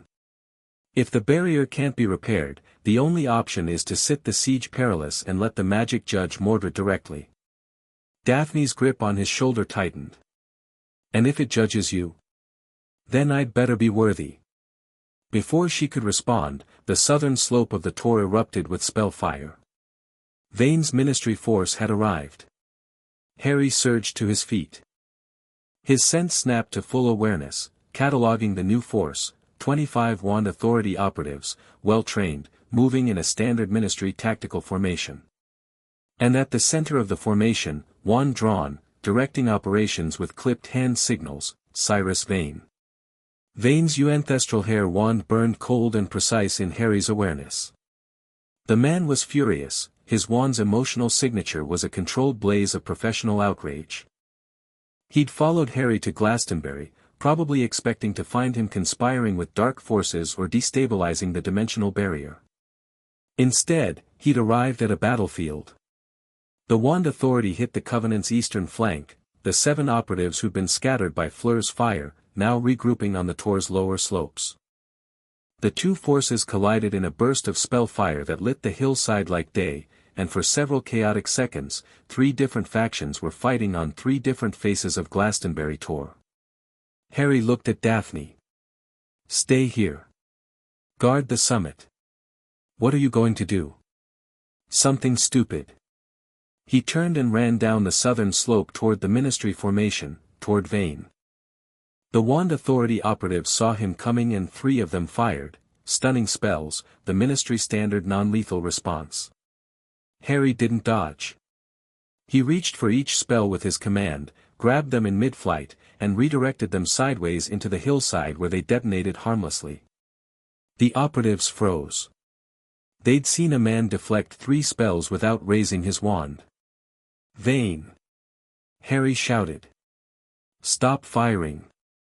Cyrus Vane stepped forward. He was calm, his physical composure never cracked, even on a battlefield, but his wand was vibrating with tension. Potter. You're trespassing on a dimensionally restricted site. I have authority to, look around you. Harry gestured at the battle raging on the northern slope, Neville's thorn wall holding against increasingly desperate Covenant assaults, Fleur's fire pushing their flank, the hillside itself fighting. The Covenant is here. 30 operatives. The same organization that bombed Diagon Alley and tried to kidnap Daphne's sister. They've been maintaining the siege perilous for centuries, and it's failing. I'm trying to assess the barrier and they're trying to stop me. You expect me to believe, I don't care what you believe. I care what you can see. Harry pointed south, toward the base of the tor, where the golden glow of the ley lines was now visible to the naked eye, a network of shimmering light spreading across the landscape like veins of fire. That's the dimensional barrier bleeding through. It's destabilizing. It has been for decades. The Covenant has been failing to maintain it, and instead of admitting that and asking for help, they've been trying to kill anyone who might be able to fix it. Vayne's eyes tracked to the golden glow. Harry could feel the man's wand processing what it was seeing. The ancestral hair focus was sharp, analytical, the wand of someone who understood magical structures intuitively. And what it was seeing frightened it. That energy level, Vayne said, his voice losing its political smoothness. That can't be right. The containment should be orders of magnitude below visible spectrum. The containment is failing. 4 to 6 weeks until critical threshold. And what's inside is, a detonation interrupted him. On the northern slope, the Zealot, the cold-burning Covenant operative, had broken through Neville's thorn wall and was leading a charge toward the summit. 6 operatives behind him, casting in unison, a battering ram of focused spellfire that Neville couldn't stop alone. Harry moved without thinking. He reached for every hostile wand on the hillside, not with dominion, not with full suppression, but with command pushed harder than he'd ever pushed it before. 30 wands. 30 different wielders. He didn't try to seize them all, didn't try to rip them from their owners' hands. He did something more subtle. He changed the spells. Every Covenant operative on the tor was casting attack magic. Harry touched each spell at the moment of release and nudged the intent, not reversing it, not redirecting it, but softening it. Reducing curses became tickling charms. Blasting hexes became bubblehead charms. Bone breakers became color change jinxes. The effect was immediate and surreal. The charging Covenant force fired a volley of what they believed were lethal curses and produced a cascade of bubbles, sparkles, and mild tickling sensations. Their targets, Neville, Fleur, the Thorn Wall, were suddenly assaulted by the magical equivalent of a children's party. The Covenant operatives stopped. Looked at their wands. Looked at each other. Neville burst out laughing. The Zealot, however, did not. His wand, ash and thestral hair, a ruthless combination, was fighting Harry's command with everything it had, and its wielder's willpower was formidable. He cast again, a killing curse by the feel of it, the one spell that carried enough intent to potentially resist. Harry shut it down. Not the spell, the wand. He reached for the ash wand with pure sovereignty and told it, with the absolute authority of a king addressing a subject, no. The wand went dark. Dead. Not broken, suppressed. Its magical output dropped to 0, and the Zealot stood on the hillside holding a stick. Silence fell over the tor. Every combatant, Covenant, Ministry, and Harry's allies, stopped and stared. Harry stood at the center of the southern slope, breathing hard, his hands shaking with the effort of having influenced 30 wands simultaneously, and said to no one in particular, "That's enough." His voice carried. The sovereignty amplified it, and every wand on the hilltop rang like a struck bell. Cyrus Vane was standing 10 feet away, staring at Harry with an expression Harry had never seen on the man's face. Not fear. Not hostility. Horror. The kind that comes from understanding something fully for the first time. Vane had spent 22 years controlling wands through regulation, paperwork, and political leverage. He'd built an entire career on the principle that wand magic needed to be governed, managed, kept in check. And he had just watched a 17-year-old boy casually commander 30 wands simultaneously, turn lethal curses into party tricks, and shut down a weapon with a thought. This was what the Pendragon sovereignty looked like. Not the subtle nudges and gentle redirections Harry had used in the honor duel. The real thing. Merlin's beard, Vane whispered. Now do you understand? Harry said. That power, what you just saw, that's what's sealed inside the Siege Perilous. Except the version inside is 100 times stronger and has been waiting 1500 years to use it. And the barrier is cracking. Vane looked at the golden glow bleeding through the landscape. Looked at the cracked earth. Looked at the Covenant operatives, disarmed and confused, their weapons turned to toys by a boy who hadn't even drawn his own wand. Then he looked at Harry. And for the first time since they'd met, the political calculation drained from his eyes and was replaced by something simpler. Something human. What do you need? Vane asked. Harry felt the world shift. Not physically, strategically. The man who'd spent weeks trying to strip his authority, who'd convened emergency sessions and hired duelists and planted press leaks to destroy his claim, was looking at him and asking what he needed. Time, Harry said. Information.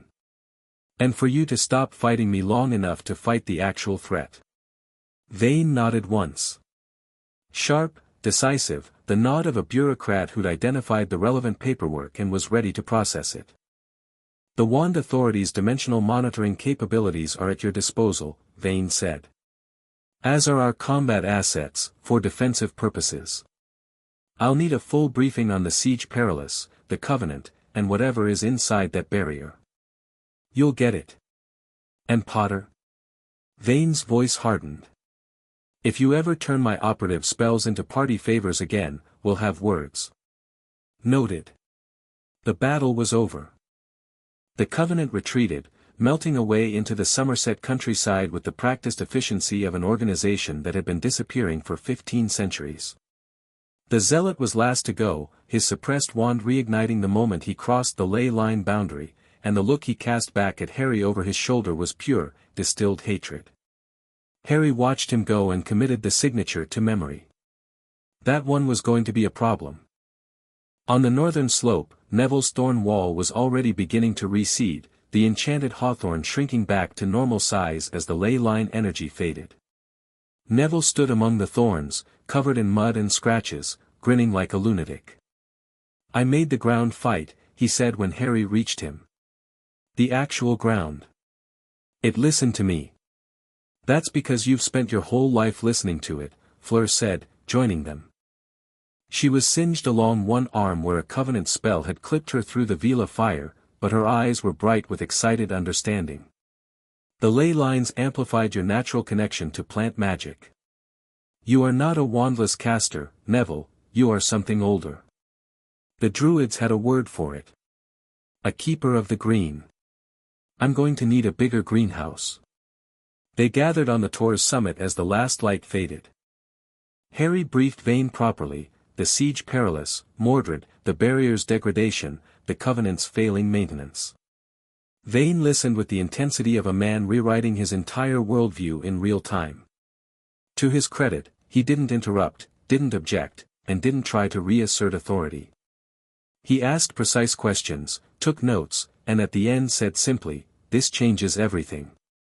I'll have my team at the Department of Mysteries by morning." Arcturus Moody is already there, Harry said. He's your contact.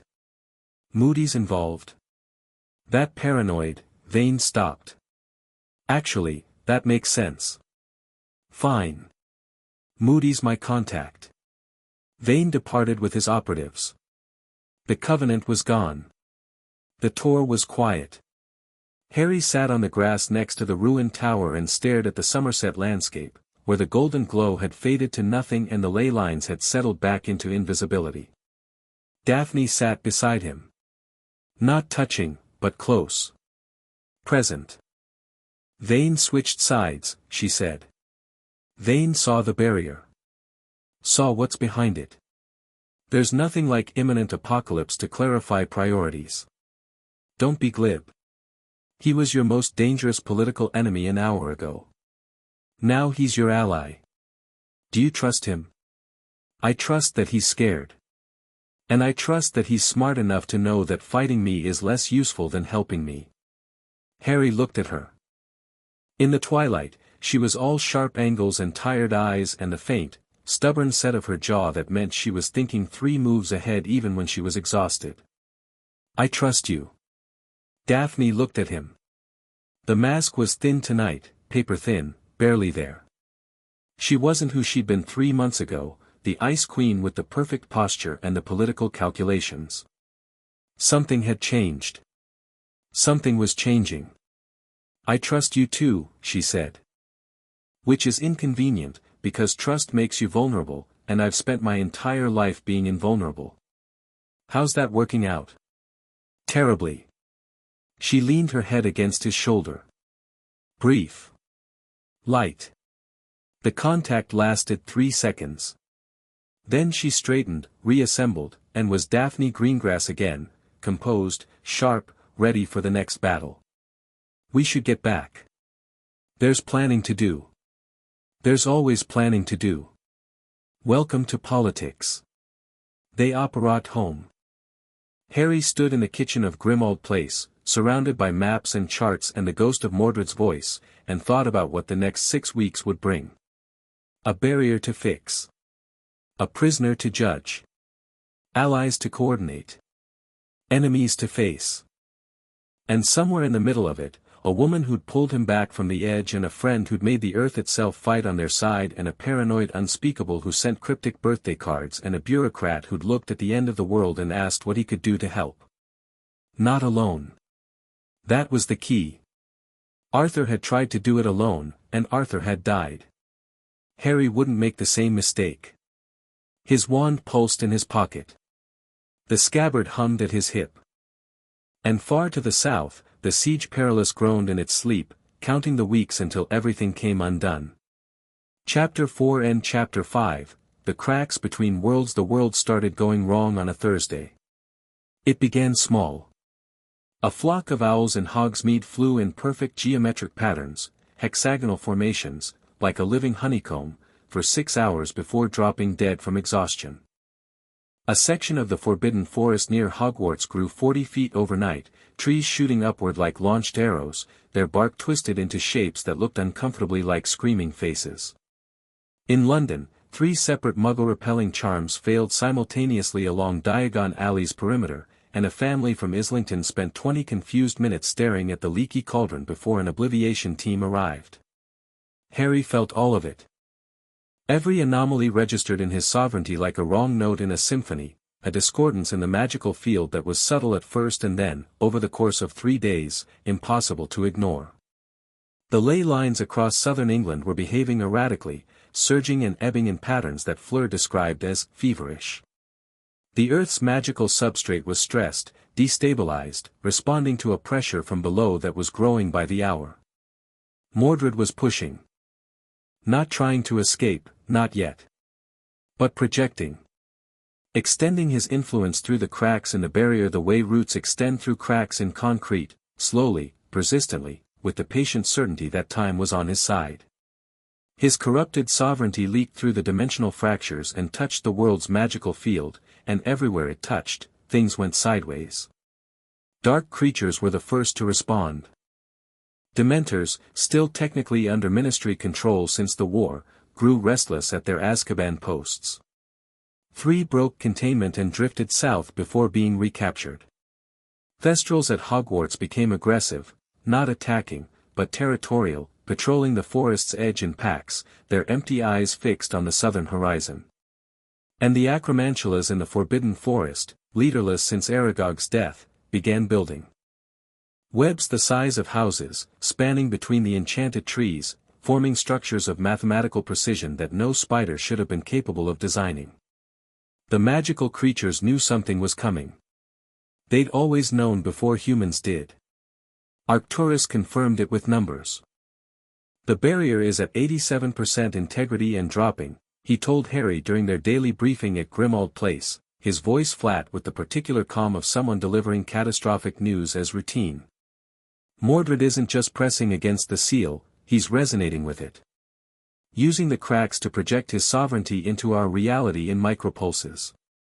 Each pulse is small, but the cumulative effect is destabilizing the magical field across a widening radius. How wide? Currently, the anomalies are concentrated within 100 miles of Glastonbury.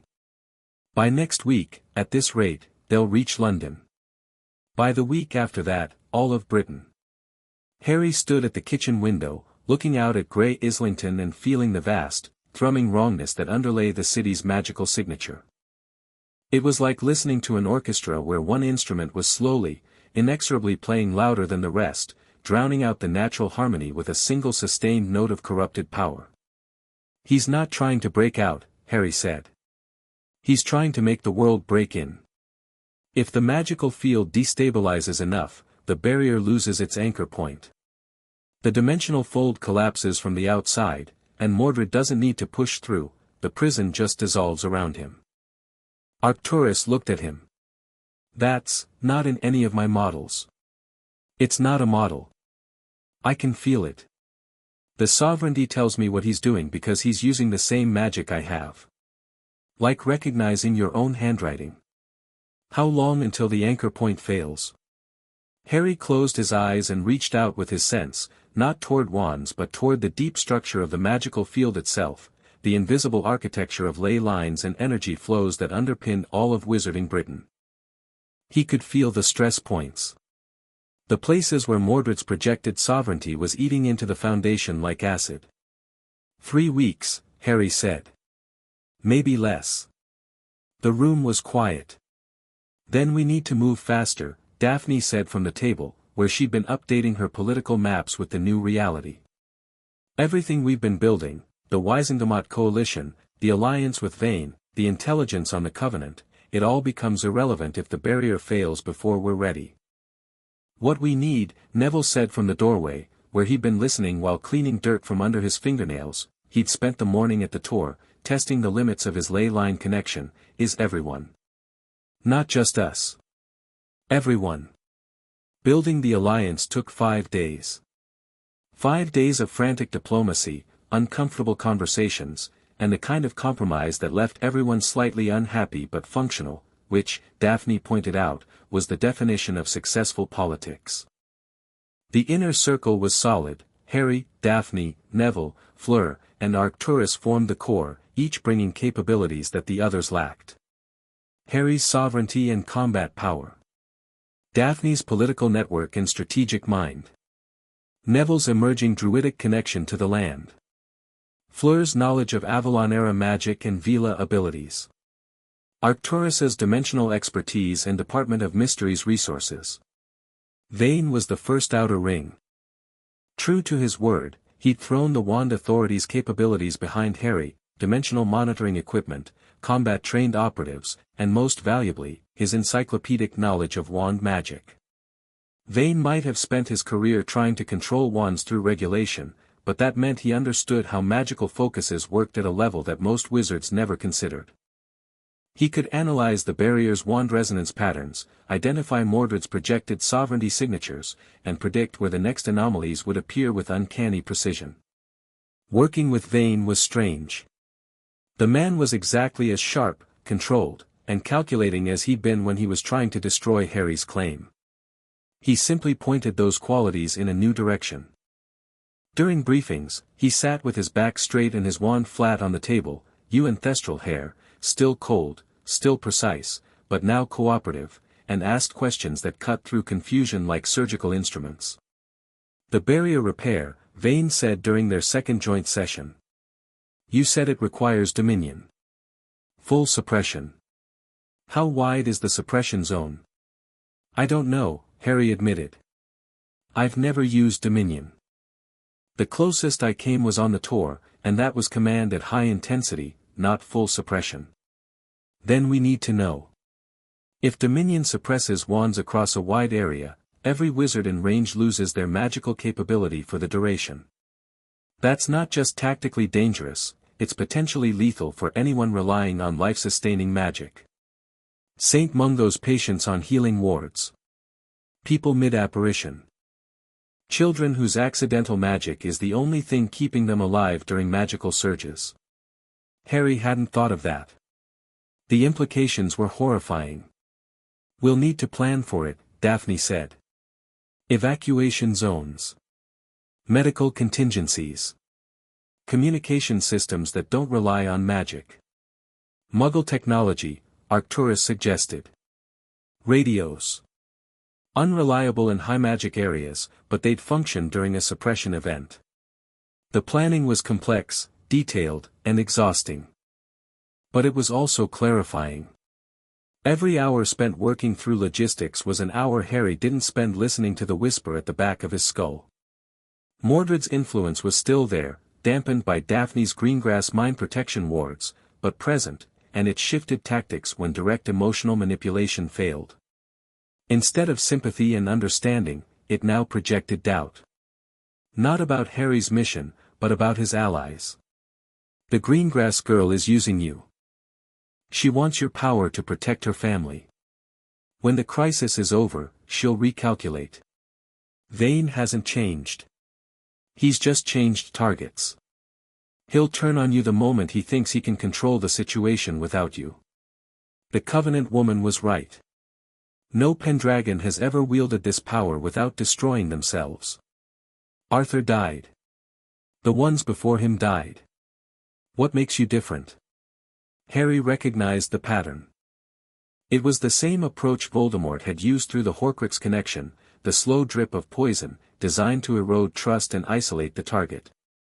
Mordred was more subtle than Voldemort, more patient, but the strategy was the same: separate Harry from his allies, make him doubt the people who grounded him, until the only voice he trusted was the one in his head. He told Daphne. She listened, nodded, and said, "Good. You recognize it. Now ignore it. That's simple. Manipulation only works when you don't see it." She handed him a cup of tea. He's trying to isolate you because isolation is where he has power. As long as you're surrounded by people who challenge you, argue with you, and refuse to let you spiral, his whispers are just noise. Is that your professional political analysis? That's my personal experience. I grew up in a house where everyone had an agenda, including me. The only way to stay sane is to choose the people whose agendas align with yours and trust the relationship even when the doubts creep in. Harry looked at her. They hadn't talked about the kiss. Not explicitly. There hadn't been time. The 3 weeks since that night in the drawing room had been consumed by planning, diplomacy, and the escalating magical anomalies. But the relationship had shifted in ways that were visible to everyone. They sat closer during briefings. Their arguments had more heat and less edge. And sometimes, in the quiet moments between crises, Daphne would look at Harry with an expression that was neither calculated nor controlled, just present. Just real. Your agenda, Harry said. Has it changed?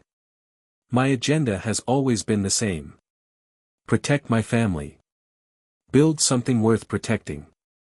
She held his gaze. The definition of family has expanded recently, that's all. The Goblin Nation was the most unexpected addition to the Alliance. Ragnarok sent word through formal channels, a sealed scroll delivered by armed goblin courier to Grimmauld Place, bearing the Gringotts seal and written in gold ink on black parchment. The language was formal, archaic, and binding. The Goblin Nation, bound by the Treaty of the Underhall, recognized Harry James Potter as the Pendragon sovereign and pledged the military and logistical support of the Goblin people for the defense of the sovereignty and the maintenance of the Siege Perilous. Harry read it 3 times, each time more surprised than the last. They've been waiting for this, Fleur explained. The Treaty of the Underhall was the founding document of Goblin-Wizard cooperation. When the Pendragon line was lost, the goblins were released from their obligations, but the treaty was never voided. It was dormant. Like a contract whose conditions weren't met. Your claim reactivated it. Ragnarok never mentioned military support. Ragnarok is a banker. He mentioned what was relevant to banking. The military provisions of the treaty are a different department. Fleur smiled. The goblins have not fought alongside wizards in 800 years. They are very excited. The covenant was the hardest piece. Morgause sent no scroll, no formal communication. She sent a person. 2 days after the Tor battle, a young man appeared at the boundaries of Grimald Place's Fidelius charm, not crossing it, just standing at the edge, visible only to those who knew the secret, waiting with the patient stillness of someone accustomed to waiting. Neville brought him in. He was in his late 20s, tall, lean, with a narrow face and eyes that were striking in their intensity, bright green, almost luminous, the eyes of someone who saw more than they let on. He wore the dark red of the Covenant but no hood, and his left wrist bore the circle and broken sword tattoo.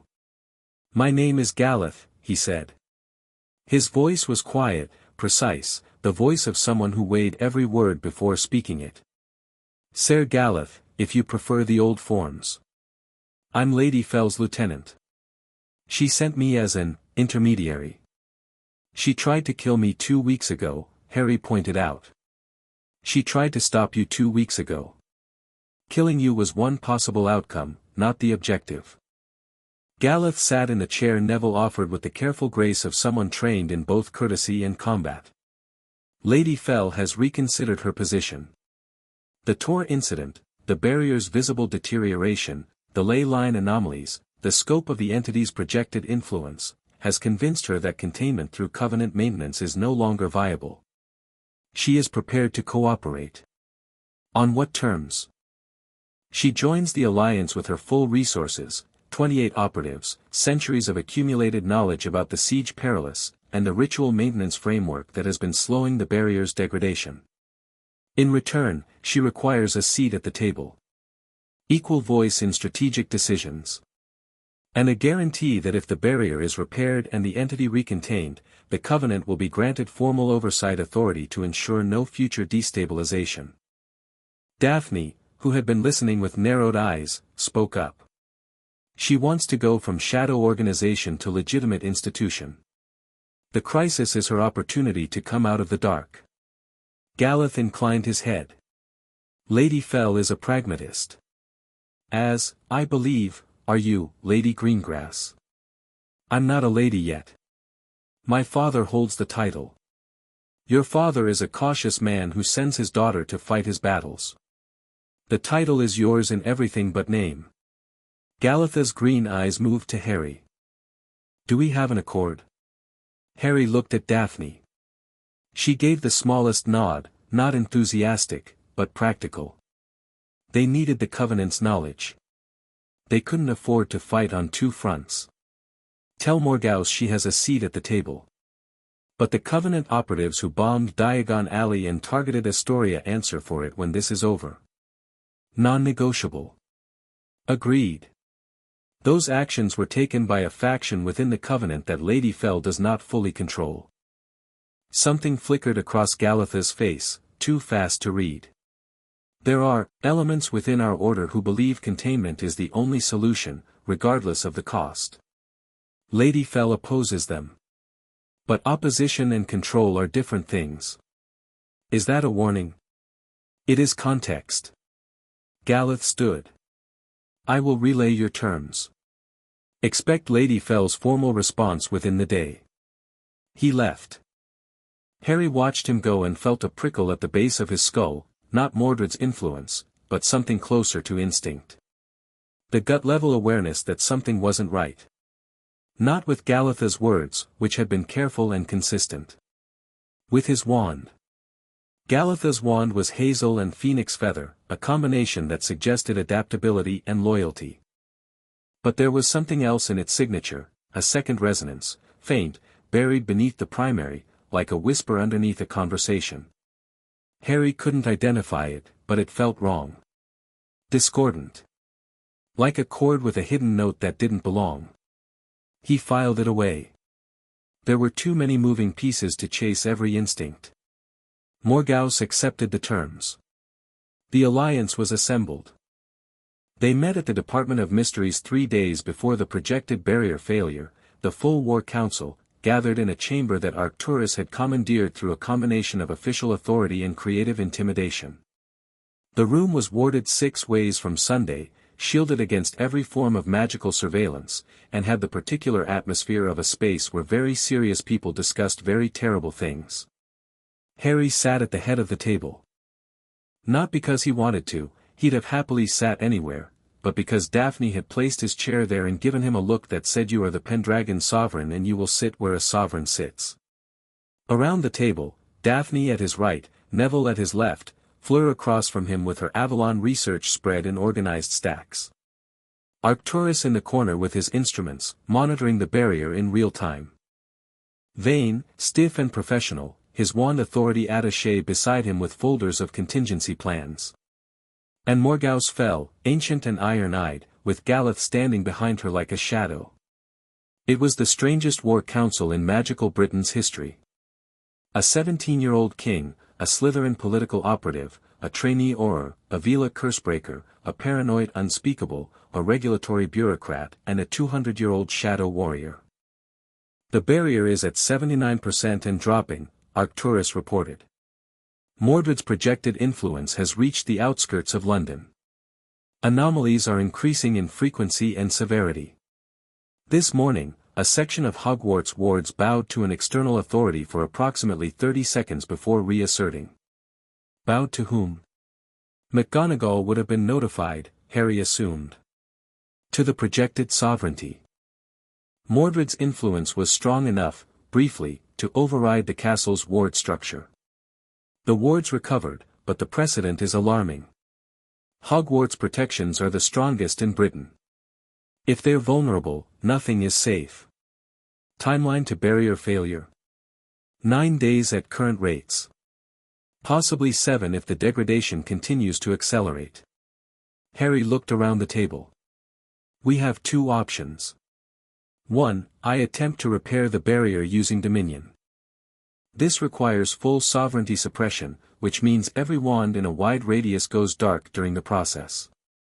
It's dangerous, it's uncertain, and it requires the barrier to be temporarily open, which gives Mordred a window to escape. How large a window? Vane asked. Unknown. Seconds, maybe. Maybe minutes. Depends on how quickly the repair takes. Unacceptable risk, Morgause said flatly. If the entity escapes during the repair, we have a fully powered corrupted sovereign in our reality with no containment possible. Which brings us to option 2, Harry said. The siege perilous itself. The seat. I sit in it and trigger the judgment mechanism. The magic evaluates Mordred and determines whether he's redeemable. If he is, he goes free, but bound by the judgment, his corruption dampened. If he's not, he's destroyed. And if the magic determines you're unworthy to judge. Morgause's voice was sharp. The seat doesn't just judge the prisoner, Mr. Potter. It judges the sovereign. If your intent is found wanting, the seat kills you. And then there's no sovereign, no barrier, and nothing between Mordred and the world. I'm aware of the risks. Are you? Because from where I'm sitting, option 2 sounds like a suicide mission dressed up as a destiny. It's not suicide. It's a test. Every test can be failed. And every test can be passed. Harry met Morgause's iron gaze without flinching. I've been tested before. By prophecy, by war, by a madman who tried to kill me since I was a baby. I'm still here. And I'm not arrogant enough to think that guarantees anything, but I'm also not afraid enough to choose option 1 and risk Mordred breaking free through sheer force. The table was silent. Morgause studied him with those ancient eyes, and something shifted in her expression, not warmth, not approval, but a grudging acknowledgement that the boy in front of her was not entirely the fool she'd feared. "There is a third possibility," Fleur said. "A combination. We attempt the barrier repair first. If it succeeds, the seal is restored and the seat is unnecessary.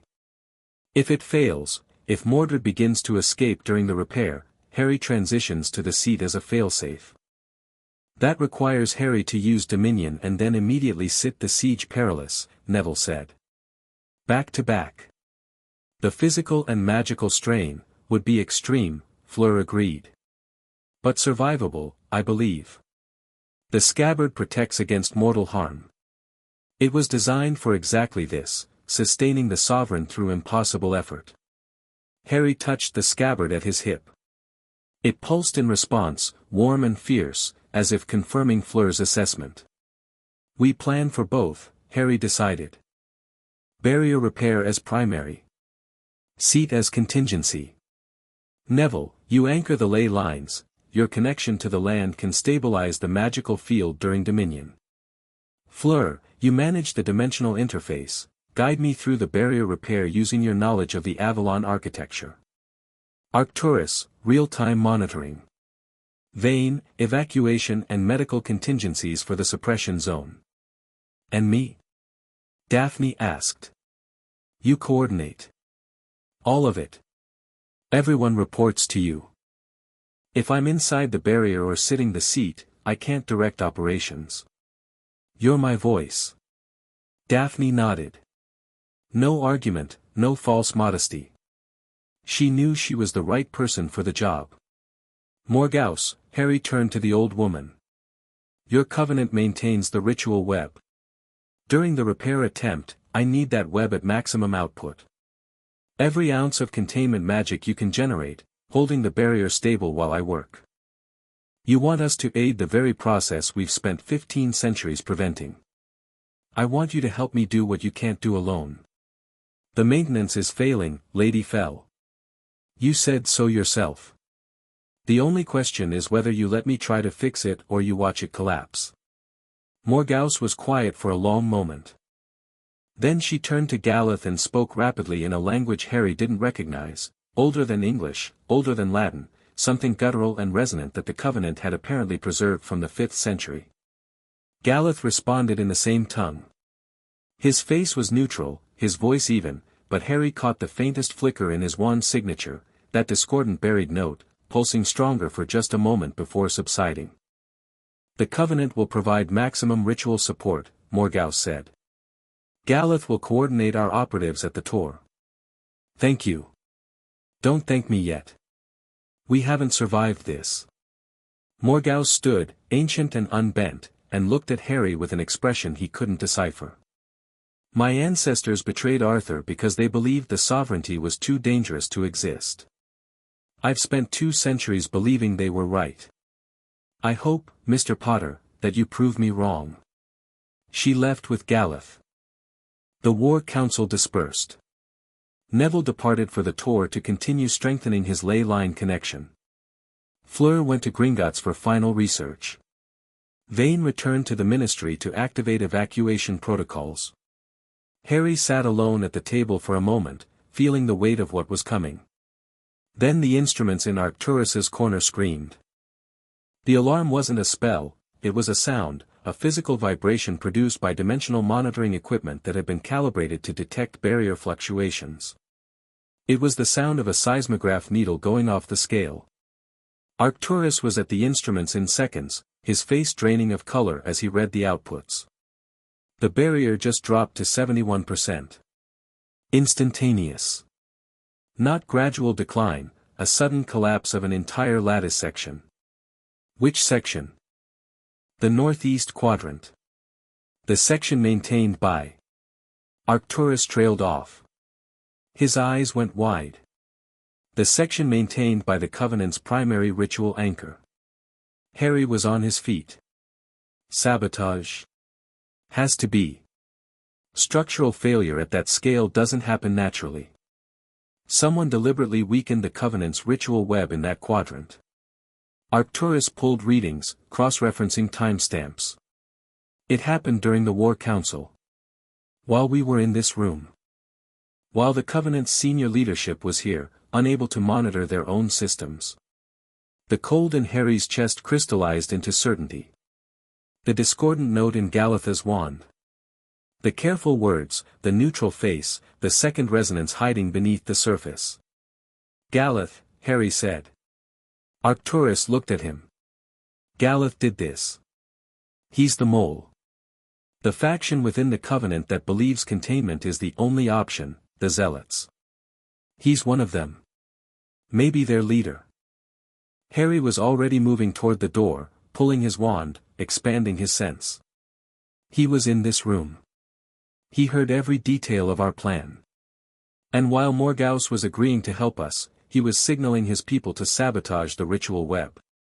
If the northeastern anchor is gone, the barrier will cascade, Arcturus said, his voice thinning with fear he couldn't suppress. Other sections will overload compensating for the loss. We might have days instead of 9. How many days? 3. Maybe 4.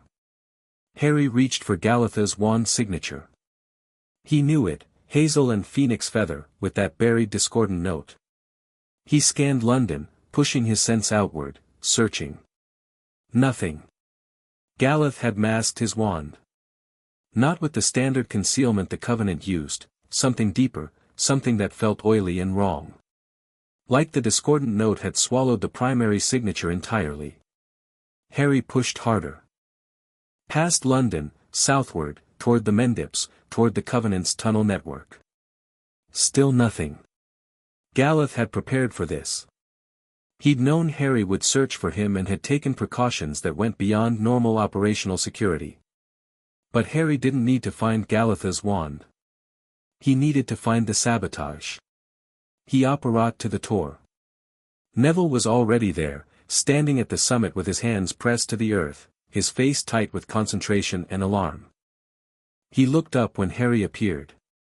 I felt it, Neville said. The ley lines lurched.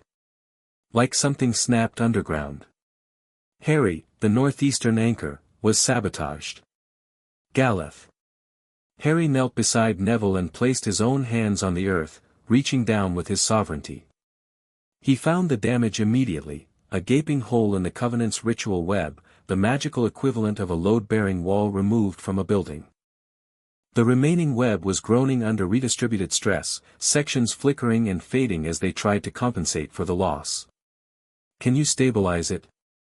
Not from here. The damage is too deep. I'd need to be at the Covenant's ritual chamber, the cavern in the Mendips. Then let's go. They apparat to the Mendip Hills. The cave entrance was unguarded, the Covenant operatives were either at the Tor preparing for the main operation or scattered by Galatha's faction. Harry and Neville descended through the passage, the metallic smell of iron-rich stone closing around them, and emerged into the ritual cavern. It was a mess. The carefully maintained circle of 12 ritual positions was broken, 3 of the anchor stones had been physically shattered, their runic inscriptions obliterated by precise, targeted destruction. The silver web of monitoring magic was flickering erratically, sections dark, others blazing with compensatory energy that was burning out the remaining anchors faster than they could sustain. And in the center of the cavern, waiting for them, was Galath. He wasn't alone. 8 Covenant operatives flanked him, the Zealot faction, Harry realized. The cold-burning signature from the Tor battle was among them. They stood in a loose semicircle, wands drawn, faces grim with the particular resolve of people who believed absolutely in what they were doing. Potter, Galath said. His voice was different now, not the measured, precise diplomat who'd sat in Grimmauld Place. This was harder, rawer, the voice of a man who dropped his mask and didn't intend to pick it up again. I hoped you'd come here. It saves time. You sabotaged the web. I corrected a mistake. Lady Fell lost sight of our purpose when she agreed to help you repair the barrier. The Covenant's mission is containment. Not repair. Not judgment. Containment. Galatha's green eyes burned with conviction. The barrier will fail. We've known that for decades. And when it does, the entity inside must be destroyed, not judged, not released, destroyed. Your seat is a mechanism of mercy, and mercy is a luxury we cannot afford. The seat doesn't offer mercy. It offers justice. The magic decides, not me. And if the magic decides wrong? If it releases a 1500-year-old monster into the world because it detects some residual fragment of humanity in its corrupted soul? Galeth stepped forward. I won't take that risk. None of us will. The barrier falls, the entity emerges, and we deploy what the Covenant has been preparing since the day the seal began to crack. Which is a weapon. Galeth raised his wand. The discordant note in its signature flared, not hidden anymore, broadcasting openly. And Harry recognized it. It wasn't Hazel magic. It was Mordred's magic. A fragment of corrupted sovereignty, embedded in Galeth's wand like a splinter of dark energy, pulsing with the same frequency as the projections Harry had been tracking across Britain. You made a deal with him, Harry whispered. You're working with Mordred. Mordred offered us what the Covenant's maintenance couldn't provide, a weapon that uses the entity's own power against it. When the barrier falls and the entity emerges, Galeth raised the wand higher, and the corrupted fragment blazed like a black star, detonates. It releases a focused pulse of corrupted sovereignty that will tear the entity apart from the inside. And everyone else in range? Casualties. Unfortunate but necessary. How many? Galeth didn't answer. The silence told Harry everything. You're insane, Neville said from behind Harry. His voice was quiet, steady, dangerous. You're going to detonate corrupted sovereignty in the middle of Britain's strongest ley line convergence. The blast radius would cover approximately 40 miles. Galeth's voice didn't waver. We've calculated the casualties. Glastonbury, Wells, Shepton Mallet. Portions of Bristol, possibly Bath. Magical and Muggle populations within the radius would experience severe magical trauma. Fatalities among wizards would be significant. Among Muggles, the effects would be less lethal but widespread: confusion, memory damage, long-term neurological impairment. Harry's blood ran cold. Tens of thousands of people. Maybe hundreds of thousands. Galeth was talking about mass murder with the clinical detachment of someone discussing weather patterns. Mordred gave you this, Harry said. He gave you a weapon designed to kill him. Does that make sense to you? Does it even slightly seem plausible that the being who's been trying to escape for 1500 years handed his enemies the tool to destroy him? The weapon will work. Our analysis, your analysis, is based on data Mordred provided. Through the cracks. Through the projections. He fed you the specifications, didn't he? Told you exactly how to build the thing that would destroy him. Harry stepped closer. He played you, Galeth. The weapon won't destroy him. It'll destroy the barrier's remaining structure and everyone in the blast radius. It'll create so much magical chaos that his escape becomes not just inevitable but instantaneous. You're not his enemies. You're his exit strategy. Something shifted in Galeth's expression. A crack in the certainty. A fraction of a second where doubt flickered behind those bright green eyes. Then the zealot, ash and thestral hair, the cold-burning signature, stepped forward and cast. The curse hit Neville in the chest. It wasn't a standard combat spell. It was something older, darker, with the corrosive signature of Covenant battle magic, designed not to kill but to incapacitate, to overwhelm the target's magical defenses and shut down their nervous system. Neville's shield caught part of it, slowed it, but the curse punched through and hit him with enough force to lift him off his feet and throw him backward into the cavern wall. He hit the stone with a crack that Harry felt in his own bones and slid to the ground. His wand rolled from his fingers. His eyes were open but unfocused, his body rigid, his breathing shallow and wrong. Harry's world went red. Not metaphorically.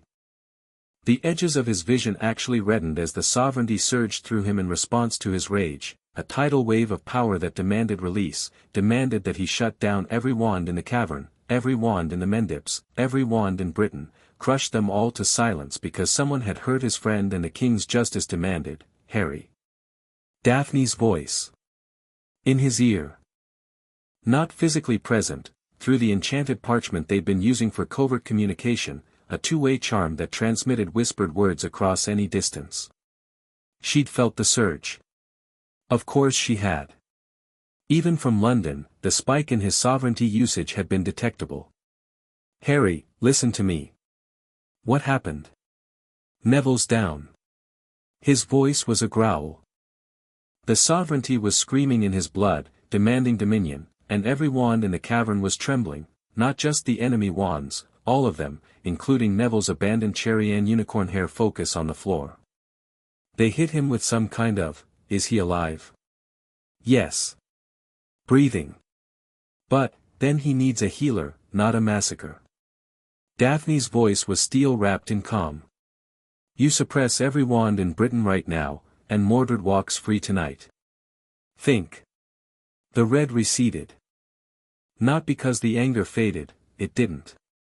But because Daphne was right, and the part of Harry that was still thinking through the rage knew it with absolute certainty. Dominion would destroy the barrier's remaining integrity. The 71% would become zero. Mordred would step into the world while every wand-wielding wizard on the island was magically paralyzed. It was exactly what Galatha's faction wanted. Exactly what Mordred wanted. Provoke Harry into the nuclear option and let the fallout do the rest. Harry breathed. Once. Twice. The sovereignty settled from a scream to a roar to a controlled burn. Then he used command. Not against all the wands. Against 8 of them. Galatha's 8 operatives, their wands drawn, their focuses broadcasting hostile intent. Harry reached for each one simultaneously and didn't nudge, didn't redirect, didn't suggest.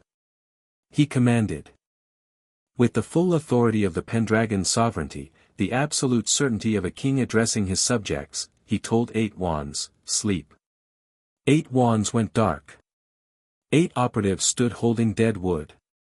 The zealot tried to cast and nothing happened. Another tried and got the same result. 8 faces went from aggressive to confused to afraid in the space of 2 seconds. Harry looked at Galath.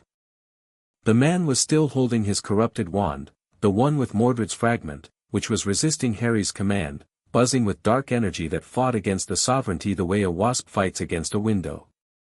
Drop it, Harry said. The weapon is a lie. Mordred played you. You're holding a bomb designed to free him, not destroy him, and if you detonate it, you murder 100,000 people and hand the most dangerous being in history a free pass into reality. Galatha's hand trembled. The corrupted wand pulsed, black light, sickly, hungry. I can feel it, Harry said, and his voice was quiet now, the rage compressed into something denser and more dangerous. The fragment in your wand. Mordred's corruption. It's been influencing you for months, hasn't it? Feeding your conviction. Making the calculations seem reasonable. Making the casualties seem acceptable. That's what corruption does. It doesn't make you evil. It makes evil feel rational. Galath stared at him. The green eyes were wide, the certainty cracking. Put it down, Galath. Please. A long moment. The cavern hummed with the dying ritual web and the thud of Harry's heart. Galath set the wand on the cavern floor. Harry seized it with command immediately, pulling it toward him through the air. The corrupted wand screamed, a psychic shriek that raked across his sense, and the Mordred fragment inside it pulsed with malevolent energy, trying to infect Harry's sovereignty the way it had infected Galatha's. Harry closed his hand around it and squeezed. Not physically. With sovereignty. He took the corrupted fragment and crushed it, pressed the Pendragon authority against the Mordred corruption and annihilated it through sheer incompatibility, the true sovereignty overwhelming the false, the king's power dissolving the pretenders like light dissolving shadow. The wand in his hand went still. Dead. The corruption was gone. Harry dropped it and ran to Neville. Neville was alive. The Covenant battle curse had done its work, his nervous system was compromised, his magical core was temporarily suppressed, and he was in significant pain, but the curse wasn't lethal. It was designed to neutralize, not kill. Cold comfort. Harry sent an emergency Patronus to St. Mungo's. 2 healers apparat to the Mendip coordinates within minutes and took Neville immediately, their faces grim as they assessed the curse damage. "He'll recover," the senior healer said. "The curse is archaic but not unfamiliar, we've seen similar patterns in old war injuries. Full recovery in 2 to 3 weeks with proper treatment." 2 to 3 weeks. Harry didn't have 2 to 3 weeks. And Neville, his anchor, his second, the man who'd made the earth itself fight beside him, would be in a hospital bed when the final battle came. Harry stood outside the Mendip cave entrance in the pale morning light and felt the loss like a physical wound.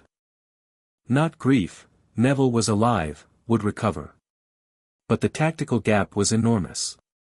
Neville's druidic connection to the ley lines was supposed to be a critical component of the barrier repair. Without him, the plan had a hole that couldn't easily be filled. Galeth and his faction were in ministry custody. Vane's Wand Authority operatives had arrived within the hour, efficient and thorough, and Galeth had gone without resistance.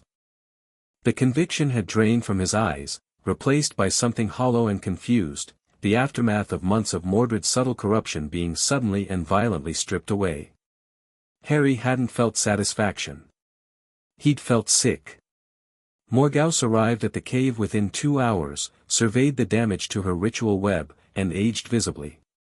Not physically, she was already 211. But the iron in her eyes dimmed, and for the first time since Harry had met her, she looked tired. "I didn't see it," she said. "Galeth has been my right hand for 30 years. I trusted him absolutely.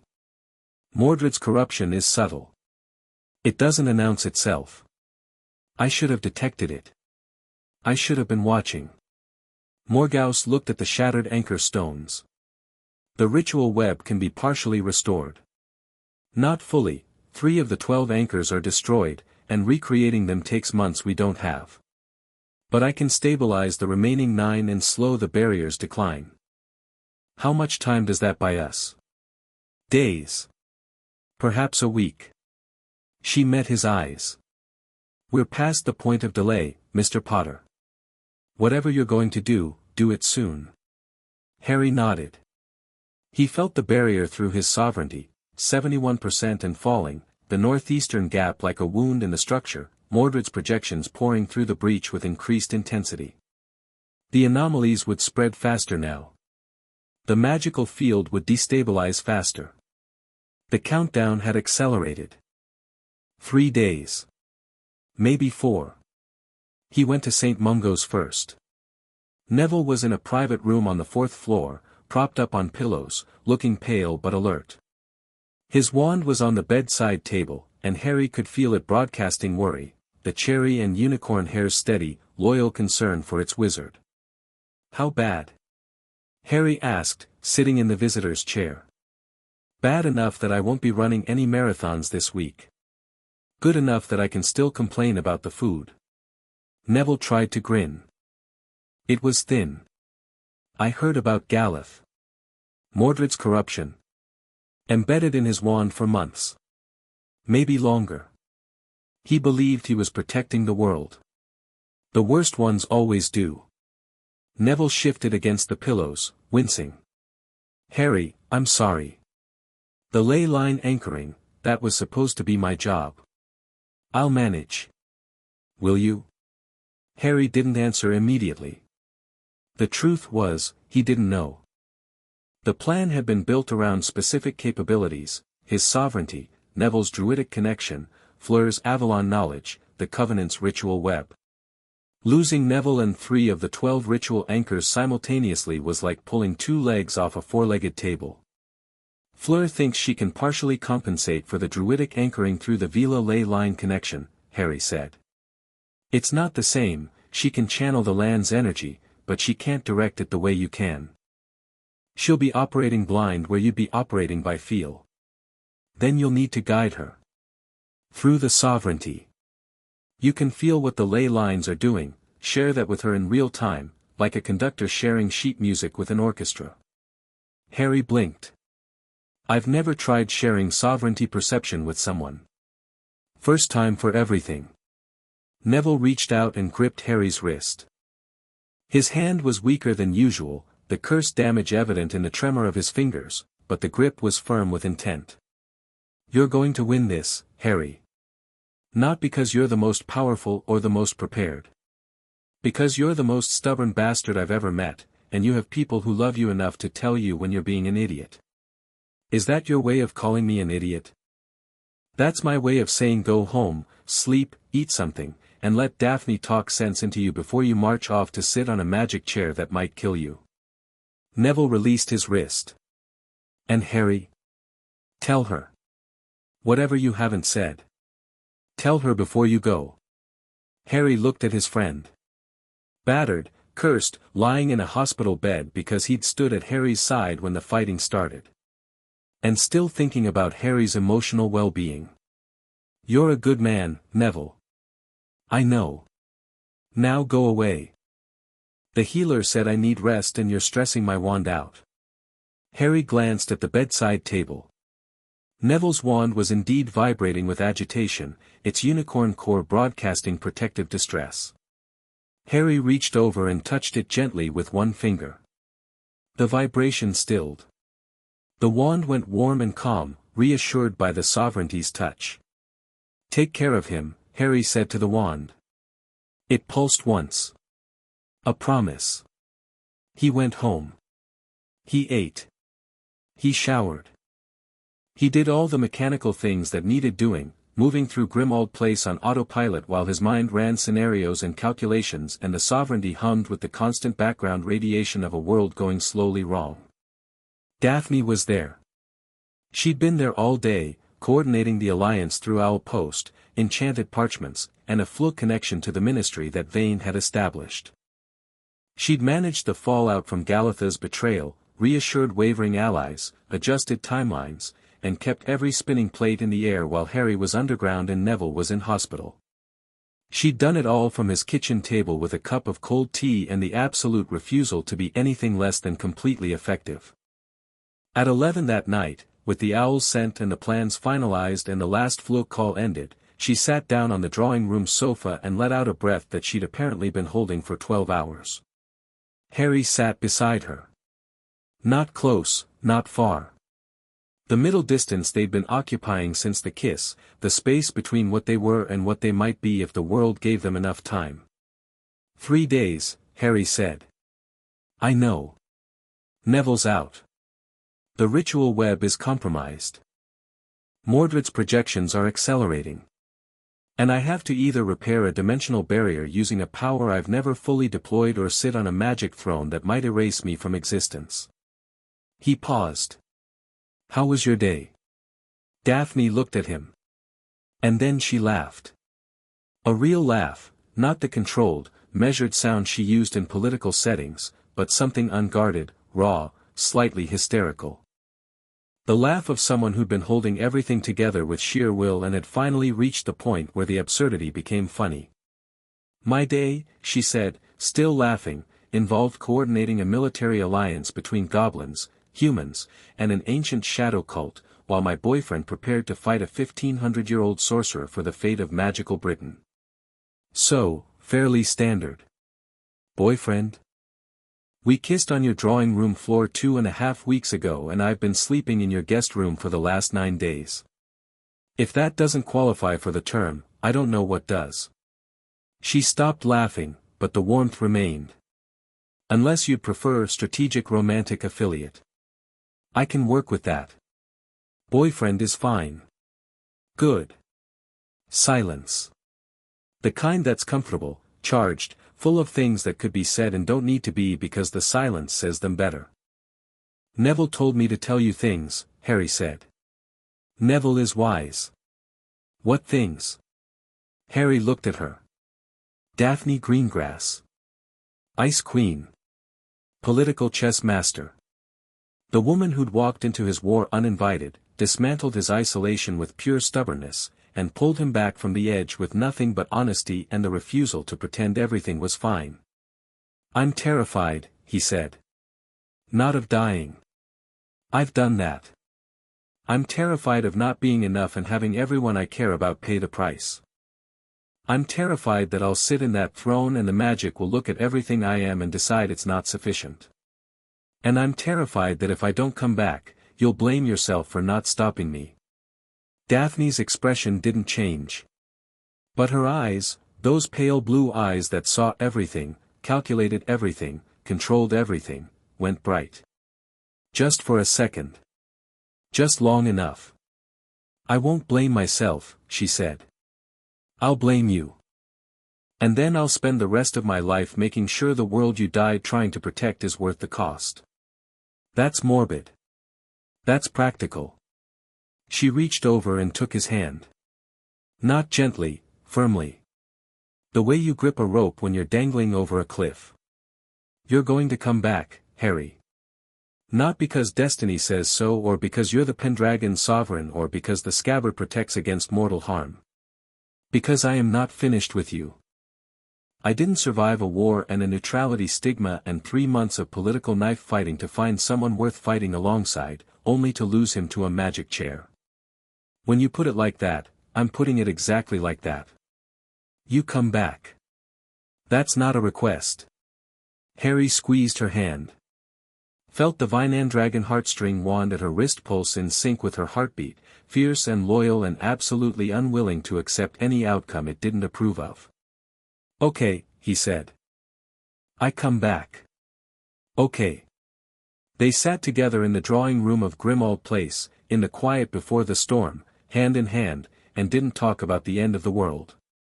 They talked about after. About what the Gringotts would look like with a Pendragon sovereign on the council.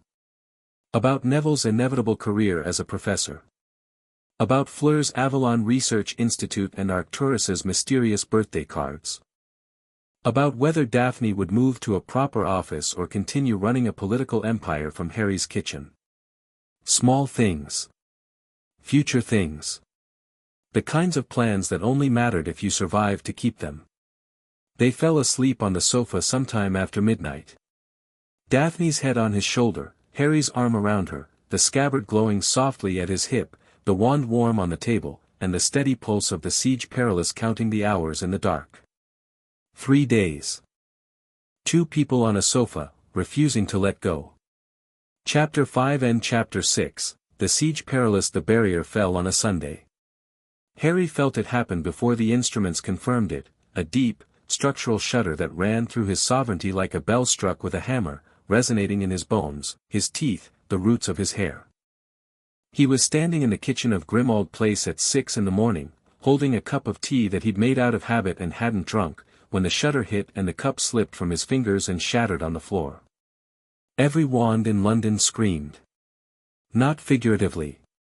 Every magical focus within Harry's range, and his range, after weeks of training, encompassed most of southern England, broadcast a single, unified pulse of alarm. Wands vibrated in holsters, rattled on nightstands, rolled off shelves. In Diagon Alley, Ollivander's entire inventory began singing, a high, clear, keening chorus that brought the old wand maker to his knees. At the ministry, Auror's wand sparked unbidden. At Hogwarts, the castle's wards flared gold and then dimmed, flickering, uncertain. Daphne was beside him in seconds. She'd been in the guest room, they'd slept in separate spaces, partly because the sofa was uncomfortable and partly because Daphne was practical enough to insist they both be rested. She came downstairs with her wand drawn and her hair loose and her face set in the particular expression she wore when the world was ending and she intended to manage the process. "It's happening," Harry said. "How long?" He closed his eyes and reached for the barrier. What he found made his stomach drop. The lattice wasn't declining anymore. It was collapsing. The northeastern gap left by Galitha's sabotage had finally cascaded, overloading adjacent sections exactly as Arcturus had predicted, and the remaining structure was failing in a chain reaction that was accelerating with each passing second. Hours, Harry said. Maybe less. Daphne's wand pulsed once, a communication charm, broadcasting to every member of the Alliance simultaneously. Her voice, when she spoke, was calm and precise and carried the weight of command. All units, this is Greengrass. The barrier is in terminal collapse. Execute Plan Perilous. Repeat, execute Plan Perilous. All units to Glastonbury. This is not a drill. She looked at Harry. Get dressed. Grab the scabbard. We leave in 5 minutes. 3, Harry said, and ran upstairs. He dressed in combat robes, the set Neville had given him 2 days ago, enchanted with basic protective wards and charmed for flexibility. The scabbard went on his hip, its runes already blazing gold, the artifact thrumming with an energy that was equal parts protective and urgent. His wand went in his hand, holly and phoenix feather warm and ready, the faithful companion that had been with him since the beginning of everything. He paused at the bedroom mirror. 17 years old. Green eyes, messy black hair, the lightning bolt scar on his forehead glowing faintly gold instead of its usual pale white. He looked like a kid playing dress-up. He looked terrified. He looked ready.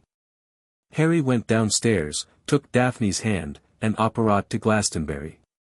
The tour was transformed. The ley line convergence beneath the hill had erupted from its usual invisibility into blazing, undeniable physical reality. Lines of golden light, the same Pendragon gold that marked every artifact of the sovereignty, ran across the Somerset landscape like rivers of fire, converging on the tour from every direction, feeding the dimensional anchor point with a torrent of magical energy that made the air shimmer and the ground vibrate. The barrier's collapse was visible. At the tour's base, the dimensional fold was destabilizing. Harry could see it without even using his sovereignty. Reality was thin here now, translucent, and through the thinning veil he could glimpse the void beyond, the infinite dark space of the Siege Perilous, lit by the dying golden glow of a seal that had held for 1500 years and was finally, irrevocably giving way. And within the void, getting closer, a figure wreathed in dark fire. The Alliance was assembling. Vane's Wand Authority operatives arrived first, 25 battle-trained wizards and witches who took positions around the tour's perimeter with professional efficiency, establishing ward lines and communication relays. Vane himself stood at the command position, his yuan conducting the deployment with precise hand signals, his face grim and focused. The goblins came next. Ragnarok had sent a company of warrior bankers, an oxymoron that somehow made perfect sense for the goblin nation. 40 goblins in silver armor, carrying goblin-forged weapons that hummed with their own magic, led by a scarred veteran named Ironclad who took one look at the collapsing barrier and bared his teeth in an expression that was either fear or anticipation. Probably both. Morgause arrived with 20 Covenant operatives, the loyalists who hadn't followed Galitha's faction. They moved to the ritual positions around the tour's base, taking up the stations that the full circle of 12 had occupied, working with what they had to maintain whatever fragments of the containment web still functioned. Morgause herself stood at the primary anchor point, her ancient magic bleeding into the ley lines, buying minutes. Fleur was at the tour's summit. She'd arrived before dawn, preparing, and when Harry climbed the hill to join her, he found her standing at the center of the ley line convergence with her eyes closed and her entire body shimmering with silver-white Vela light. She was connected to the land's magic in a way that was deeper than anything Harry had seen from her before, not just sensing the ley lines but inhabiting them, her consciousness spread across the network like a spider at the center of an enormous web. "I can feel the barrier from here," she said without opening her eyes. "It is singing. A death song. The structure knows it is ending, and it is trying to hold itself together through sheer force of pattern. Like a cathedral collapsing in slow motion, each stone trying to support the ones above it even as they fall. Can you anchor the ley lines during the repair attempt?" "I can try. Without Neville, I am operating on, how do you say, instinct rather than understanding. I can channel the energy, but directing it precisely." She opened her eyes. "You will need to guide me, Harry. Through the sovereignty. Show me what the ley lines need to do and I will make them do it. We've never tried that. Then today we learn. Fleur smiled. It was the smile of a woman who had broken curses in Egyptian tombs, faced dragons in a tournament, survived a war, and decided that one more impossible thing was simply Tuesday. The Vila and the Pendragon were allies once. Let us be allies again. Harry nodded. He turned and looked south, down the Tor's slope, to where the dimensional fold was thinning by the minute. The golden light of the dying barrier pulsed like a failing heartbeat, each pulse weaker than the last, the gaps between them growing longer. Through the thinning veil, Mordred was walking toward the boundary. Not rushing. Walking. With the measured, patient stride of someone who had waited 1,500 years and saw no reason to hurry now that the end was in sight. He's coming, Harry said. Daphne appeared at his shoulder. She'd been coordinating the ground forces, the actual military deployment, troop positions, communication lines, fallback protocols. She'd done it in 20 minutes with the efficiency of someone who'd been born to manage chaos. Everyone's in position, she said. Vane has the perimeter. Ironclad's goblins are holding the southern approach. Morgause's web is at maybe 30%, enough to slow the collapse, not enough to stop it. And you? I'm right here. She met his eyes. Where I said I'd be. Harry wanted to kiss her. Wanted to hold her. Wanted to do anything except what he was about to do. Instead, he touched her hand, briefly, and felt her wand pulse once, vine and dragon heartstring, fierce and loyal and absolutely committed. If the repair fails, Harry said, I go to the seat. No arguments. No arguments, Daphne agreed. And then, quiet enough that only he could hear, but you come back. I come back. He turned to face the collapsing barrier and raised his wand. The barrier fell at 8:47 a.m. Harry felt the exact moment, the last lattice connection failed, the last fragment of Arthur's 1,500-year-old seal dissolved, and the dimensional fold around the Siege Perilous opened like a flower made of light and darkness. The void poured out. Not Mordred, not yet. The void itself. The dimensional space that had contained the Siege Perilous leaked into reality like water through a broken dam, and where it touched the physical world, things changed. The grass on the Tor turned white. The air thickened, becoming simultaneously too heavy and too thin, like breathing at impossible altitude. The sky above the Tor darkened, not with clouds, but with absence. A circle of nothing, directly above the summit, where the blue sky simply stopped existing and was replaced by the same infinite dark that Harry had seen inside the prison. Every wizard on the hillside felt the shift. Wands flickered. Spells stuttered. The magical field was destabilizing in real time, corrupted by the outpouring of dimensional energy that was fundamentally incompatible with normal reality. Now! Harry shouted, and poured his sovereignty into the barrier's remains. The repair attempt began. Harry dropped to his knees and slammed both hands onto the earth. The ley lines roared to life beneath his palms, channeling the land's magical energy through his body and into his sovereignty like fuel into an engine. He reached for the collapsing barrier, the scattered fragments of Arthur's lattice, still falling, still trying to hold their pattern even as they disintegrated, and tried to rebuild. It was like trying to reassemble a shattered window while someone was throwing stones at it. The sovereignty showed him what to do. The same instinct that let him sense wands and command magical focuses now guided him through the barrier's architecture, showing him where each fragment connected, how the lattice was supposed to interlock, which patterns reinforced which structures. He could see the blueprint. He could feel the design. But the power required was staggering. Each fragment he restored demanded a pulse of sovereignty that left him gasping. And the barrier had thousands of fragments, each one a complex magical geometry that had to be precisely positioned and locked into place before the next one could be added. Fleur! Harry called. The ley lines, I need more power. Route everything through the Tor's convergence point. Fleur responded. Harry felt her consciousness touch his through the sovereignty, a strange, intimate connection, Vela magic meeting Pendragon authority, two ancient powers finding common ground for the first time in 1500 years. She showed him the ley line network as she perceived it, a vast web of energy flows, some strong, some weak, all converging on the Tor. And she began redirecting, pulling energy from distant lines, focusing the flow, creating a concentrated river of magical power that fed directly into Harry's restoration effort. The barrier fragments began clicking into place faster. 1, then 3, then 10. The lattice was rebuilding, the golden pattern spreading outward from Harry's position like frost forming on a windowpane. 71%. 73. 75. But Mordred was moving. The figure in the void had reached the boundary, the place where the prison met reality, where the dimensional fold had opened. And he didn't need to force his way through. The opening was right there. All he had to do was step across. Mordred paused at the threshold.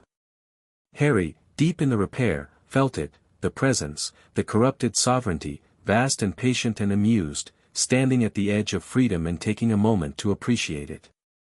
"You're trying to rebuild the cage while the door is open," Mordred's voice whispered through the bloodline bond. "It won't work, Harry. Even if you restore the lattice, you can't seal it with me on the outside. The barrier needs a Pendragon to close the door, and you can't close a door that you're standing in." Harry pushed harder. 78%. 80. The lattice was taking shape, golden light spreading across the dimensional fold like a net being drawn tight. If he could get it to 90% before Mordred crossed, Mordred stepped into the world.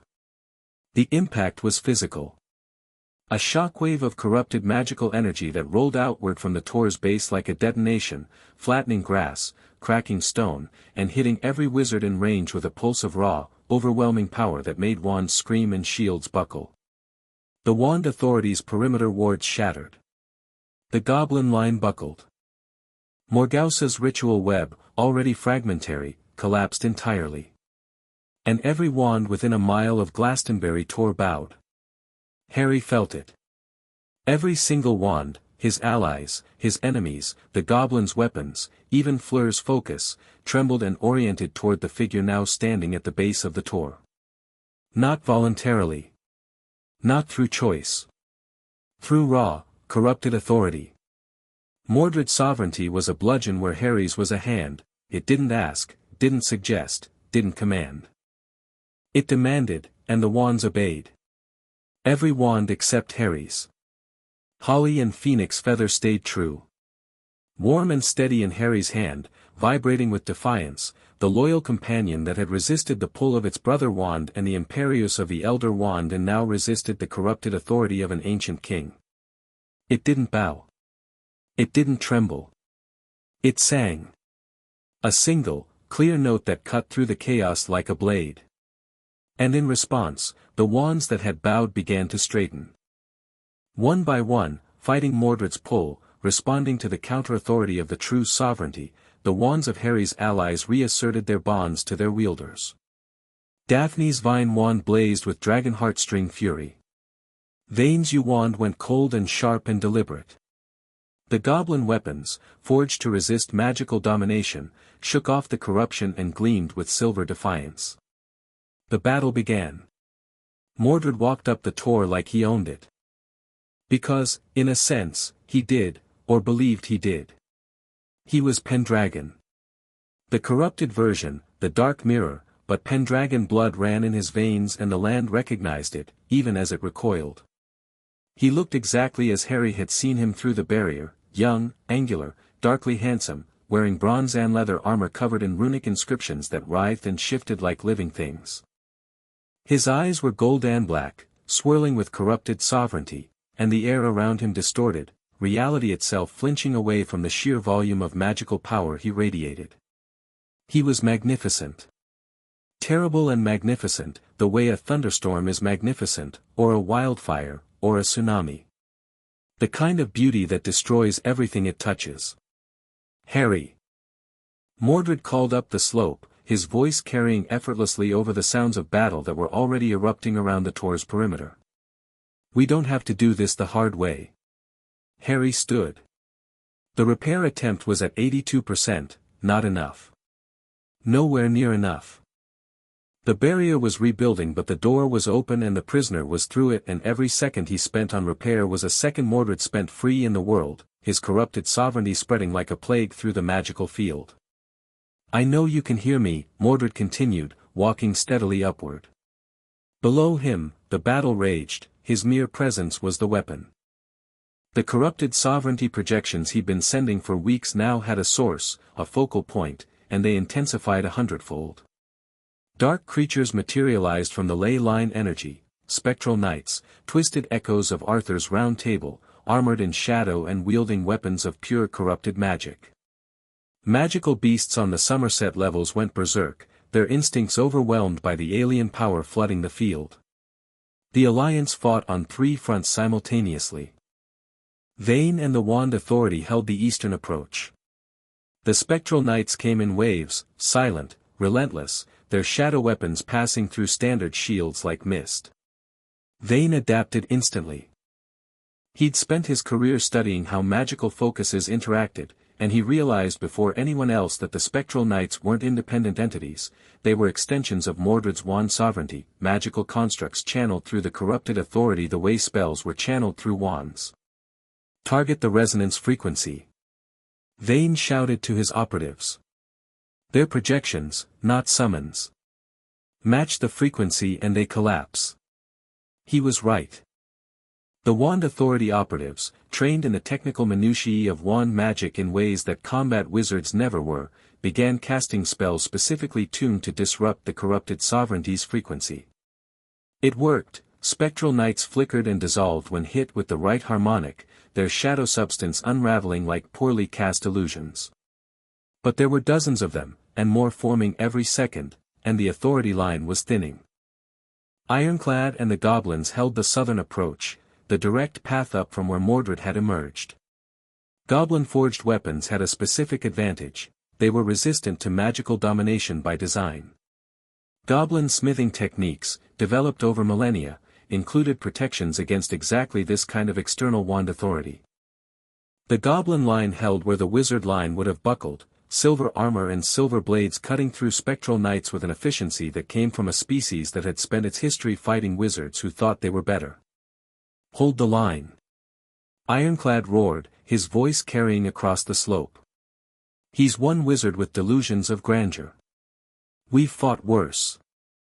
A spectral knight the size of a horse bore down on the goblin line. Ironclad stepped forward, swung his war axe in a flat arc, and split the projection from crown to base. It dissolved in a shower of dark sparks. "Next!" Ironclad bellowed. On the western slope, Daphne and Morgause fought a different battle entirely. The Zealot faction, Galitha's people, the ones who'd been captured by the Ministry, had escaped. Whether they'd broken out or been released by the magical chaos, Harry didn't know, but 8 of them materialized on the Tor's western face, fighting not for Mordred but against everyone. The Zealots didn't care about sides. They cared about the weapon, the corrupted sovereignty fragment that Harry had destroyed in the Mendip cavern. They were trying to reach the dimensional fold, trying to gather enough corrupted energy to build a new one. Daphne met them with the cold, precise fury of someone defending home ground. Her dueling style was nothing like Harry's, where Harry fought on instinct and adaptation, Daphne fought on calculation. Every spell was placed. Every movement was economical. She cast like a surgeon operated, no wasted motion, no unnecessary force, every action designed to produce a specific result. Morgause fought beside her, and the contrast was striking. The young Slytherin and the ancient Covenant leader, 200 years of age difference and yet perfectly synchronized. Morgause didn't use a wand. She used ambient magic, pulling power from the ley lines and shaping it with gestures that predated formal spellcasting by centuries. Walls of force materialized from empty air. The ground itself rose to block curses.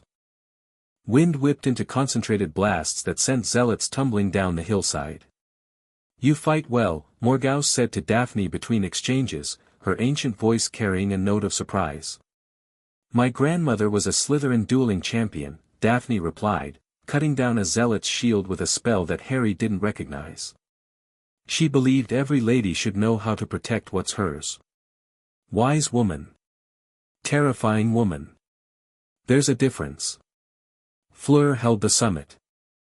She'd dropped her human pretense entirely, the Vila nature was fully manifested, silver-white light blazing from her skin, her hair whipping in a wind that existed only around her. She stood at the ley line convergence and channeled, feeding Harry the power he needed while simultaneously maintaining a dome of Vila fire over the summit that burned any spectral knight stupid enough to approach. The fire sang.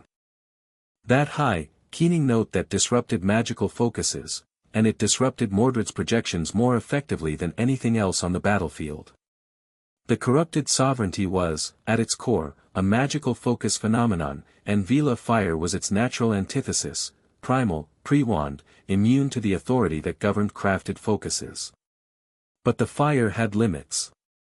Fleur was one person, channeling an ocean of ley line energy through a mortal body, and even Vila endurance had a ceiling. Sweat ran down her temples. Her light flickered. The dome of fire thinned at the edges. And Mordred kept climbing.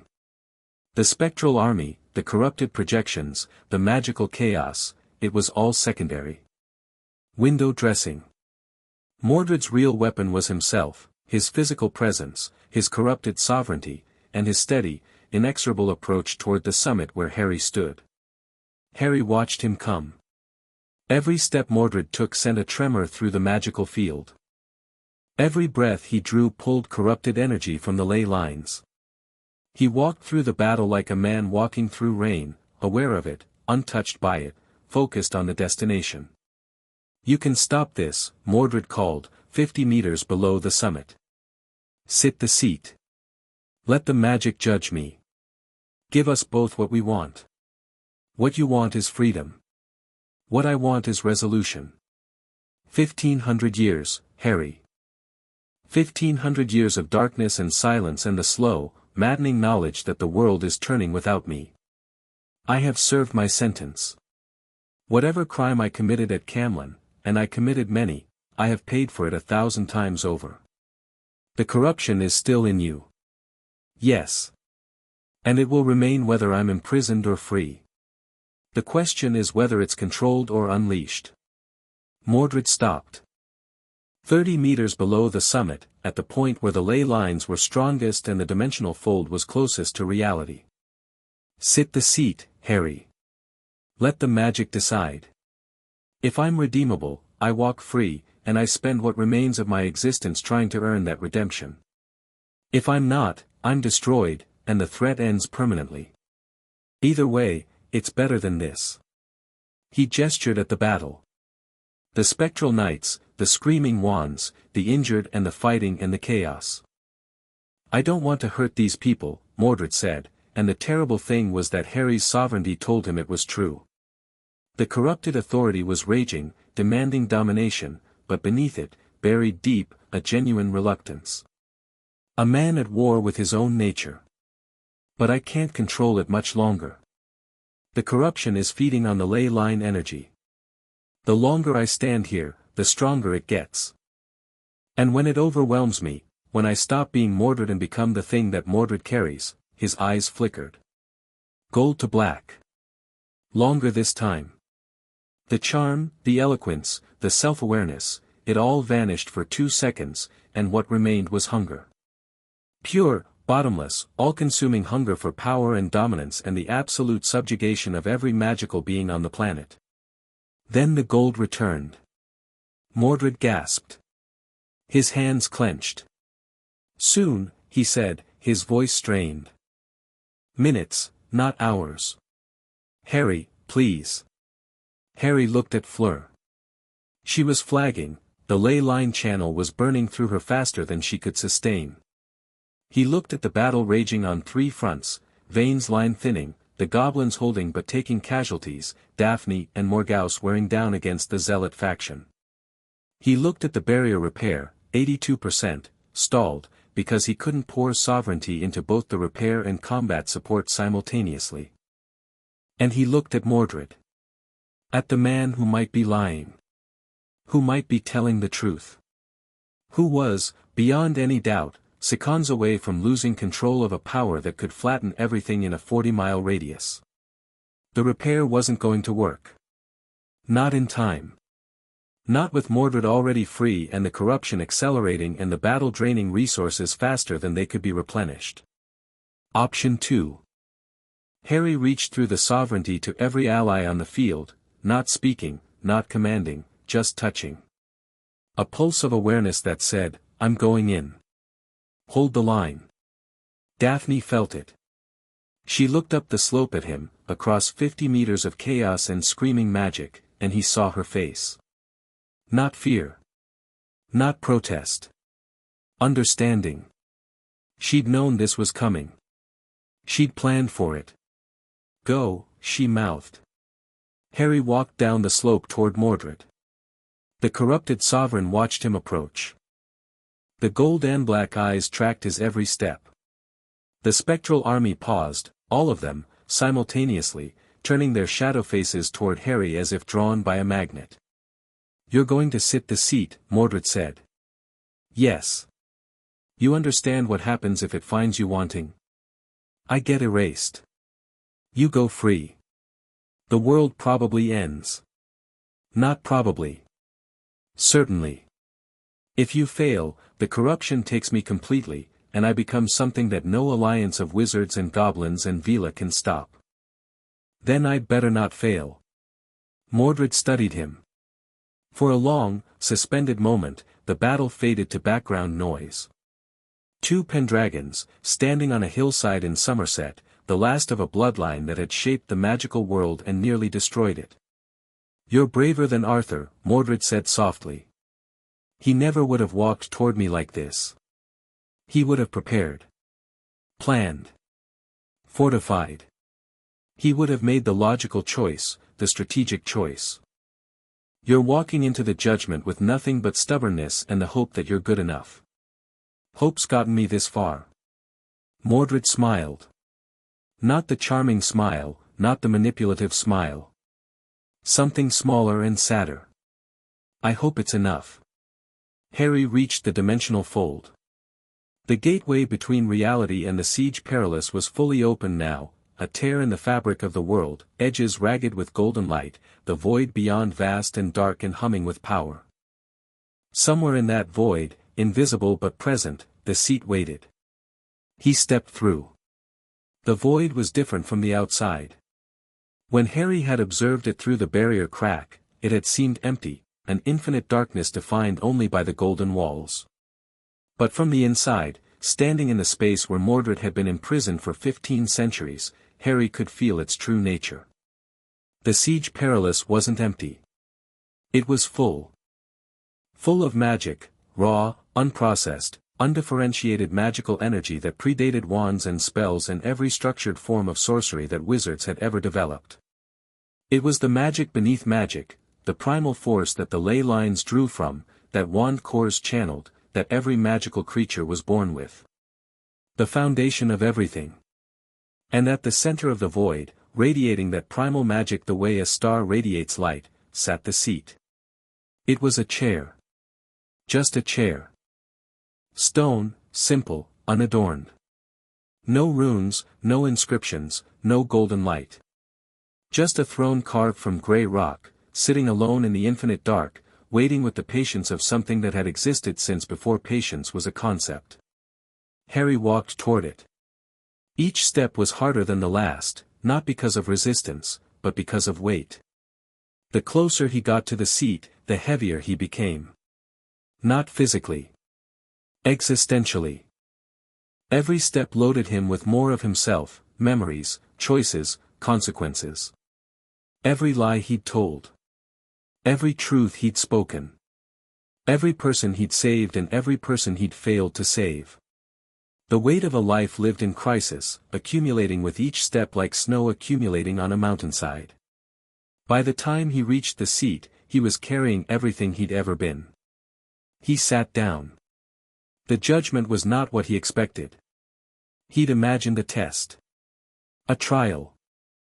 Questions to answer, challenges to overcome, some magical gauntlet that would measure his worthiness through ordeal. What he got was silence. The void went dark. Completely dark.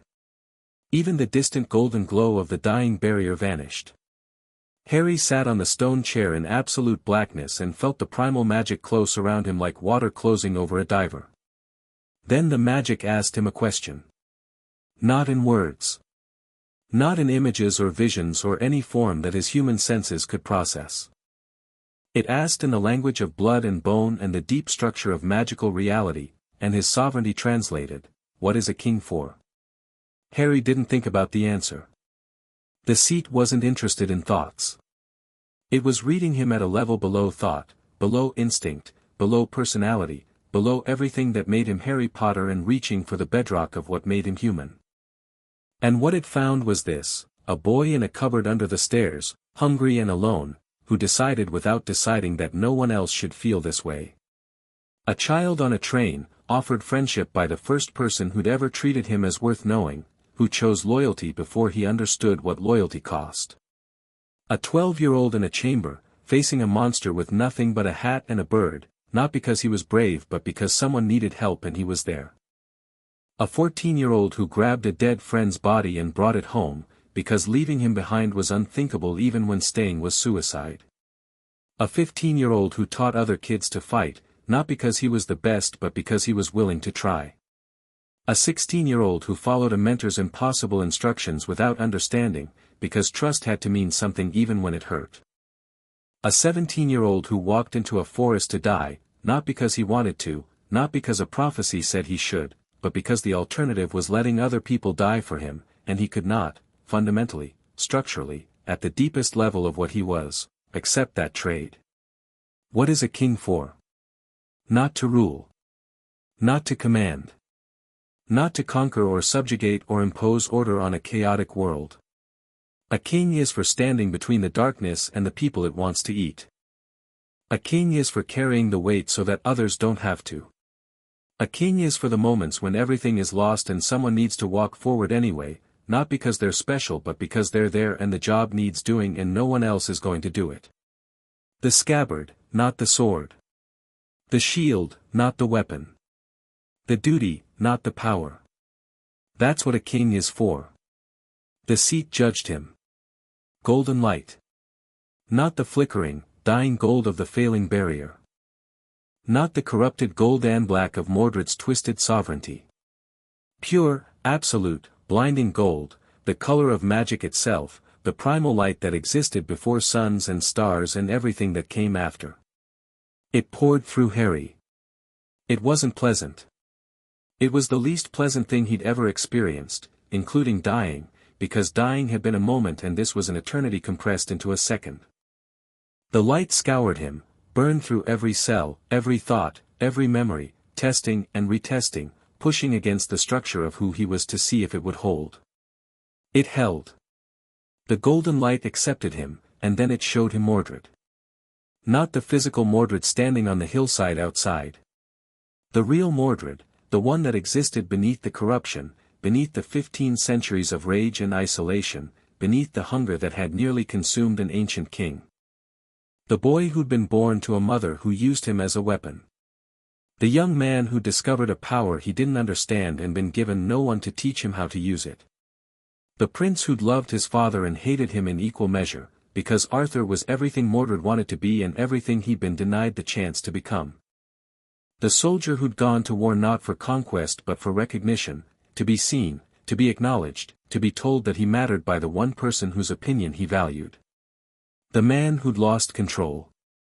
Whose corrupted sovereignty had eaten his judgment and his mercy and his capacity for restraint, until the only thing left was appetite. Who had done terrible things and known they were terrible even as he did them, watching from behind his own eyes as the corruption steered his body into atrocities.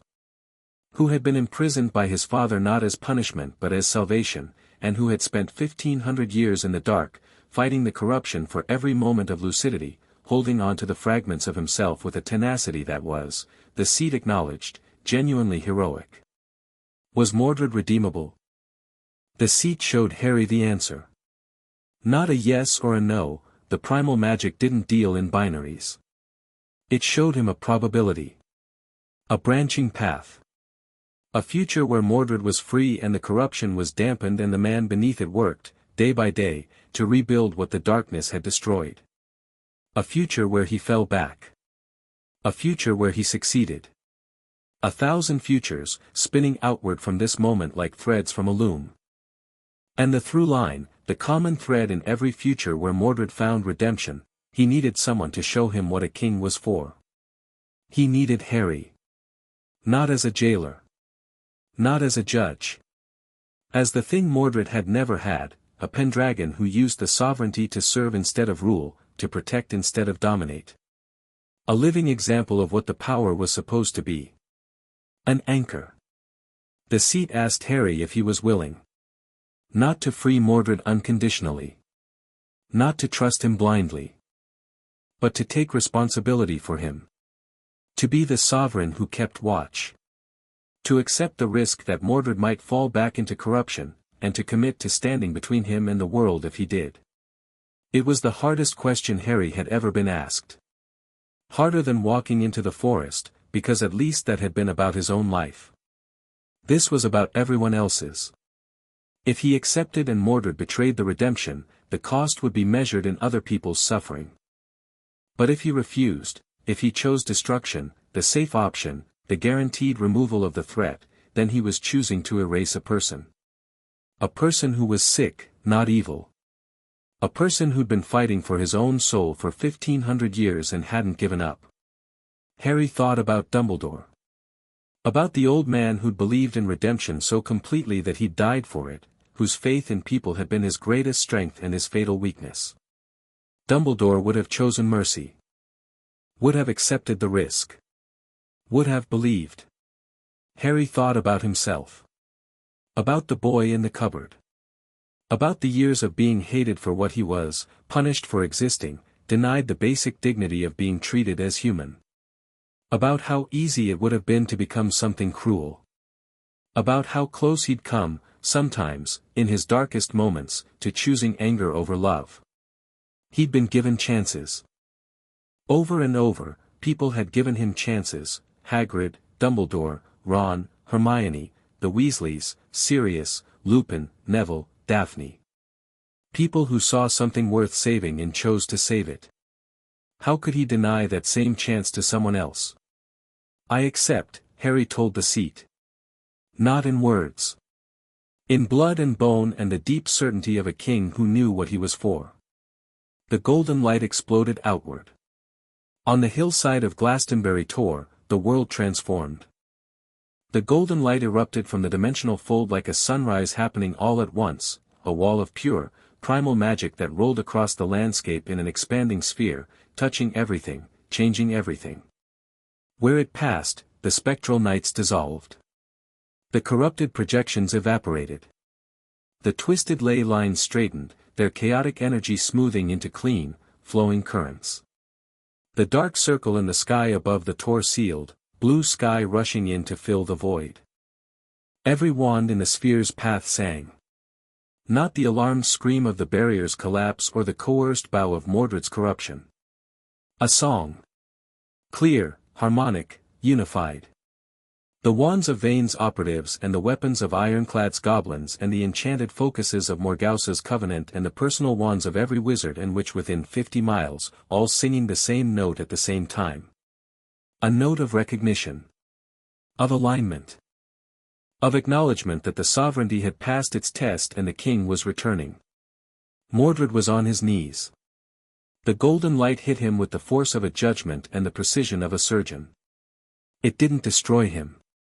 It pierced him, finding the corruption, illuminating it, exposing every tendril of dark hunger that had wound itself through his sovereignty like a parasite through a host. The corruption screamed, a psychic shriek that every magical creature in Somerset felt, and began to unravel. Not quickly. Not easily. The corruption had been part of Mordred for so long that separating it was like separating colors from a painting. The corruption had integrated with his magical core, his sovereignty, his identity. Tearing it out completely would destroy him. So the golden light didn't tear it out. It contained it. Wrapped it in layers of primal authority, sealed it behind walls of Pendragon power, isolated it within Mordred's own being the way a body isolates an infection. The corruption would remain, dampened, contained, a prisoner within a prisoner. But Mordred's control would be restored. The hunger would be a whisper, not a scream. The choice to resist would be, for the first time in 1500 years, genuinely his to make. Mordred gasped. His eyes cleared, gold, pure gold, no black. The air around him stilled. The distortion faded. And for the first time since Camlan, he looked like what he was, a man.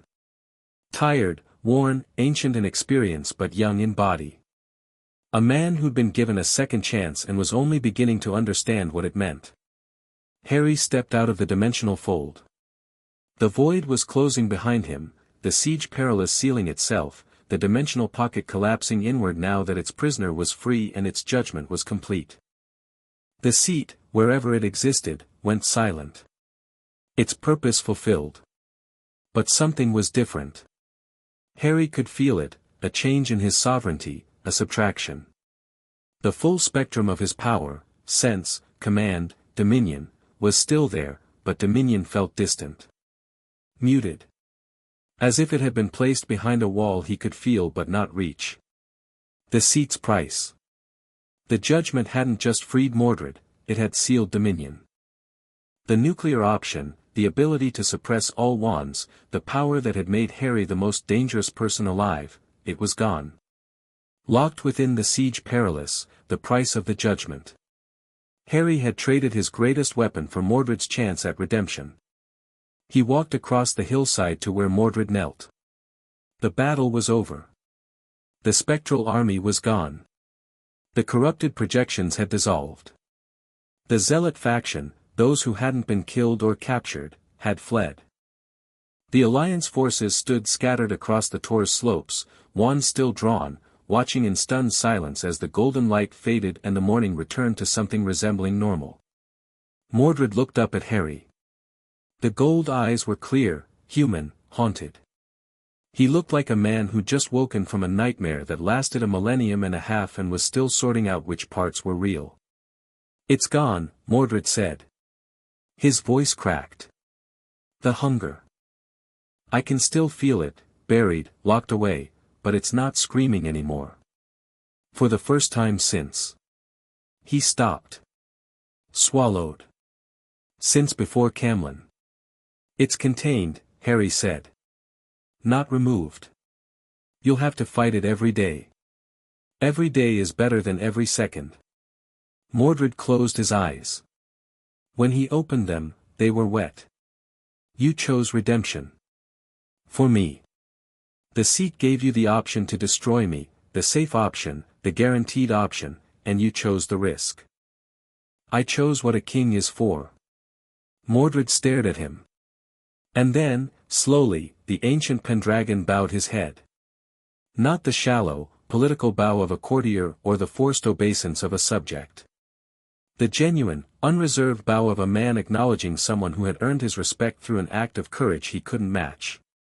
"I will try," Mordred said. "Every day. I will try to be worth it. That's all I'm asking." The aftermath was quiet. The golden light had healed as it passed. Injured fighters found their wounds closing. The damaged ley lines stabilized.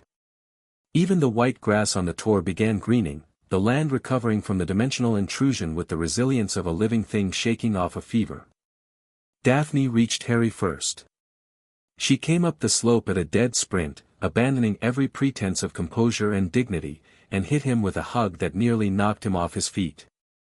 She didn't say anything. She just held on, her arms locked around his neck, her face buried in his shoulder, and shook. Harry held her back. Felt her wand, pressed between their bodies, pulsing with relief so intense it was almost painful. Felt his own wand, in his pocket, warm and content. Felt the scabbard at his hip, its runes finally dimming from blazing gold to a gentle, steady glow. The crisis was over. The artifact could rest. "You came back," Daphne said into his shoulder. "I promised." "You're an idiot. You've mentioned." She pulled back far enough to look at him. Her eyes were bright. Her hair was a mess. There was a burn on her left cheek from a deflected curse and dirt on her robes, and she was the most beautiful thing Harry had ever seen. "Don't ever do that again," she said. "Can't promise that." "I know." She kissed him. Brief, fierce, a punctuation mark on a sentence that didn't need more words. "I know." Vane approached with the careful stride of a man who'd been through something that had rearranged his entire worldview and was still processing.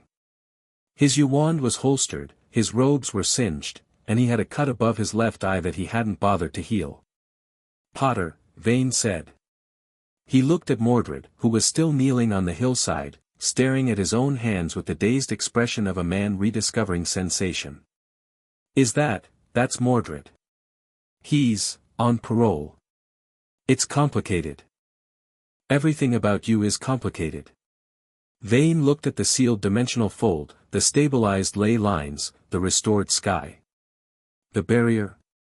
Gone. The siege perilous sealed itself after the judgment.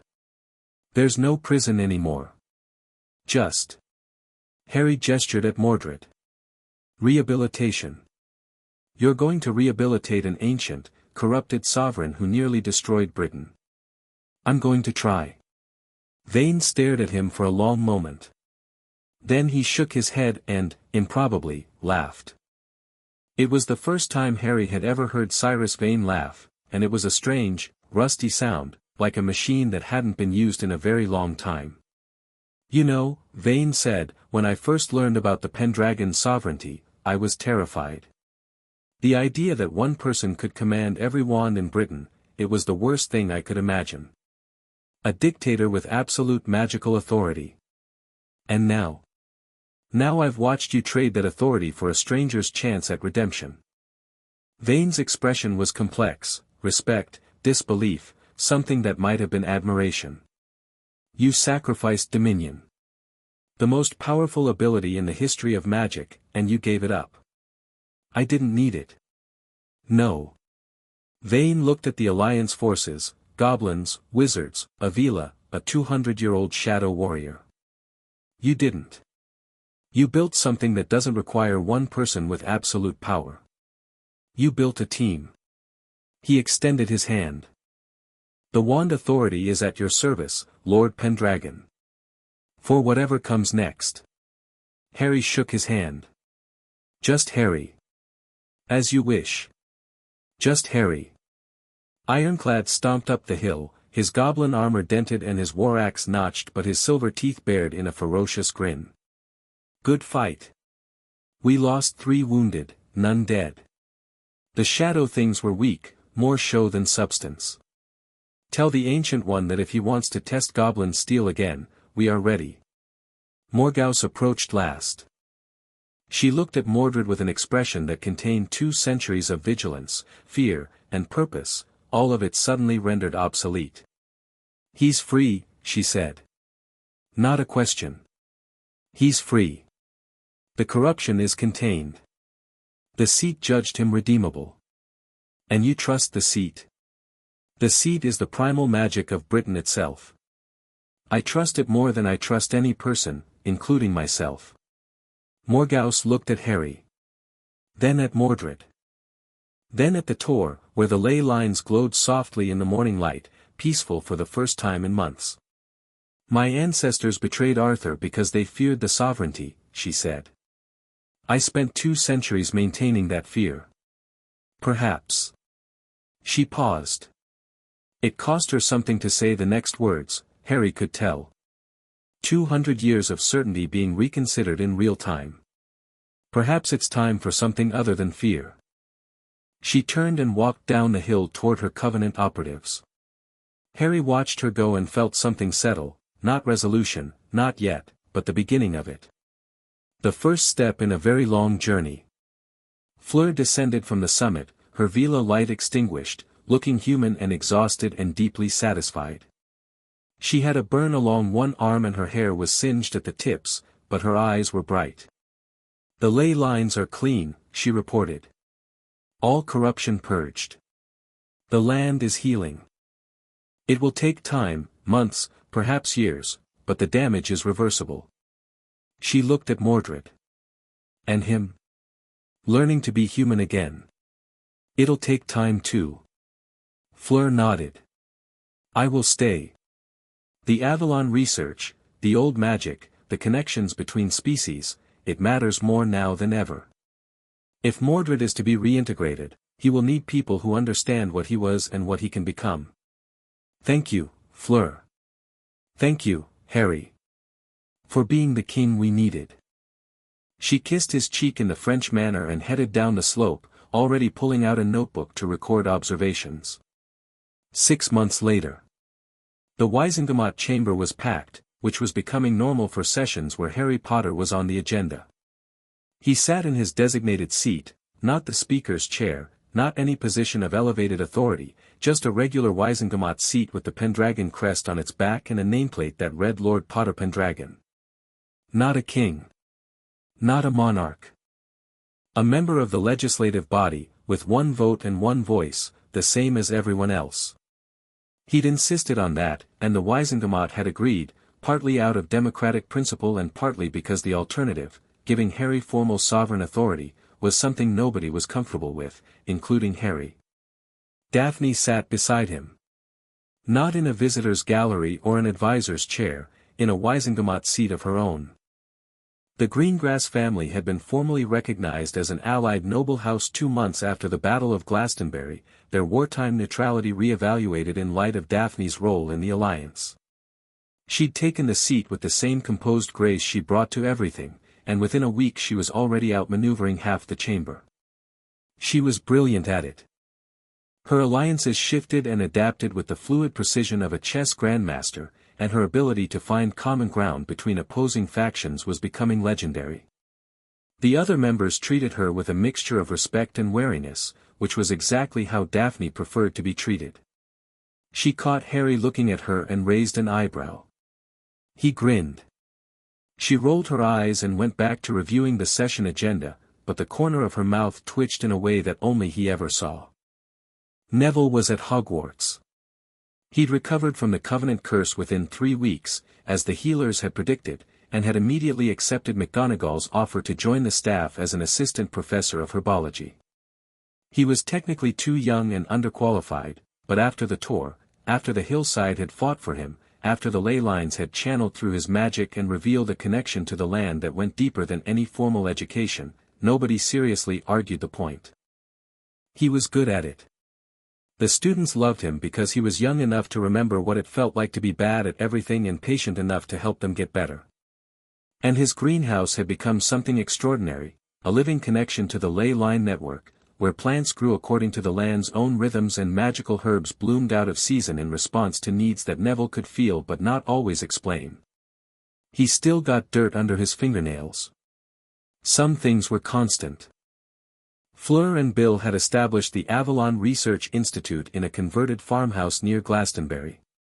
It was small, underfunded, and already producing research that was rewriting the history of pre-wand magic in Britain. Fleur's translations of the stone tablet, and subsequent discoveries in the Welsh vaults, had revealed a magical history far richer and more complex than the standard Hogwarts curriculum acknowledged. She was in her element, breaking curses, decoding ancient texts, and building bridges between species that hadn't communicated in centuries. The Centaurs had sent an envoy. That alone was worth a decade of research grants. Vane ran a reformed wand authority. The changes were subtle, regulatory loosening here, increased transparency there, but the effect was significant. Wand makers could operate more freely. Foreign wand imports were simplified. And the authority's dimensional monitoring program, developed during the crisis, had become a permanent institution, the early warning system that Britain had never had and desperately needed. Vane was still sharp, still controlled, still the kind of man who made you feel slightly underdressed. But the paranoid edge had softened. He'd seen what the sovereignty could do, good and bad, and he'd made his peace with it. Not through trust, Vane would never fully trust anyone, but through the pragmatic recognition that the world was better with a Pendragon in it than without one. He still sent Harry memos about proper procedural compliance. Some things were constant. Arcturus had vanished back into the Department of Mysteries. He was, by all accounts, deeply involved in studying the residual dimensional effects of the Siege Perilous dissolution. His reports were classified, his methods were opaque, and his communication with the outside world consisted entirely of cryptic notes delivered by unmarked owls. He sent Harry a birthday card. It contained no words, just a drawing of a wand with a question mark over it. Harry had no idea what it meant. He framed it anyway. Morgause had taken the Covenant public. Not fully, there were secrets too old and too dangerous to share, but enough. The Covenant of the Round was formally registered as a magical heritage organization, its members recognized as descendants of Arthur's court, its role in maintaining the Siege Perilous acknowledged by the ministry. Morgause herself had been offered a seat on the Gringotts Historical Advisory Committee, which she'd accepted with the dry observation that she was the only member who'd actually lived through the events being discussed. She was still iron-eyed and formidable and 211 years old. But sometimes, in unguarded moments, Harry caught her looking at the world with something that resembled wonder, as if, after 2 centuries of guarding against catastrophe, she was finally allowing herself to notice that things were getting better. And Mordred. Mordred was the complicated part. He lived at Glastonbury, not in prison, not under guard, but in a small cottage near the Tor that Fleur had helped him find. He was, by ministry agreement, under Harry's responsibility. The terms were specific: Mordred would not use his sovereignty without Harry's knowledge. He would submit to regular evaluations by the Department of Mysteries. He would not leave Britain without authorization. And if the corruption showed signs of resurfacing, Harry had the authority to recontain him. The corruption whispered. Mordred had told Harry this honestly, during their first conversation after the battle, sitting on the Tor's slope while the world tried to go back to normal around them. "It's always there," Mordred had said. "Like a voice in the next room. I can hear it but I can't make out the words. Some days it's louder than others. Some days I wake up and the first thing I feel is the hunger, and I have to remind myself, actively, deliberately, that I chose a different path. Does it get easier? I don't know yet. Ask me in a year." It had been 6 months. So far, Mordred had been as good as his word. He spent his days learning, absorbing 1,500 years of history, culture, and magical development with an appetite that was fierce but not, his evaluators noted, corrupted. He read voraciously. He asked questions constantly. He was, by all accounts, genuinely trying to understand the world he'd been released into. He and Harry met weekly.